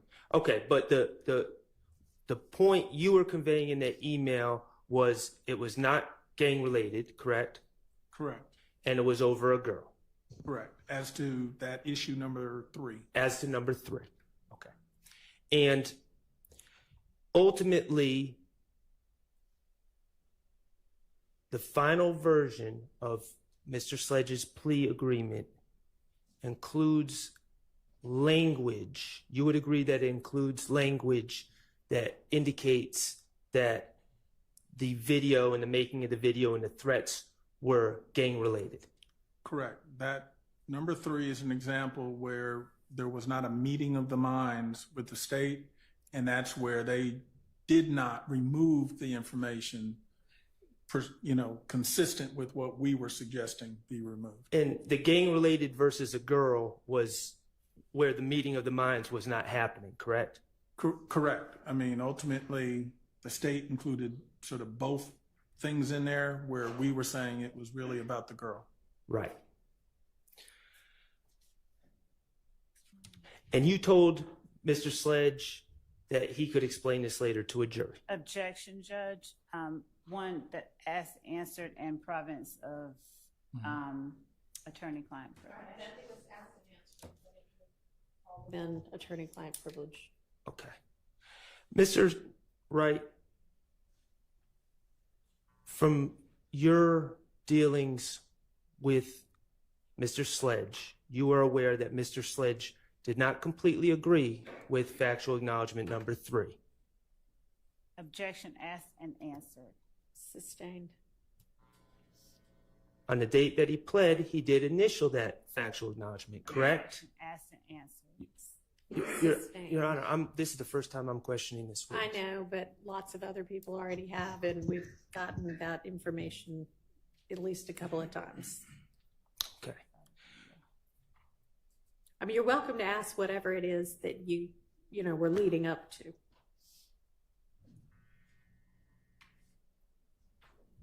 I believe on cross, you indicated that in negotiations, you can't have everything, and sometimes you have to live with some things, correct? Correct. And your client initialing number 3, even though he didn't completely agree with it, is an example of having to live with things, correct? I think I previously did state that number 3 was an example where there wasn't a complete meeting of the minds, but his choice was to either walk away and proceed with trial or enter into the plea agreement. To go home, Mr. Sledge would have to live with that as part of the negotiations, correct? Objection, Your Honor. That part is asked and answered. And Sustained. All right, here's my question. Is it fair that Mr. Stillwell would have to live Objection, with your Honor. client? Asked and answered. No. I'm sorry.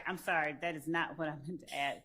Objection, relevance, and improper question. Is it fair that Mr. Stillwell will have to do anything is an improper question for this witness. So forgive me for... Sustained. Was Mr. Stillwell a party in these negotiations? Objection, that is, again...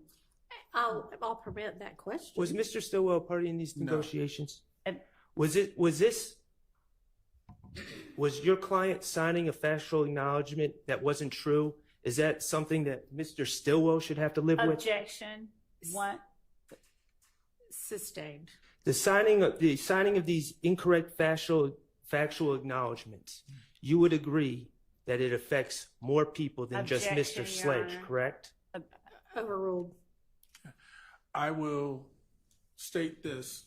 Any person in a case where there are multiple defendants, once they enter into a plea agreement that includes certain factual stipulations, that can impact all the defendants, not just themselves. So, to your point, that yes, when Mr. Sledge was completing his plea, his focus was on him.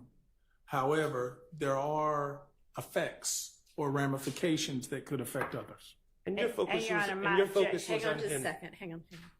And my objection was to the characterization of the incorrect or improper factual acknowledgement. So the answer, I think, sort of dealt with, but my objection was that that was a mischaracterization or improper characterization. Was All factual, right, well, was, the jury's heard the testimony, so. was factual acknowledgement number 3 completely correct from your client's perspective? We indicated that we took issue with some of number 3. Some of it we were acknowledging, and some of it we took issue with. And he initialed it, and he got to go home. Correct. Objection. I And didn't ask the- it affects these other gentlemen back here, correct? ask the answer. Sustained. No further questions. Okay, does any jump questions? Questions, Mr. Williams or Mr. Harvey? Okay, all right. Anybody need a break before we do redirect? Okay, let's take a quick kind of 10-minute break. Try to be back here close to 3. Yes.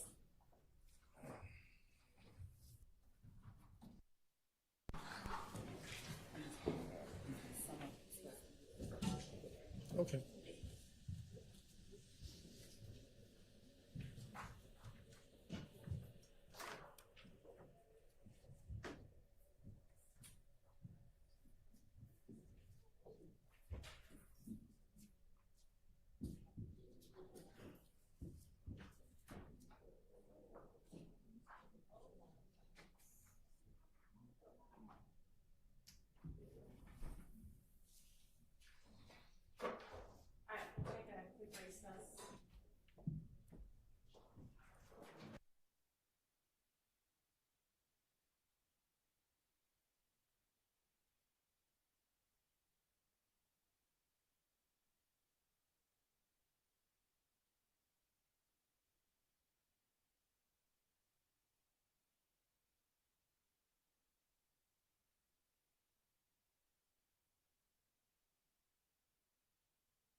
Ms. Love.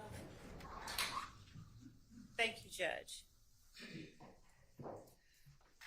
Mr. Wright, you were asked on cross-examination by Mr. Shart, I believe, regarding factual acknowledgement number 3 that was contained in the final plea agreement that your client signed. Do you recall that? Yes. I want to ask you whether State's Exhibit 452 Yankee, which was sent at Tuesday, December 27th, 2022 at 5:06 p.m., as indicated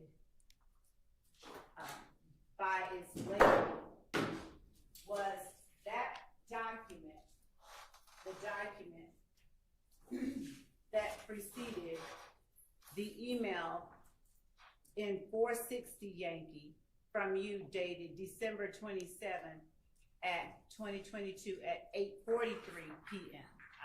I'll let you look at that.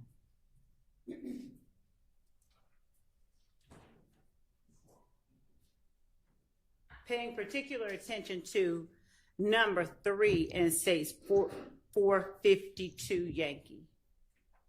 Yes, it does appear to be number 3 in Exhibit 452 Yankee is what my email note was referring to. All right. Would you please read exactly what number 3 in State's Exhibit 452 Yankee says that was sent to you before you sent the email in 460 Yankee? Okay. While associated with YSL and to support and express loyalty to YSL, defendant and co-defendant Demikian Garlington and Quindarius Zachary appeared in a video with another person, AS, wherein the defendant brandished a weapon used in a drive-by shooting, and wherein, on behalf of YSL, defendant threatened to harm a person named Kel because of the individual's association with the rival gang. Now, exactly what did you respond with relation to number 3 when you sent that email in 460 Yankee? Objection. That's Your been asked and language. answered. What'd you say, Mr. Adams? Asked and answered. I'm gonna allow some leeway. Go ahead. In 3, I said the video may have seemed like the issue was gang related, but it was actually about a girl that Sledge was dating, and Kel started kicking it with her. That was the real issue behind that. Not denying the video, but the real issue was the girl. On any part of 460 Yankee or any other communication you made with the state, did you ever assert on behalf of your client that Kelvin Watts was not a rival gang member? No, I did not go into. No. Okay. And He can explain his answer. Your Honor, I don't mind explaining, but I wanted to ask, with the court's permission, certain questions that are frankly binary questions, yes or no, and then if he could be allowed to explain, I would Okay, just well, he said no, and he Okay. was about to explain, so you may follow that up your no if you want to with something else. Go ahead. I was simply going to say no. But again, the whole point I was trying to make is that it wasn't, from our perspective, really a gang-related issue. It was a girl-related issue. And then ultimately, you did change it. However, the change ultimately sort of included both. That it's a girl issue, but you also kept the fact of some of the YSL and gang contention. And that was just what I would say is sometimes in negotiations you agree to disagree about, what was at issue. Okay. I'm going to ask you the next question. Did you ever indicate in any way on behalf of your client that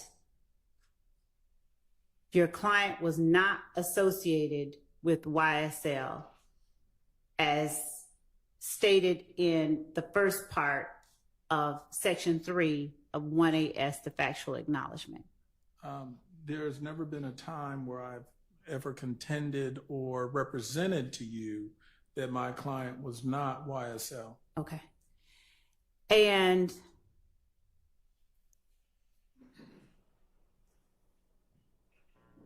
is there ever any indication from you through your client, from your client through you to the state, that the portion that says where a defendant brandished a weapon used in a drive-by shooting is incorrect, inaccurate, or false? The answer is no. And further, again, we took no issue with the video. The video is what it is. The issue was just, we were saying sometimes what the motive was. The motive was a girl-related motive, not YSL. Yes, he may be YSL, and yes, the video he does. I'm going to object. Hang on just a second. I'm going to object to the response that he may be YSL, that invades the province of the jury. Your Honor, we're talking about his. Overruled. Okay, go ahead. Maybe, again, it's contended he's YSL. Maybe, and the video is what the video is. We were simply taking issue at the motive or why the video ended up being created had more, it was focused because of this girl situation between two guys. Okay. The fact that Kel or my client or whoever they are was a secondary and what we said not the primary issue. Okay. Did you ever indicate on behalf of your client in any fashion, whether in 460 or some other way, that the portion wherein on behalf of YSL defendant threatened to harm a person named Kale was false? No. All right. All right.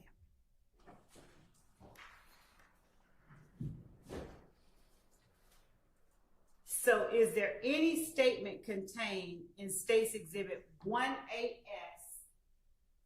Section 3? Is there any portion of 1AS, Section 3 that your client, through you, contended was false? At any time that you conveyed to the state?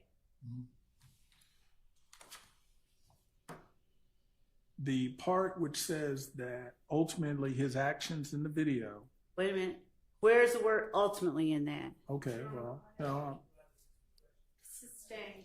Okay. He's Okay. trying to explain it. Okay, I'll just start by reading and then I'll pause and explain the part. While associated with YSL, comma, and then here's the part, and to express support and loyalty to YSL.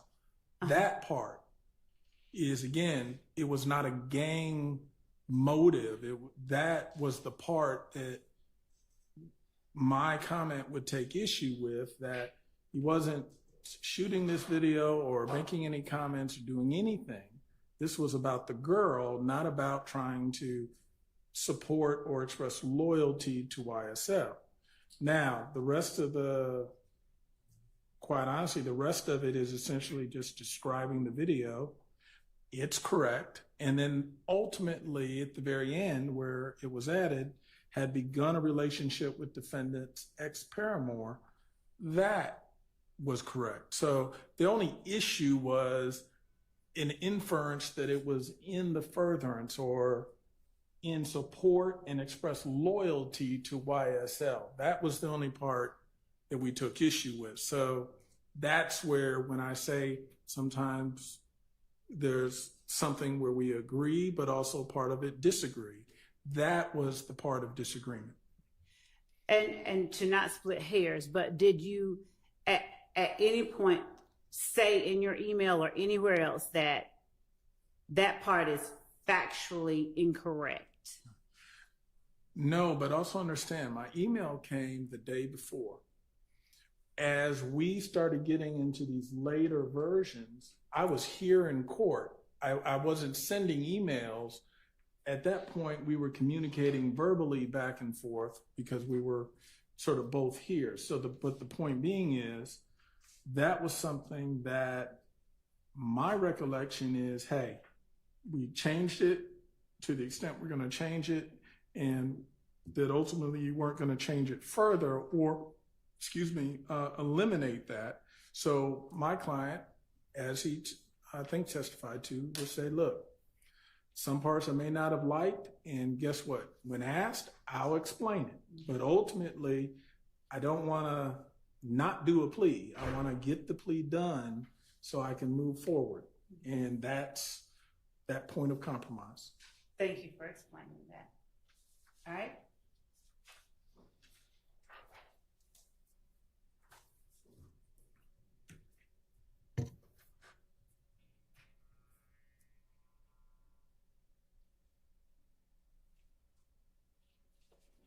Your Honor, I would also at this time ask the court to conditionally admit 452, 460, and 453, not for publication at this time, but subject to additional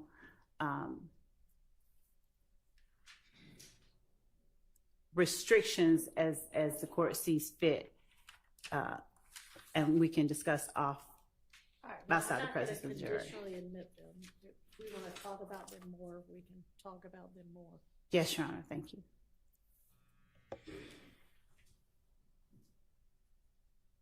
While you were on cross-examination, you testified that some of the factual allegations that were contained in the final plea agreement were not ones that you had agreed to. But on direct, am I correct that you said number 3, you asked to be changed and it was changed, but not exactly like you wanted? Mm-hmm. And then number 8 was one that you said today that you missed back at some point when you were reviewing the document. That is correct. I have said today that number 8 was missed. Okay. And a review of it versus our earlier comments to you, they can't be reconciled. I mean, in other words, it's clear that that was not something that we would have anticipated. In other words, it was something we objected to and wanted removed. Ultimately, it reappeared in that final version. We did sign it. Again, I'm not taking issue. We missed it. And unfortunately, had I seen it the day of, I would have paused, stopped everything, and said, this is a hard stop. We got to figure this out. We'll come back to that in just a moment, okay? Other than number 3 and number 8, do I remember correctly that everything else your client through you acknowledged was Objection, Your Honor. accurate? Asked and answered. Sustained. When you spoke of some of the factual allegations, were number 3 and number 8 the only two Asked you and were? answered. Sustained. Outside of what's contained in the final 1AS, is there any other thing that you asked the state to change that we Your did Honor, not? asked and answered. I think that was also asked and answered. I did. Okay. Objection. We'll move forward. Now, as I said, when you mentioned number 8 being something that you had not seen before, are you able to tell the jury the first time that you can now recall paying attention to number 8? Number 8, when you were questioning my client, and number 8 came to light, one of the first things I started to do was go back to read to figure out where that came from. And of course, my reasoning, without going into the content, was that was one of, from the very early things that we said, hey, this is not accurate. And then I'm thinking, where'd that come from? But I went back, I realized it was there. How we missed it, how I missed it, I don't know. But apparently I did. If I show you number 8 on 455 Yankee, an email dated December 28th, 2022 at 1:54 p.m., are you able to recall whether this was a document that you reviewed while you were actually in court? I believe that was one that I did review while in court. I think you said 155? Yes, sir. Yes, 455. 455. Did I say one? I don't know. 455 Yankee. Now, without reading out loud number 8, Okay. read to yourself number 8. And after you've done so, would you please tell the jury whether number 8 under factual acknowledgments under 455 Yankee is something that you asked the state to change?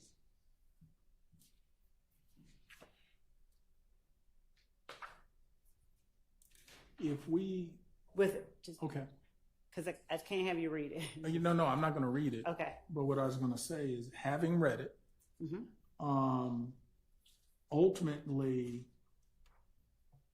only the very final part, the last sentence, really the and then everything after that is the only thing we would have asked to be removed from this paragraph.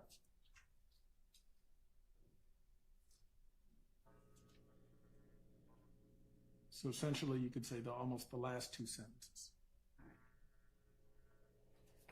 And so,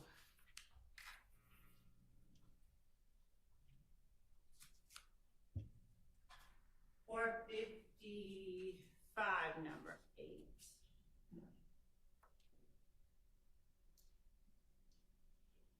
Your Honor? Yes. I'm going to object under 403, misleading the jury. Mr. Wright has been referring to number 8 on the final agreement. Now we're talking now. Ms. Love is trying to talk about number 8 on a prior version, which is not the same. I hear you. I think she was maybe about to ask some questions to clarify that. I was, Your Honor, and just to be clear, because there was this cross-examination about what was agreed to, what the state refused to move. Right. So this, we believe, is a proper line of inquiry, and we'll try and keep it as concise as we can. So, may I continue? You may. So, Mr. Wright, when you speak of the change you requested on number 8 of 455 Yankee, does number 8 on 456 Yankee, is that the difference, and is that the line that you're referring to that appeared in the final version? Well, they are 2 completely different statements. Right. And does 456 Yankee contain the line that is now contained in the final version? No, what I can see is that in 455 Yankee, where item 8 in that document was the one we had been talking about, and we took issue with the last couple sentences of it. When it becomes 456 Yankee, that is moved to being now number 9. The lines in question were in fact removed, but a new number 8 is inserted, and the new number 8 is what I said we missed. We didn't see that. because it had not been part of the prior version. So, but you can sort of see by comparing the two that what happened was it got kicked down to 9. A new number 8 was put in, but number 9 does in fact remove the line at issue in the old number 8. If that wasn't confusing. Not at all. Okay. And what I was asking you is that in 456, that line in 456 Yankee, is that number 8 the line that appeared in the final version? It did. Okay. And again, I'm not sure how we missed it. I think because I'm thinking, and again, I can't speak for my client. I can only speak for me, that we were still going off the last thing we had seen. Honestly, I know this final version got emailed to me. I'd be interested to know, just to be sure, what time the plea happened versus this email, because that would make sense as to if I didn't see this last version email before we ended up taking the plea. And again, I'm not saying it did happen. I'm just saying I'm trying in my mind to figure out how we missed that. How did that happen? And as you were asked on cross-examination about your understanding and your client's understanding or initialing of each of these acknowledgments,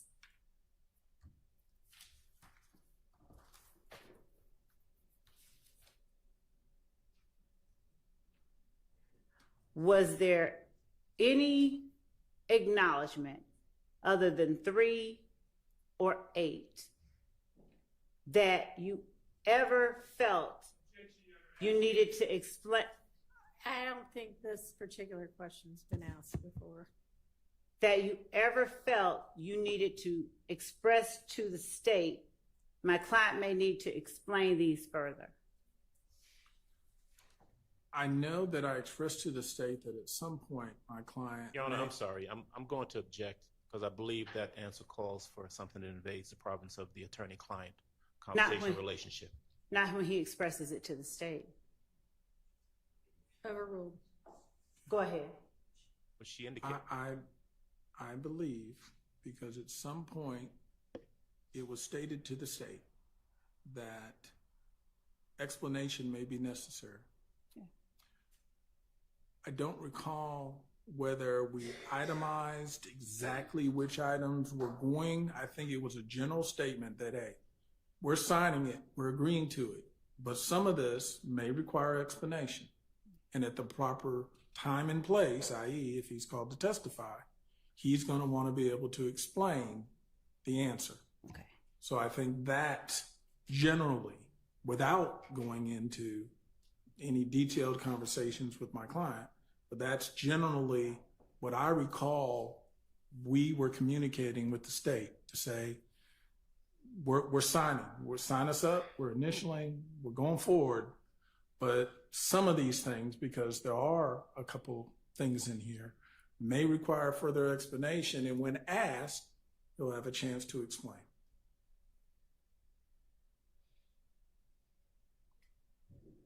Were any of those things inclusive of any other acknowledgement or understanding besides the 2 that you already pointed out?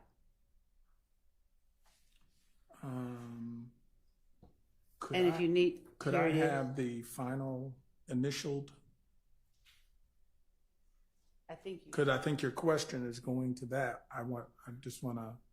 Do you have 1AS in front of you? 455. 1AS, what's that? No, this is 455Y. I think at some point. Okay.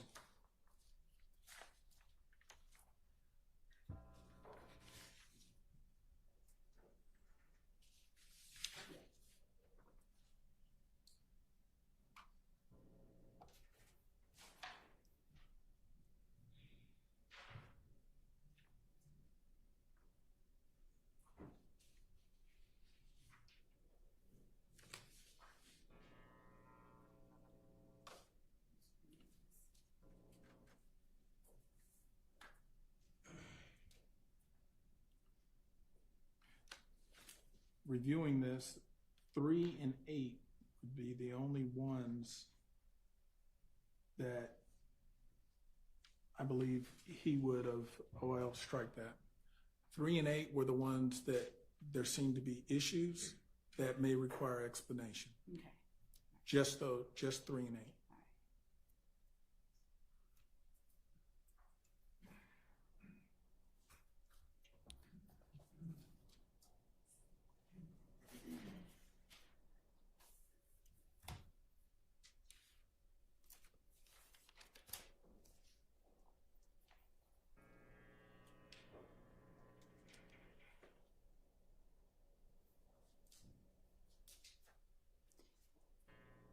Did you were asked on cross-examination whether at any point the state asked to sit down with your client.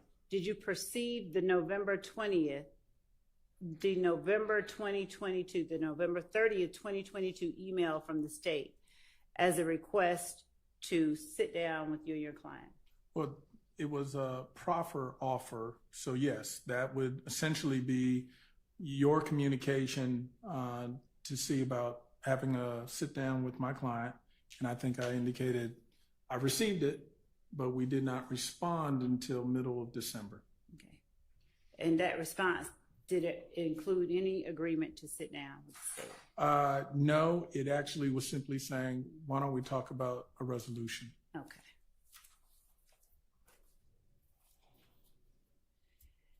And as it relates to the questions on cross-examination about the November 27th email and the November 28th emails and where you were when you were able to review them with your client. You mean December 27th? Did I say November? Yes, I did Okay. mean, thank you. The December 27th and 28th correspondence. At that time, were you and your client aware that you all were not the only people who had yet to resolve your cases? Correct. Well, the question,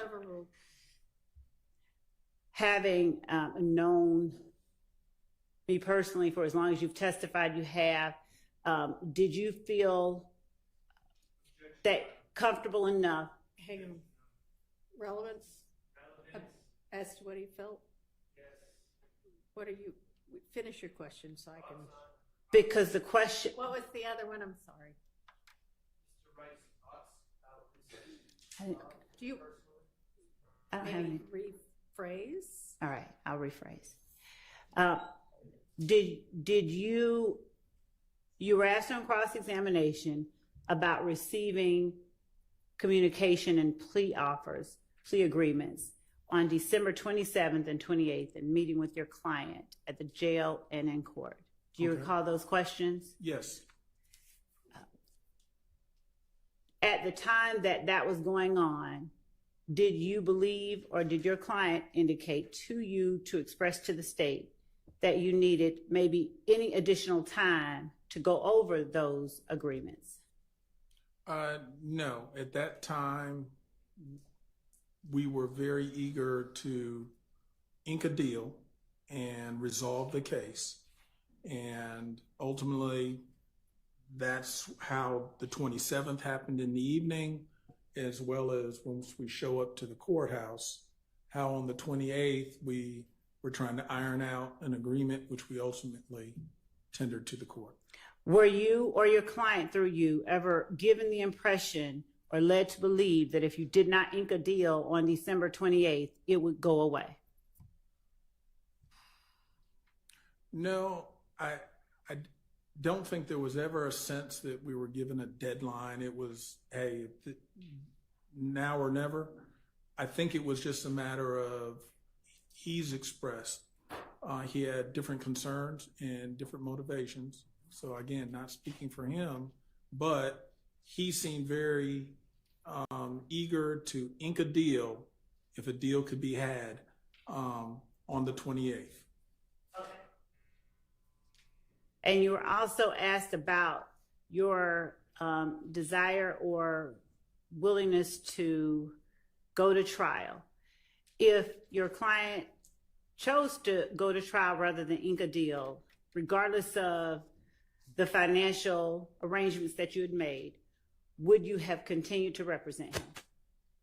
I hate to say I could not have afforded to stay on the case and to go to trial, because a trial of this length would have bankrupted me. Okay. I mean, there's starve me. I don't know what's the word, but ain't no money being made when you're in a courtroom, and if you're not getting paid for being in the courtroom, there just ain't no money. Understood.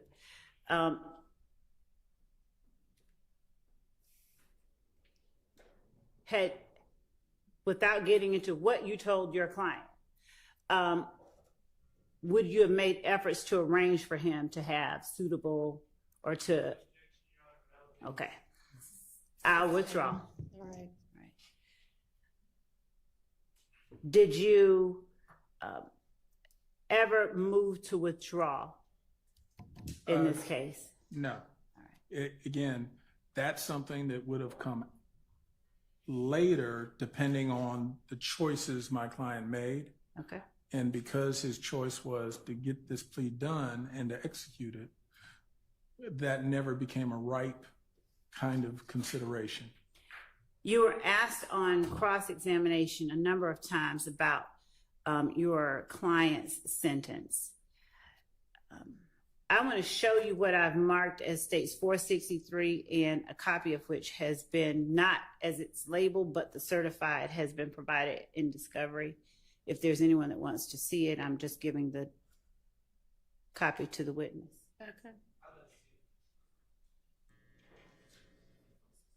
463 Yankee.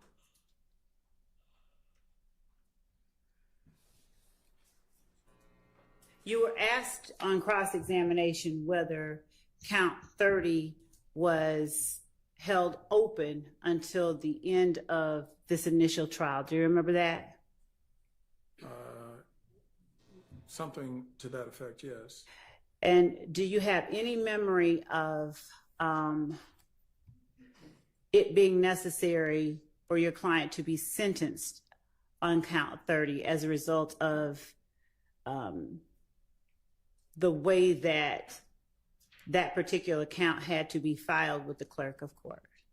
Actually, we put creative language in there where if he sees his cooperation through, we could actually be in a position to withdraw his plea on that count, and then it would be null pros. So one of the benefits is count 30 will go away, and then he'll just be on probation for the primary count. So that was, I guess, one of the incentives in this agreement was, I guess you now have both ends. The incentive that that count could go away, or the deterrence that, hey, there's a hefty sentence if you go afoul. And does 463 accurately reflect your client's final sentence that he was given that?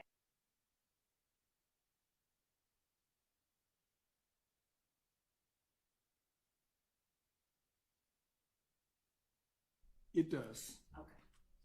And so would you please tell the jury what your client was actually sentenced to on that day? Your Honor, I'm going to object. That's actually been asked and answered previously. Well, I haven't seen the document to see what it says, but it seems to me, at least the implication is, no, it hasn't. So I don't know. Do I need to see the document? I can show it to the court. Now, passing to the court, 463 Yankee, I ask the court to pay attention to the second. I'm going to walk around. You're welcome.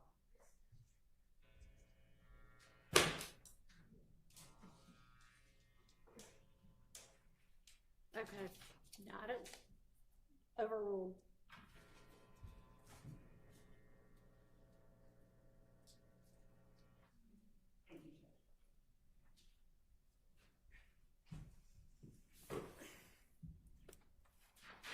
would you please tell the jury what your client's ultimate sentence was? Ultimately, the sentence that I'm looking at now indicates 15 years to serve on probation to count one, and then 15 years to serve on probation to count 30, consecutive to count one, Okay. which would be 30 years of probation. And once this, going to the third page, which is the Yes. continuation, Please do. that if the special conditions outlined in this sentence are satisfied, and I won't list them, but there's a few of them, but ultimately he would be allowed to withdraw his plea as to count 30, and count 30 would be non pros. That's a Latin way of saying dismiss, so that he would only standing on his sentence for count one. Okay. And I know someone had, since I'm here, had asked me about whether there was a curfew, and I do see where there's a curfew as part of this sentence. Thank you. Wrapping up with the last three questions, you said that you were asked on cross-examination and you testified about whether or not your client initially was charged with the murder of Donovan Thomas and whether the police dismissed those charges. Do you remember that? I remember The question. the topic, coming up, question coming up. Yes. And do you know whether it was the police or the district attorney's office that declined to charge your client? Yeah, I can't say I've known police to ever have that authority or make those decisions. It was my understanding it was the Fulton County DA's office who made the decision not to pursue those charges any further. Okay. And the last question is, you spoke earlier about representing your client in his 2015 case. Okay. And entering that plea in his best interest under Alford. Do you recall that? Yes. And at the time that you represented your client on 22 SC 183.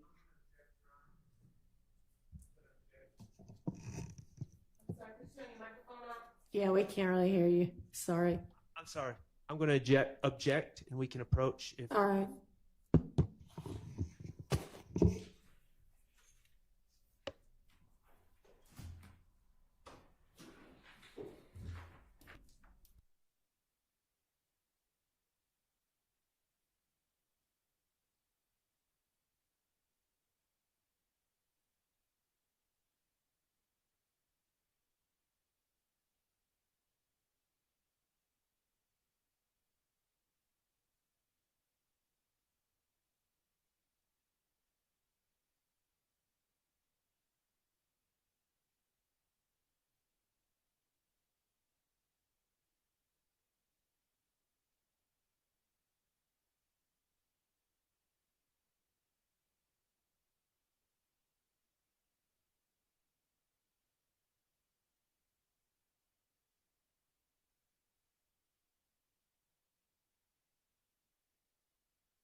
All right, so Ms. Love, my recollection is that the issue of the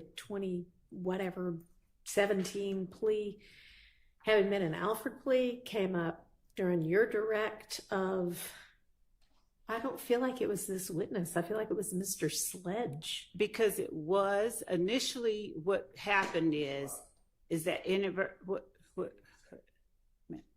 Honor, it's my memory that it did come up with this witness. Also? Yes, it was Okay. asked. Okay. It originally came up with Mr. Sledge on your direct because you started reading the factual basis. that's what I was about to say. Okay. So what I was about to say was initially it came up with Mr. Sledge Yeah. because of Okay, my we all remember why, but then how did it come up with this witness? on cross-examination, the question was asked,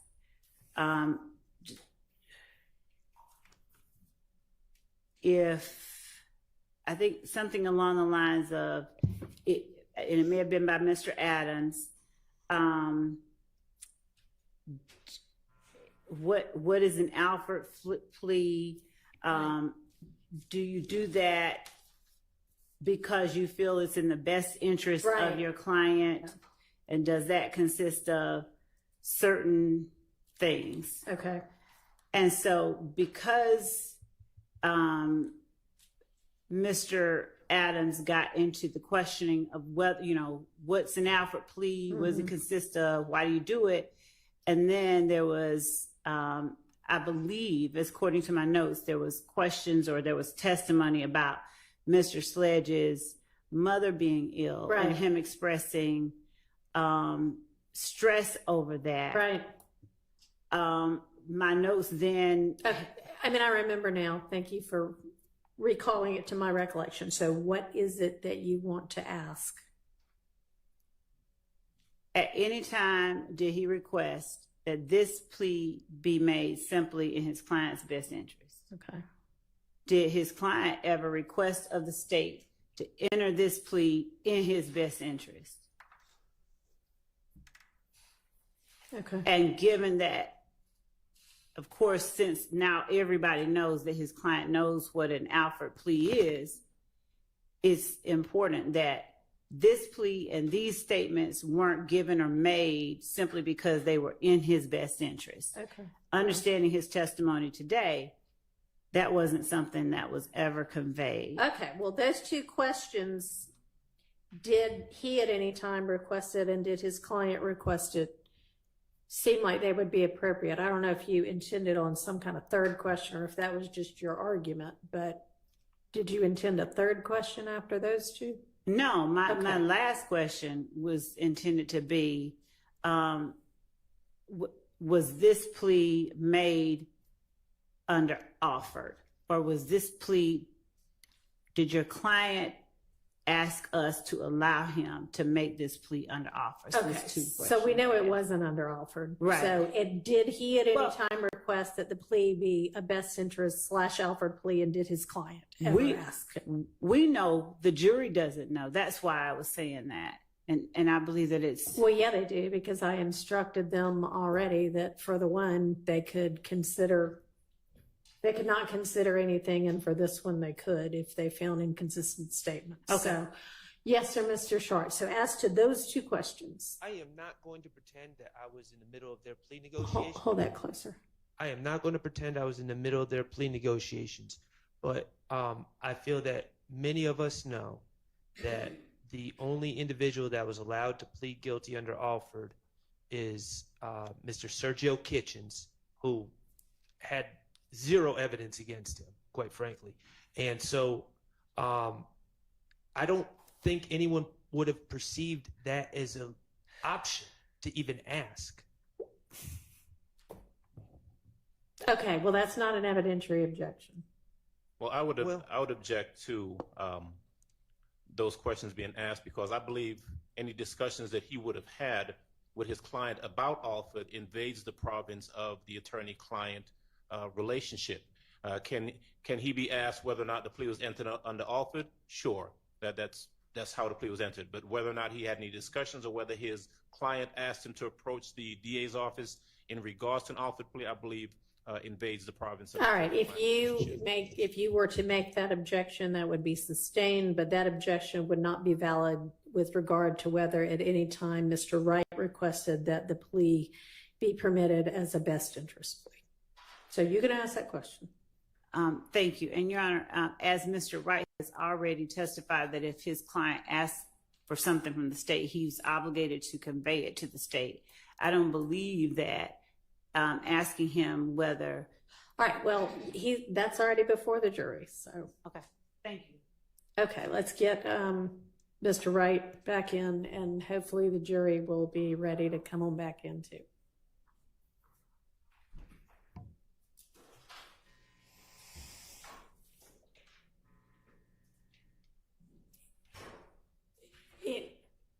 I wonder, I don't know whether he heard that or not. Can somebody see whether the jury's ready? No, I know that, the jury. Mr. Wright's on his way. Yeah. Okay. Is the jury ready? Great, they seem to be.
Thank you.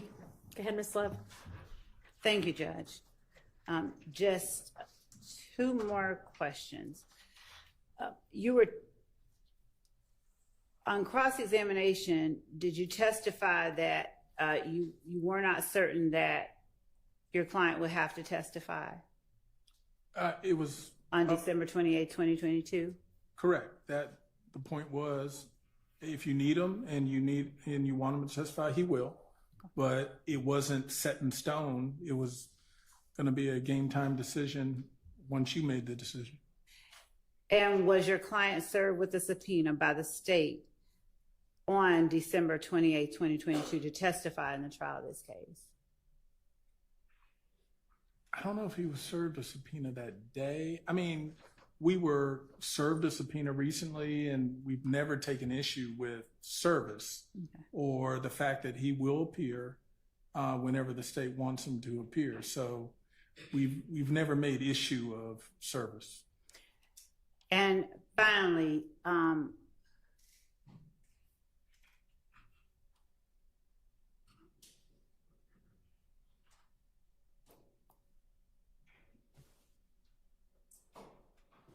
you were asked on cross-examination about an Alford plea, and it revolving around somebody saying they're not guilty. Was this one of those pleas? This plea, no. Thank you. That's all that I have. All right, thank you. Is there any recross from any of the defense attorneys? Mr. Stillwell. No recross on behalf of Mr. Williams. All right, thank you very much. Mr. Wright, thank you for your time. Thank you, Judge. And remember, your client is excused but not released, so if he comes back, we'll see you again, but otherwise. Understood. Thank you, Judge. All right, call your next witness. Yes, Your Honor. The state calls Mr. Thomas Burnett to the stand. Thank you.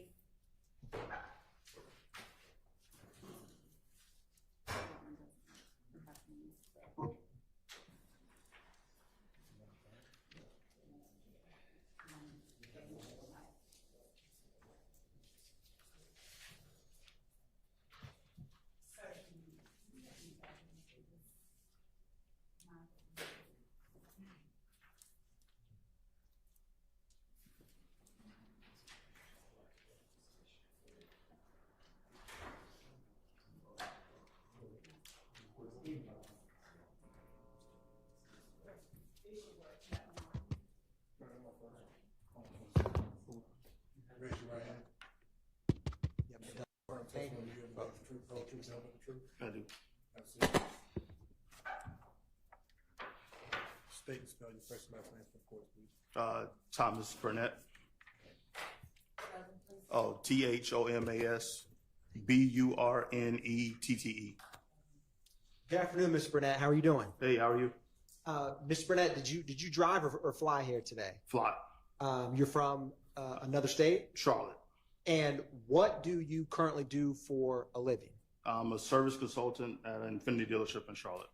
And what was the first year that you began working for Infinity? 1997. What did you do when you first began working for Infinity in 1997? I was a valet. I was a valet while I was going through college. And in that capacity, would you drive Infinity cars? Yes. After that, where did you end up? Did you ever end up getting a degree? Yes. Where did you get your degree? DeVry University. And what was your degree in? Business administration. Did you get that here in the state of Georgia? Yes. Now, after when you first were working as a valet, what was the next job that you had after getting your degree? With Infinity or just the next job period? Next job period. I was in furniture sales. What did you do after that? I went back to Infinity. What drew you back to Infinity? How did you end up back working for them? Just a familiarity. I had a relationship with the manager at a store, and they kind of asked me to. It was an opportunity, so I went back. Now, when you went to Infinity this time, what was your job position? Currently, what I do now, service consultant. Now, can you explain for the jury what is a service consultant? What all do you do? I meet with the clients or customers that come in for maintenance or repairs on their vehicle. I assess what the vehicle needs, whether it's check engine light on or a leak or no starting issue. I basically get the information from the client and put that in a manner so where the technicians can properly diagnose the vehicle.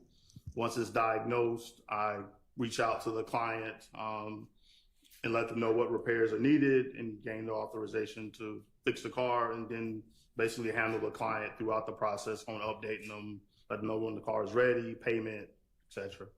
Now, as a service consultant, with what all you just described in terms of your job, what all you do in that job, do you have to have familiarity with the makes and models of Infinity? Yes. Can you explain for the jury how you gain familiarity with Infinity makes and models as a service consultant? Well, we have to do certification tests quarterly to make sure we're certified. And then, also just being around the vehicles, you learn and pick up certain common things about the cars. And you have to identify certain things with them to know what year it is, what kind of type of oil it takes. So when you're quoting prices, you quote them accurately. So. Now, as a service consultant, is your primary focus? Is it true or false that you're focused on the clients that come in? Mainly, yes. Yeah. Now, to be an effective service consultant, with Infinity, do you have to understand the technician side of the business? Yes, because I have to basically interpret as far as what the client is saying. As far as sometimes help the technician understand what the issue is. And then there's a lot of terms and expressions that technicians will explain to what's wrong with the car. And sometimes that's not always not customer friendly for us to understand what actually the issue. So sometimes I have to do some interpretation as far as making it a little easy to understand on what actually is going on with the vehicle. Now, Mr. Burnett, jumping back to after you got your degree and you worked in when you first went back to Infinity, what location were you working out of? South Atlanta, Infinity of South Atlanta. Is that the one on 4201 Jonesboro Road? Correct. Now, what year was it that you? 2005. And how long did you work at that location? Till 2020, 2021, I'm sorry. So roughly about 15 years? Yes. Now, over those 15 years, how often would you drive Infiniti cars in any capacity? Every day. Would you drive them in both daylight and nighttime? Yes, I've also currently own Infiniti, and I've also owned Infinitis from like 2007 on. So. Do you get some perks working for Infiniti in terms of owning an Infiniti or buying one? Yeah, we do get some discounts or consideration as far as whether. Now, what kind of vehicle do you currently drive? Q50, Infiniti Q50, a 2020 Infiniti Q50. Now, since you've been working for Infiniti, when did the Infiniti Q50 first come on the market? 2014. Now, when it first came on the market, how would you describe an Infiniti Q50? It's a sports sedan built on performance. It was pretty unique in design as far as at the time, as far as it had distinct features as far as the headlights, tail lights, the front grille were pretty distinctive at the time when it first came out. Now, is there any Infiniti model or make that is similar back in 2014 when the Q50s first came on the market? No, there was a G37 sedan, but it looked completely different than the Q50. It wasn't really. It was a whole different design. So now, is there any significance to the G37 in terms of the name of that car versus the Q50? No. In terms of the lettering or numbering? Oh, well, like as far as the G37 was basically named after the engine size. So the 37 is how Infiniti used to distinguish what size engine was in the car. When the Q50 came out, it was the beginning of the rebadging to where all the same models basically had the same. So a Q50 is the sedan, the 4-door sedan. A Q60 would be the 2-door car, and then they identify the engine size by decal that's on the side of the car, whether it's a 2.0 engine or 3.0 or 3.7 back when it first came out in 14. Now, you have described a decal on the side of the Infiniti Q50. Is that unique to that make and model? Pretty unique. You don't see it a lot on other makes. Most makes don't identify what engine size is in the car by any type of badging on the side. So previously, Infiniti, you would know the engine size based on the name. Yeah. And then after that, they put a visual indication of the engine size? Correct. Yeah, they were kind of tired of changing names every time a new engine came out. So it went from like G35 to G37, and then it stopped, and then they just changed the badging on all the cars to Q. That makes sense. Now, are all the makes and models in the Infiniti fleet start with Q? Correct. Yeah, the cars are Q, and then the SUVs are QX. Now, you were working for Infiniti in 2014 when the Q50 first came out. Yes. Has the Infiniti Q50, does it have a sunroof? Yes. Pretty much probably 80% of the models, or maybe even higher, have a sunroof. The only ones that don't have a sunroof are the Q50As, and that's on the back of the car. You'll see the A. And that was kind of like the base entry-level car, which we didn't sell very many of those cars because dealerships wouldn't order them because they knew they wouldn't sell them. So now, when you said when you went back in 2005, you worked till 2020. What did you do after leaving the South Atlanta Infiniti in 2020? I moved to a few dealerships around. Initially, I took a job as a service manager at a Nissan store in LaGrange, Georgia. That didn't quite work out, so I worked at the Nissan in Morrow. Then I went back to Infiniti, different location. I was at the Cobb County location in Nally. And then I worked for Lexus for a short period of time before the Infiniti South Atlanta store asked me to come back. And that was in last year. So you kind of went full circle back to that South Atlanta Infiniti? Yes. How did that come about? I was up there getting an oil change on my car, and the manager that was kind of like a consultant there at the time, he was just working part-time, he was retired. Him and the current manager asked if I was interested in coming back. Cause I had still a lot of clients that would come through the store asking for me and stuff. So they asked if I had any interest in coming back, and it lined up with what I needed at the time, so I went back. Now, what do you like about working for Infiniti over these years? I like taking care of customers. Also like the product. Hang on just a second. If you hear somebody say objection, will you just pause for a minute while I deal with that? Yes. Now, Yes, Your Honor. Mr. Burnett, I'm going to show you what's been marked as State's Exhibit 459 Yankee and 459 Yankee Alpha.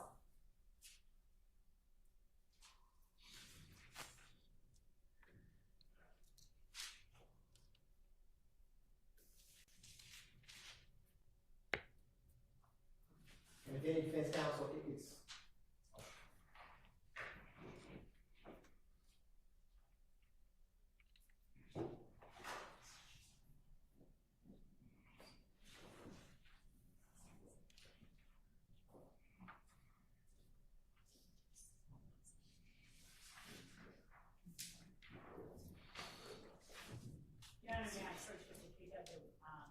exhibits from the stand. Sure.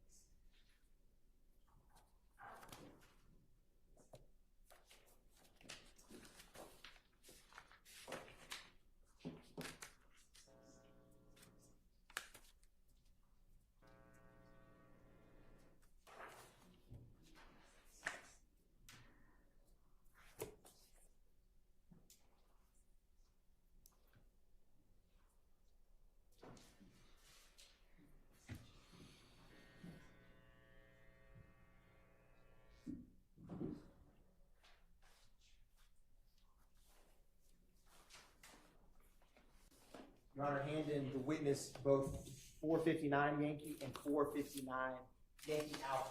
All right.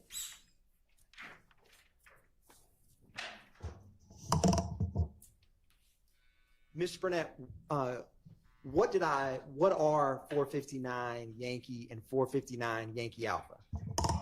Both pictures of a Infiniti Q50. How are you able to recognize them? The shape of the vehicle, the headlights are pretty distinctive. The front grille and the tail lights are also pretty distinctive. And it also says Q50 on the back of the picture there as well too. And for your testimony to the jury, would using 459 Yankee and 459 Yankee Alpha aid you in describing a Q50 for the jury? Aid your testimony? Do you mean that he's helped with this? Yes. Yes. Your Honor, at this time, the state is tendering 459 Yankee and 459 Yankee Alpha for demonstrative purposes. All right. Those are admitted as demonstratives. Publishing State's Exhibit 459 Yankee.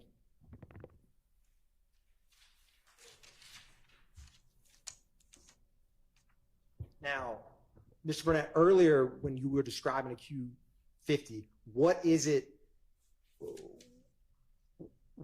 the most significant physical aspects of this make and model? You mean like what makes it stand out the most? Correct. I'd probably say the headlights and the front grille. Now, currently, so you've also had an Infiniti Q50, you said, since 2020? Correct. How has, since it came on the market in 2014 to present day, has the shape or the vehicle itself changed much? Not much at all. Overruled. Now, Mr. Burnett, does your Infiniti Q50 2020 how does the front emblem look? Is it any different in terms of lighting? There's some options on the newer versions of it, like 16 and up, where it lights up at night when the headlights are on. Was that a feature when it first came on the market in 2014? No. Do you know when that lighting first came into the Infiniti fleet? In 2016, when they changed the engine sizes in the car. It went from a 3.7 to either a 2.0 or a 3.0. Now, is in 459 Yankee, are the rims on the tires, is that standard, not standard? How would you describe those? Those are standard wheels on it. There's two options. There's the 19s and 18s. Well, and some have, well, it's 3. So 17s, 18s, and 19s. Looking at it, those appear to be the 18 as well as that are on. Now, Mr. Burnett, earlier you'd mentioned about when Infiniti got away from naming the cars off the engine size, that they had a decal. Is that correct? Correct. Can you show the jury, if you see it, is that decal visible in 459 Yankee? Yes. If you go just slightly back from the front wheel, you can see a silver kind of spot or kind of there. That's actually the decal that's on it. Mr. Burnett, I'm gonna move this mouse. You tell me if I'm getting closer. Keep going. Okay. Same direction? Yeah. You're right there at it now. That is the decal that indicates the engine size? That's correct.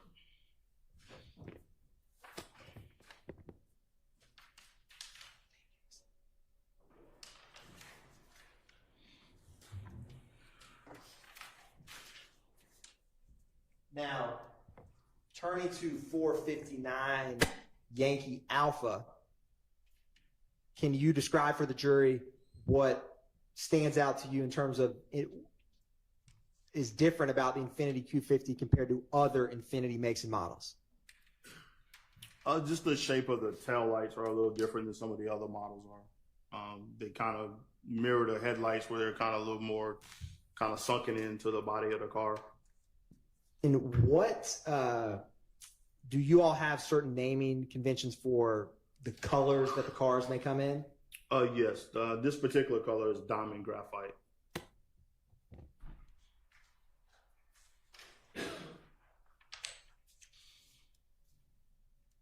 Now, when did you leave what was your last job in the state of Georgia before you left? I was service consultant at South Atlanta, the Jonesboro location. And when you moved to North Carolina, did you work with an Infiniti company Yes, there? same role, yes. Just in Charlotte, yes. Now, back in March of 2016, what location were you working in for Infiniti? Union City, the 4201 Jonesboro Road, Infiniti of South Atlanta. Now, do you recall a time where any law enforcement personnel ever came by that location when you were working to interact with you? Vaguely. There was, and I don't remember the exact date or time, but there were some officers that came in. They were directed towards me. At the time, I was like the assistant manager or lane manager, sometimes we'll call it. And I think one of my other employees pointed in my direction.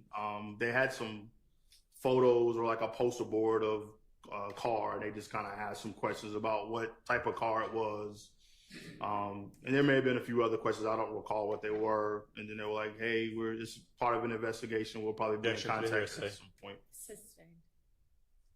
Now, Mr. Burnett, do you have any independent memory of what kind of car the vehicle was that they showed you in those photographs? Not in 2016. No. Okay. Now, I want to publish, Your Honor, what's already been admitted as 296 Yankee, and the state's going to start the publishing at 8 minutes and 30 seconds. All right.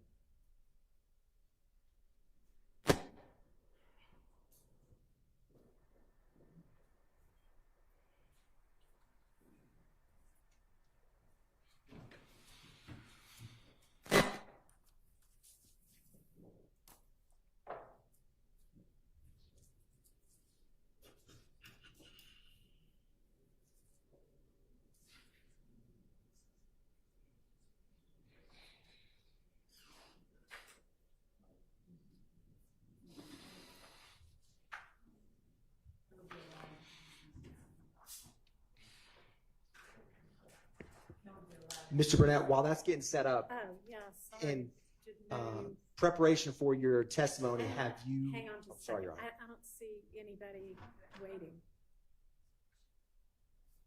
Have you, more recently than 2016, review some surveillance video and photographs for your trial testimony? Yes. Your Honor, publishing State's Exhibit 296 Yankee at 8 minutes and 29 seconds. All right. Ms. Burnett, if you can, just watch this screen. Okay.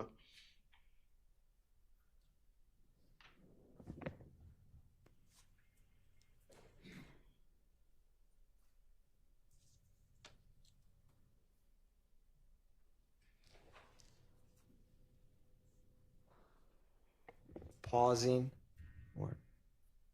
Now, Mr. Burnett was, I know that clip was quick. I'm going to publish 292 Yankee Hotel, which is already admitted. Now, is that surveillance video clip that you just watched, have you reviewed that before testifying in court here today? Yes. And what vehicle was depicted in 292 Yankee between 8 minutes and 30 seconds and 8 minutes and 40 seconds? It was Infiniti Q50. Now, I'm going to, briefly on the screen, what's going to be published is 292 Yankee Hotel. Let me know when you can see that. Is this a still frame from the surveillance video that we just watched a moment ago? It's, no. Yes, it looks the same.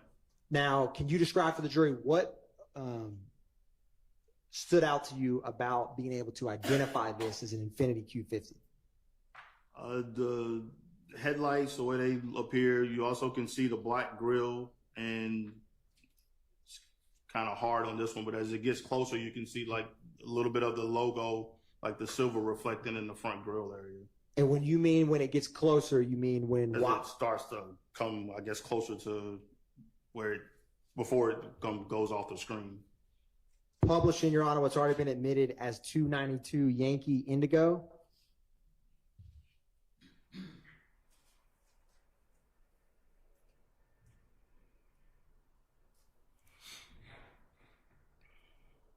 Now,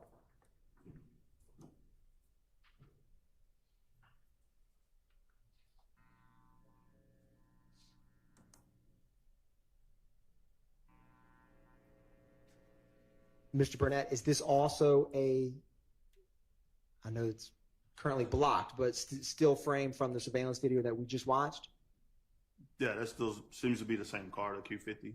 Now, what I'm going to do, Mr. Burnett, is I'm going to replay 292 Yankee at 8:30. You tell me when to stop when you had mentioned the silver emblem, right, as the car gets closer, in your words.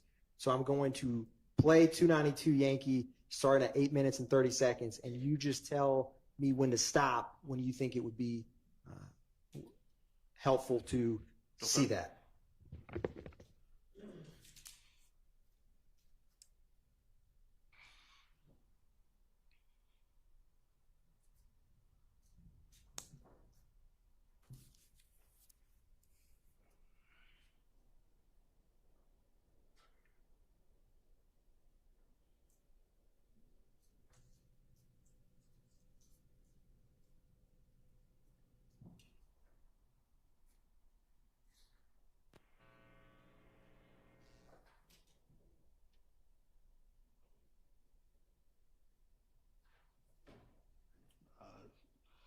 Sorry, it's real quick.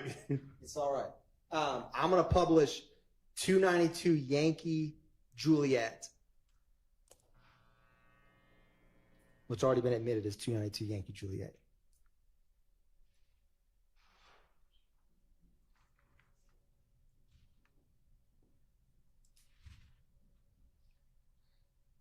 You can almost see the reflection of it right in that screen there.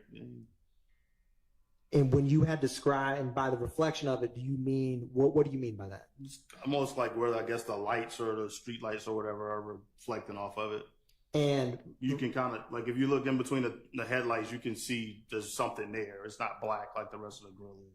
And you mean the front part of that Infiniti Q50? Yeah, the logo that's in the front of it. And when you had mentioned this is is this almost basically when you said as the vehicle gets closer, as it's driving off screen, when you reviewed this surveillance video, is at what point from where the car currently is to when it's off screen did you notice that? Originally, right. Well, when you originally played it, the very first time we spoke about it, I noticed it pretty quickly. Honestly, the very first time I looked at it, I was just looking at the car. I didn't even see what was going on in the side. And then the second time you read me back, I saw all the other stuff that was going on with it. So, I mean, as you recall, when I first saw it, I was like, well, that's a Q50. And you were like, how do you know that's a Q50? And we kind of went through the same. I was like, headlights to the grill and same thing. And then also the tail lights you can kind of see as it's taking off. Now, thank you, Mr. Burnett. Now, since March of 2016, when law enforcement came and spoke to you, to present day today, do you have any other knowledge or information or any information about this case that this surveillance video is involved with? No.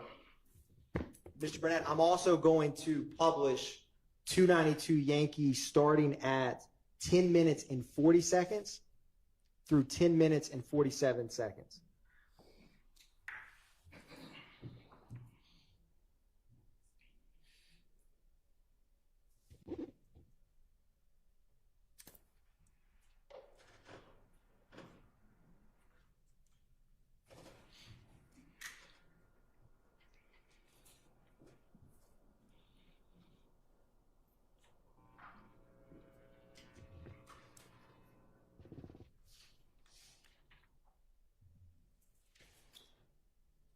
It's gonna, it's close.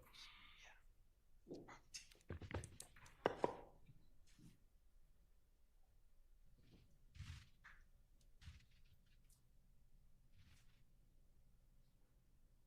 Mr. Burnett, that surveillance video that we saw, have you seen that angle before? Today I saw it. Okay. In preparation for your testifying. And in that, what car do you see in 296 Yankee between 10 minutes and 40 seconds until when we paused it at 10 minutes and 48 seconds? It's the same car from before, it's just a different angle, it looks like. We're seeing more of the back end of it.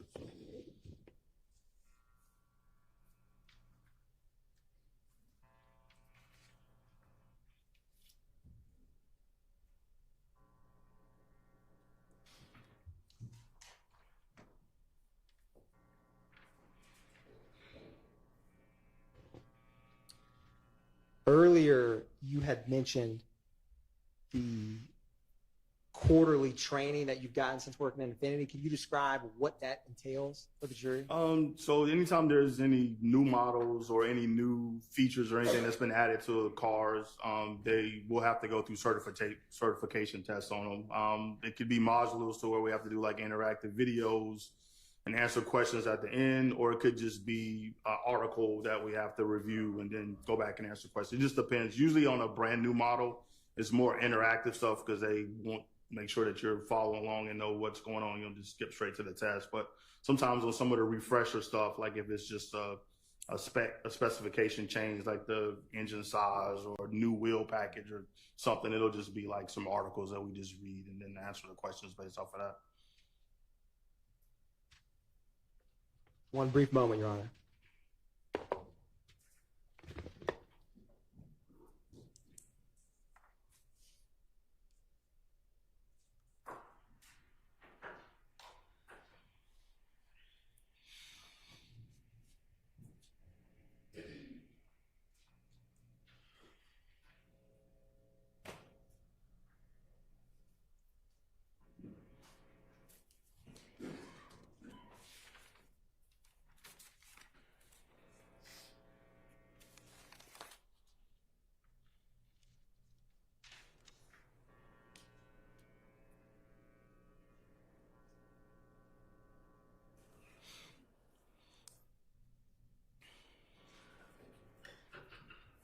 Ms. Burnett, when the Infiniti Q50 came out on the market, When was the first time that you drove it? Did you ever drive a 2014 Infiniti Q50? Yes, it was.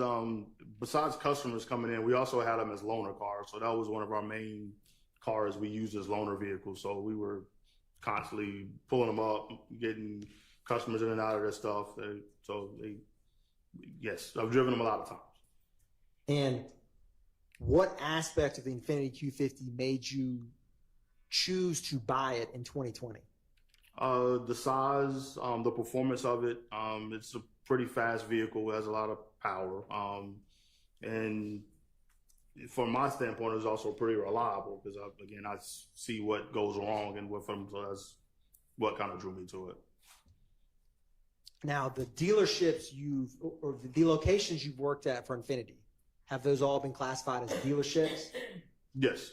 And is your customer either primarily or exclusively people buying a car for themselves? Or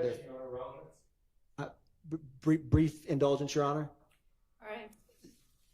In terms of, do you have any familiarity with Infiniti vehicles being sold to rental car companies? So they would buy directly from, so they buy Hertz Enterprise, they buy directly from the manufacturer. Now we do see them when they come in for recalls and that sort of stuff. So they do bring or if there's warranty repairs that need to be done on them, Hertz Enterprise, they do bring cars to us for us to service. So, but like far as purchasing wise, they buy them directly from the manufacturer. And Mr. Burnett, what is your favorite physical attribute of the 2014 Q50? I'm going to object as to the relevance. Sustained. I would too, Your Honor. That's why I asked. With that said, Your Honor, the state does not have any more questions for Mr. Burnett. Thank you, sir. All right, thank you.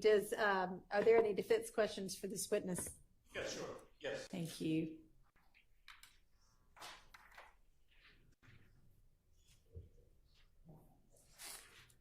Good afternoon, sir. Hey, how are you? I'm good. I am fabulous. Fantastic. One of the last things you said was that the rental companies, I think Hertz, you mentioned, sometimes brought their cars in to be serviced at the locations you worked at, correct? Correct, because we were close by the airport, so we would get a lot of their cars brought in. So, do you have any personal interaction with any car, any Q50 that would have been brought into your dealership back in January or February of 2015?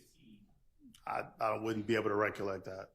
And you would not have been the one to observe or look at or inspect any vehicles brought in from Hertz anyway, would you?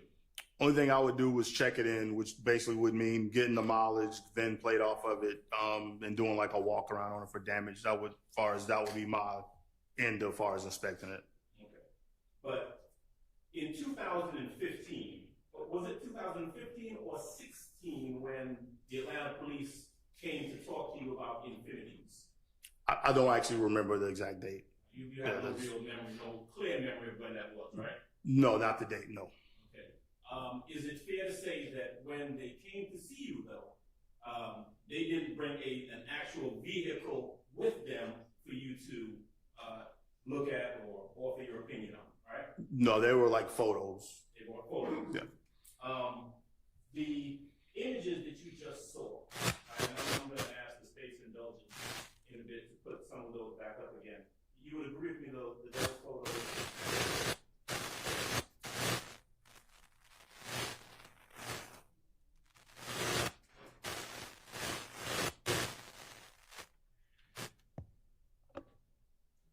All right, how about that? We're good. Those are black and white images, right? What's that? The photos they brought in, or? Yeah, well, no, the photos that you were just looking at, and the video you just looked at, still shot, and then the two videos, one of the car rolling forward from the front, the other one from the back. Well, the photos here are color. The ones that they. Now step up. You may. All right. Right. So these, and I'm going to reference for purpose of the record, 459 and 459A. These are the photographs that were presented to you from the state a little while ago, right? Correct. Right. Now, that's not what I'm talking about, though. I'm talking about the video that you were looking at, that the state played. Would you agree that was a black and white video? I don't know if I would classify it as black and white. It wasn't the greatest of quality of video, but I would say it was black and white. Okay, let's look at it again. Snyder, would you be kind enough, please, to put up what the state has marked as 292 YI, Yankee Indigo, I guess.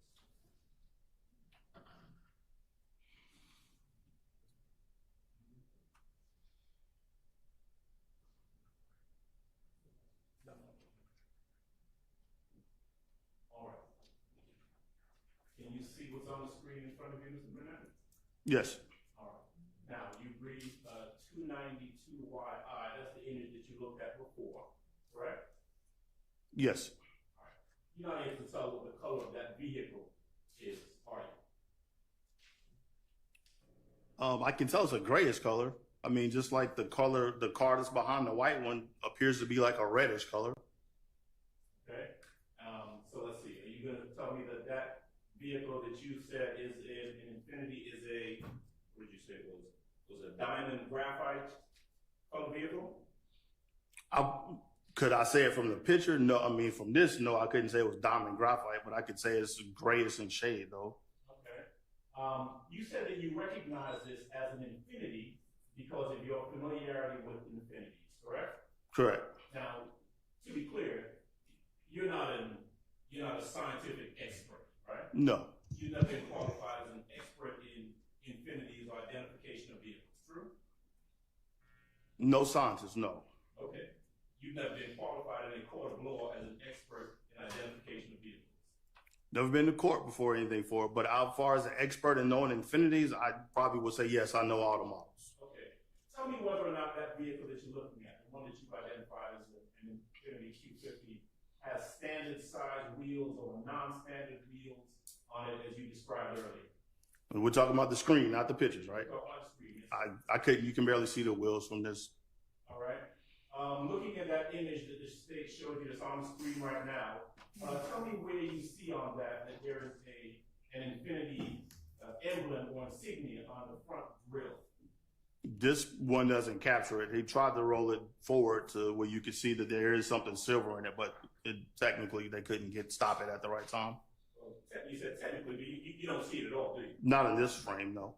And in fact, when you were describing the image you said earlier, or you saw earlier, you said that you can quote almost see it. Am I saying that? Correct. All right. Looking at this vehicle on the screen, are you able to tell whether or not there's any damage to the front bumper or fender of that vehicle, as though it's been some sort of accident of some sort? Not on the screen, no. Are you able to see anyone, if there's anyone hanging out of the sunroof? Not from this angle, no. I'm curious. Do you know whether or not the 2014 Infiniti Q50s have? I'm going to use OnStar. I don't know if there's another name for tracking. It's Infiniti Connect, yes. Okay. That's a tracking system. Correct. Right. Do you know whether all of the Infiniti Q50s had tracking software in it that would allow you to track the car and tell you where the car is at a given time? They have the capability, but there's a subscription that has to be paid for it to be able to do it. So if the subscription isn't paid, then it's not active for us where you could track it at the time. Okay.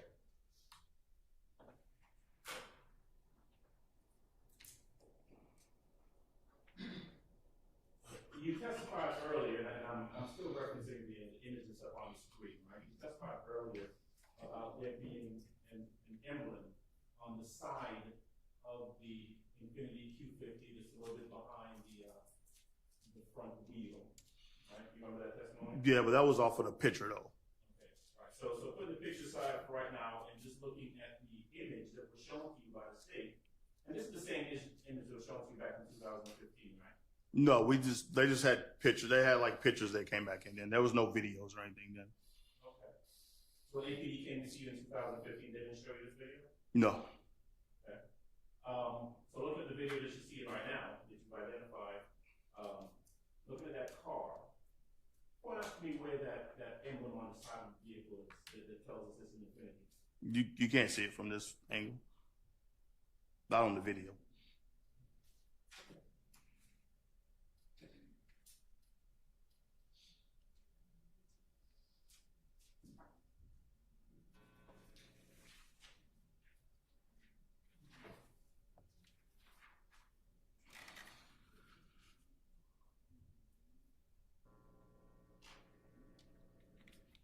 So I just want to make sure I'm clear, and I understand your testimony correctly. 2015, APG comes to you and they show you some still shots of a vehicle. Correct. And they ask you to tell them whether or not it's an Infiniti or not. They asked basically to identify what kind of vehicle it was.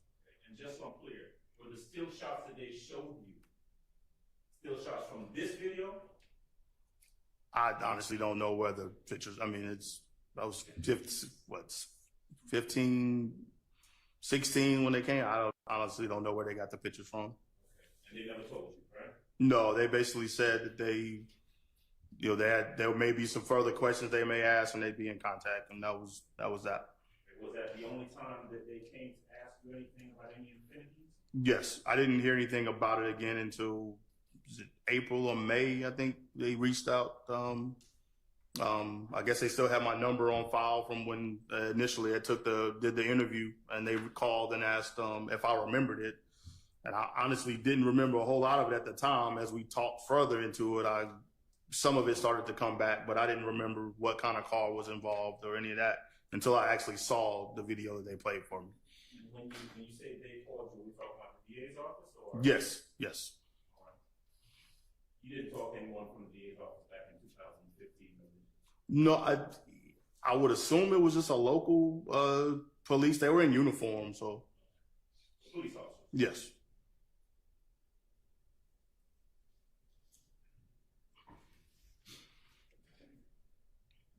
First time that you've seen that video, and when I say that video, I'm going to refer to 292YJ. I think that's the one that you said you saw from. It's the back view of the vehicle? Yes, the store or whatever. It looked like a store or something from what I could see. Ms. Knight, would you be kind enough, please, to put up 292YJ for me?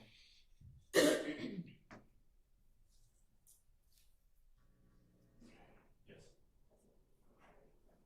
Here's a video. Actually, no, it's not. I'm sorry.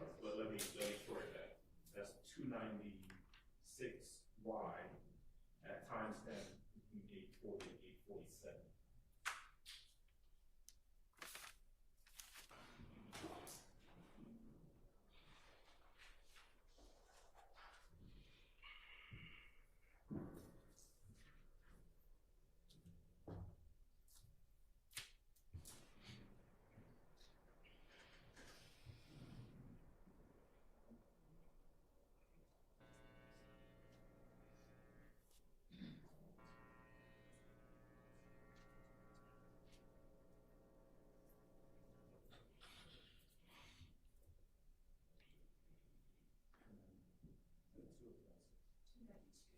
Let me correct that for the record. That's exhibit 292 Yankee Delta.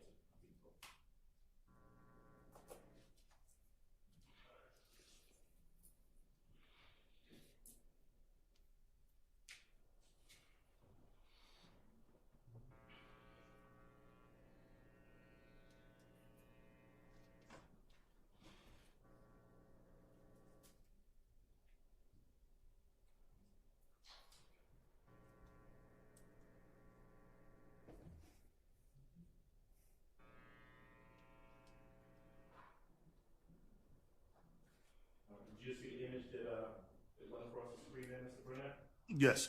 And it's kind of, you want that one more time, please?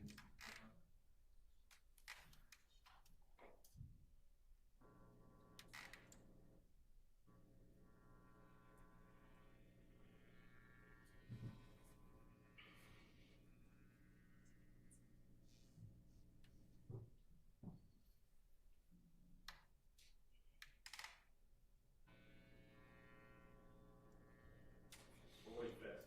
Let me ask you a question. Sure. Would I be correct if I were to say that back in 2015, actual first location to look at any Infinity? No.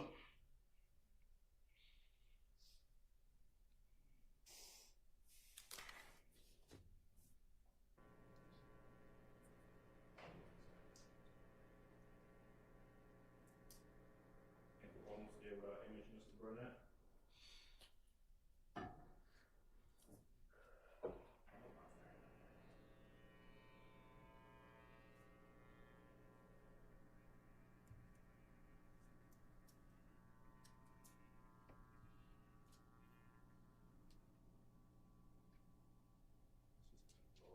Mr. Burnett, I want you to pay attention to the, it's between 840, 847, okay? Okay. See that car driving past? Yep. So that is a car that you took a look at today. Today was the first day you saw this video, right? This one, yes. Okay. And then your testimony is that based on that vehicle passing by in the video, between 840 and 847, you can recognize that as an Infiniti Q50, as an Infiniti Q50, is that right? Correct, yes.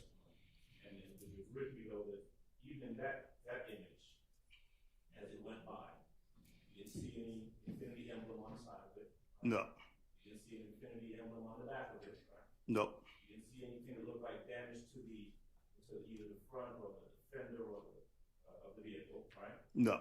You didn't see anybody hang out the sunroof or window, right? No. You saw the lights on the car, Yes. and you saw that it was a car. Yes. Thanks, sir. That's all. Any other defense attorneys have questions for this witness? All right, is there any redirect? Yes, Your Honor. Go ahead. Mr. Burnett, when law enforcement came to meet you, did they ask you if it was Infinity or ask you if it was what car it was that you were looking at? They just asked me to identify the car, the vehicle. And since you and I have spoken or met, have you always lived in different states? Yes. And previously, were we able to speak or Zoom with one another? Is the first day we met in person, you flew in today? Correct. Ms. Burnett, I'm going to try to slow this video down. So the state's going to publish 292 Yankee Alpha. It's going to go at a slower pace, and if you see, Mr. Burnett, where you want to freeze it, where you can spot the emblem in the front grill, just let me know. Okay.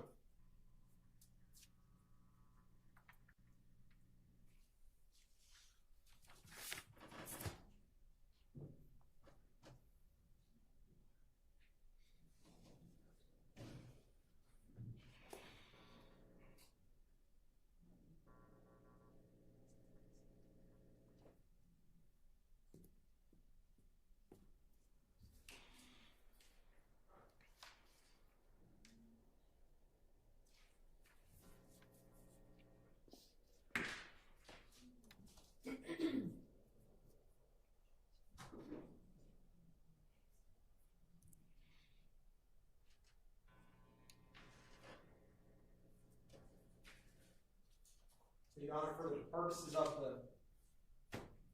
the record, we're starting at 8 minutes and 32 seconds Okay. on 292 Yankee Alpha.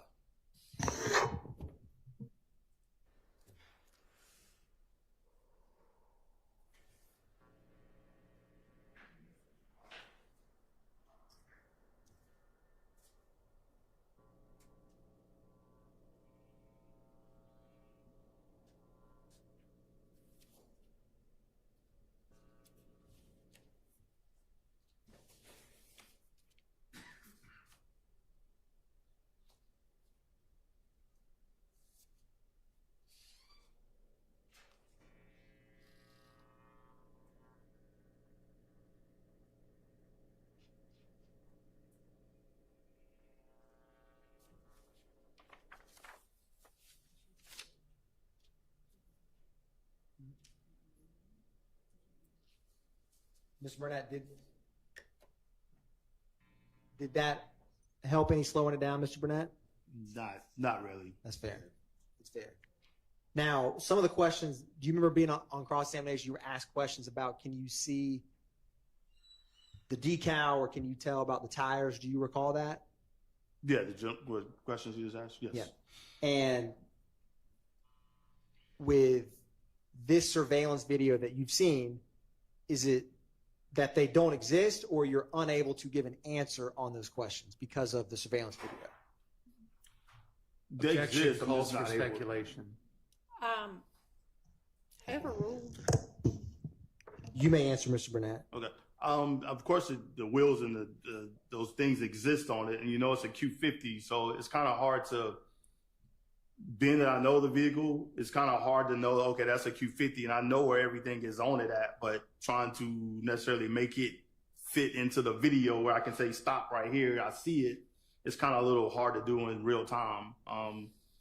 And for the court's time, I don't know if we got this time to start just dissecting and stopping it every 2 seconds to see if we can get to there. But again, I've seen the pictures. I drive a Q50, so I know what actually is on the vehicle and where it's located at. But as far as using this quality of video, as far as to stop it, is kind of hard to do.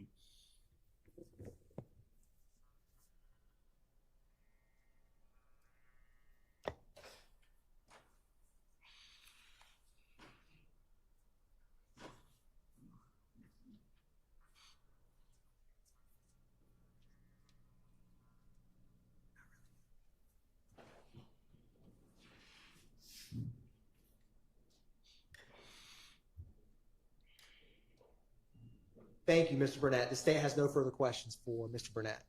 All right, Mr. Adams. They may have a couple more questions for you, sir. Oh, sorry. They're all Mr., but not quite. So, Ms. Burnett. Yes, sir. So even though in the still shots and the videos that we've seen, right, we don't see the identifying items that you mentioned. We don't see a decal, right? Not in the video, no. We don't see the emblem on the Infinity emblem on the front. Not in the video, no. We can't identify whether it's standard size wheels or whatever kind of wheels that you referenced before, right? Not in the video, no, sir. So even though we can't see any of the things that you say would identify something as an Infinity, your testimony is that you know that it's an Infinity. Q50. Right. So this is not the same car? You tell me, is that the same car? It looks like the same car in the video. It's a Q50. Yeah. You may. So you're thinking that 459 and 459A, which has been given to you by the state, you believe that this is the same car that's been shown in that video? The video is definitely a Q50, yes. Okay, you think it's this car? It appears, as far as the color and everything else appears to be, but does this? Again, these are all standard things. It's not like this is it has custom wheels on it or it has a custom grill. Those are all the standard things that's on the car. So every Infinity has the grill. Has the logo on the grill. Every Infinity has the badging on the side. Those are the standard headlights. Those are the standard tail lights. Right.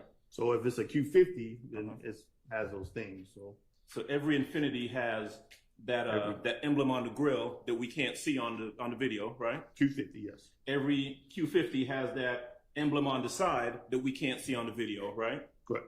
Every Infinity has maybe standard, maybe not standard wheels that we can't see on the video, right? Correct. But your testimony to this jury is that these pictures given to you by the state is the same vehicle that's on that video. Correct. All right. That's all. All right. Now you're free to go. All right. Thank you. All right. And it's just about 5 o'clock. So I think we'll break for the day. And I'm going to remind y'all, sometimes I give you a longer reminder, that you need to decide this case based only on the evidence that's admitted inside this courtroom.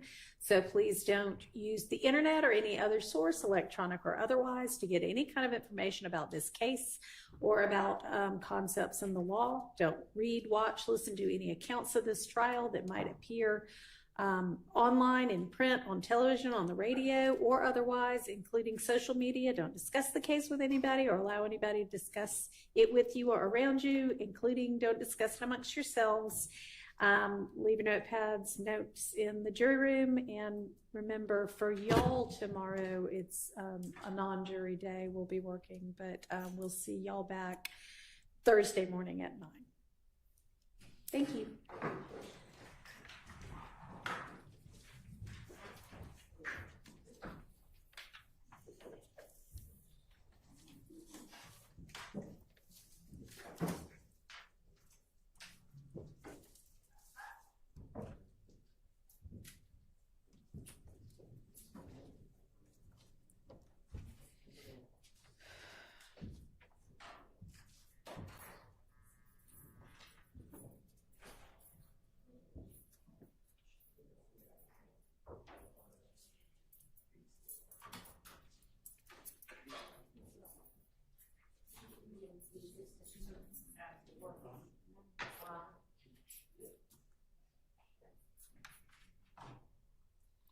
Okay,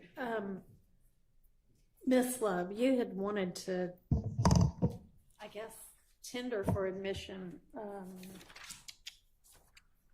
452, 453, and 460Y.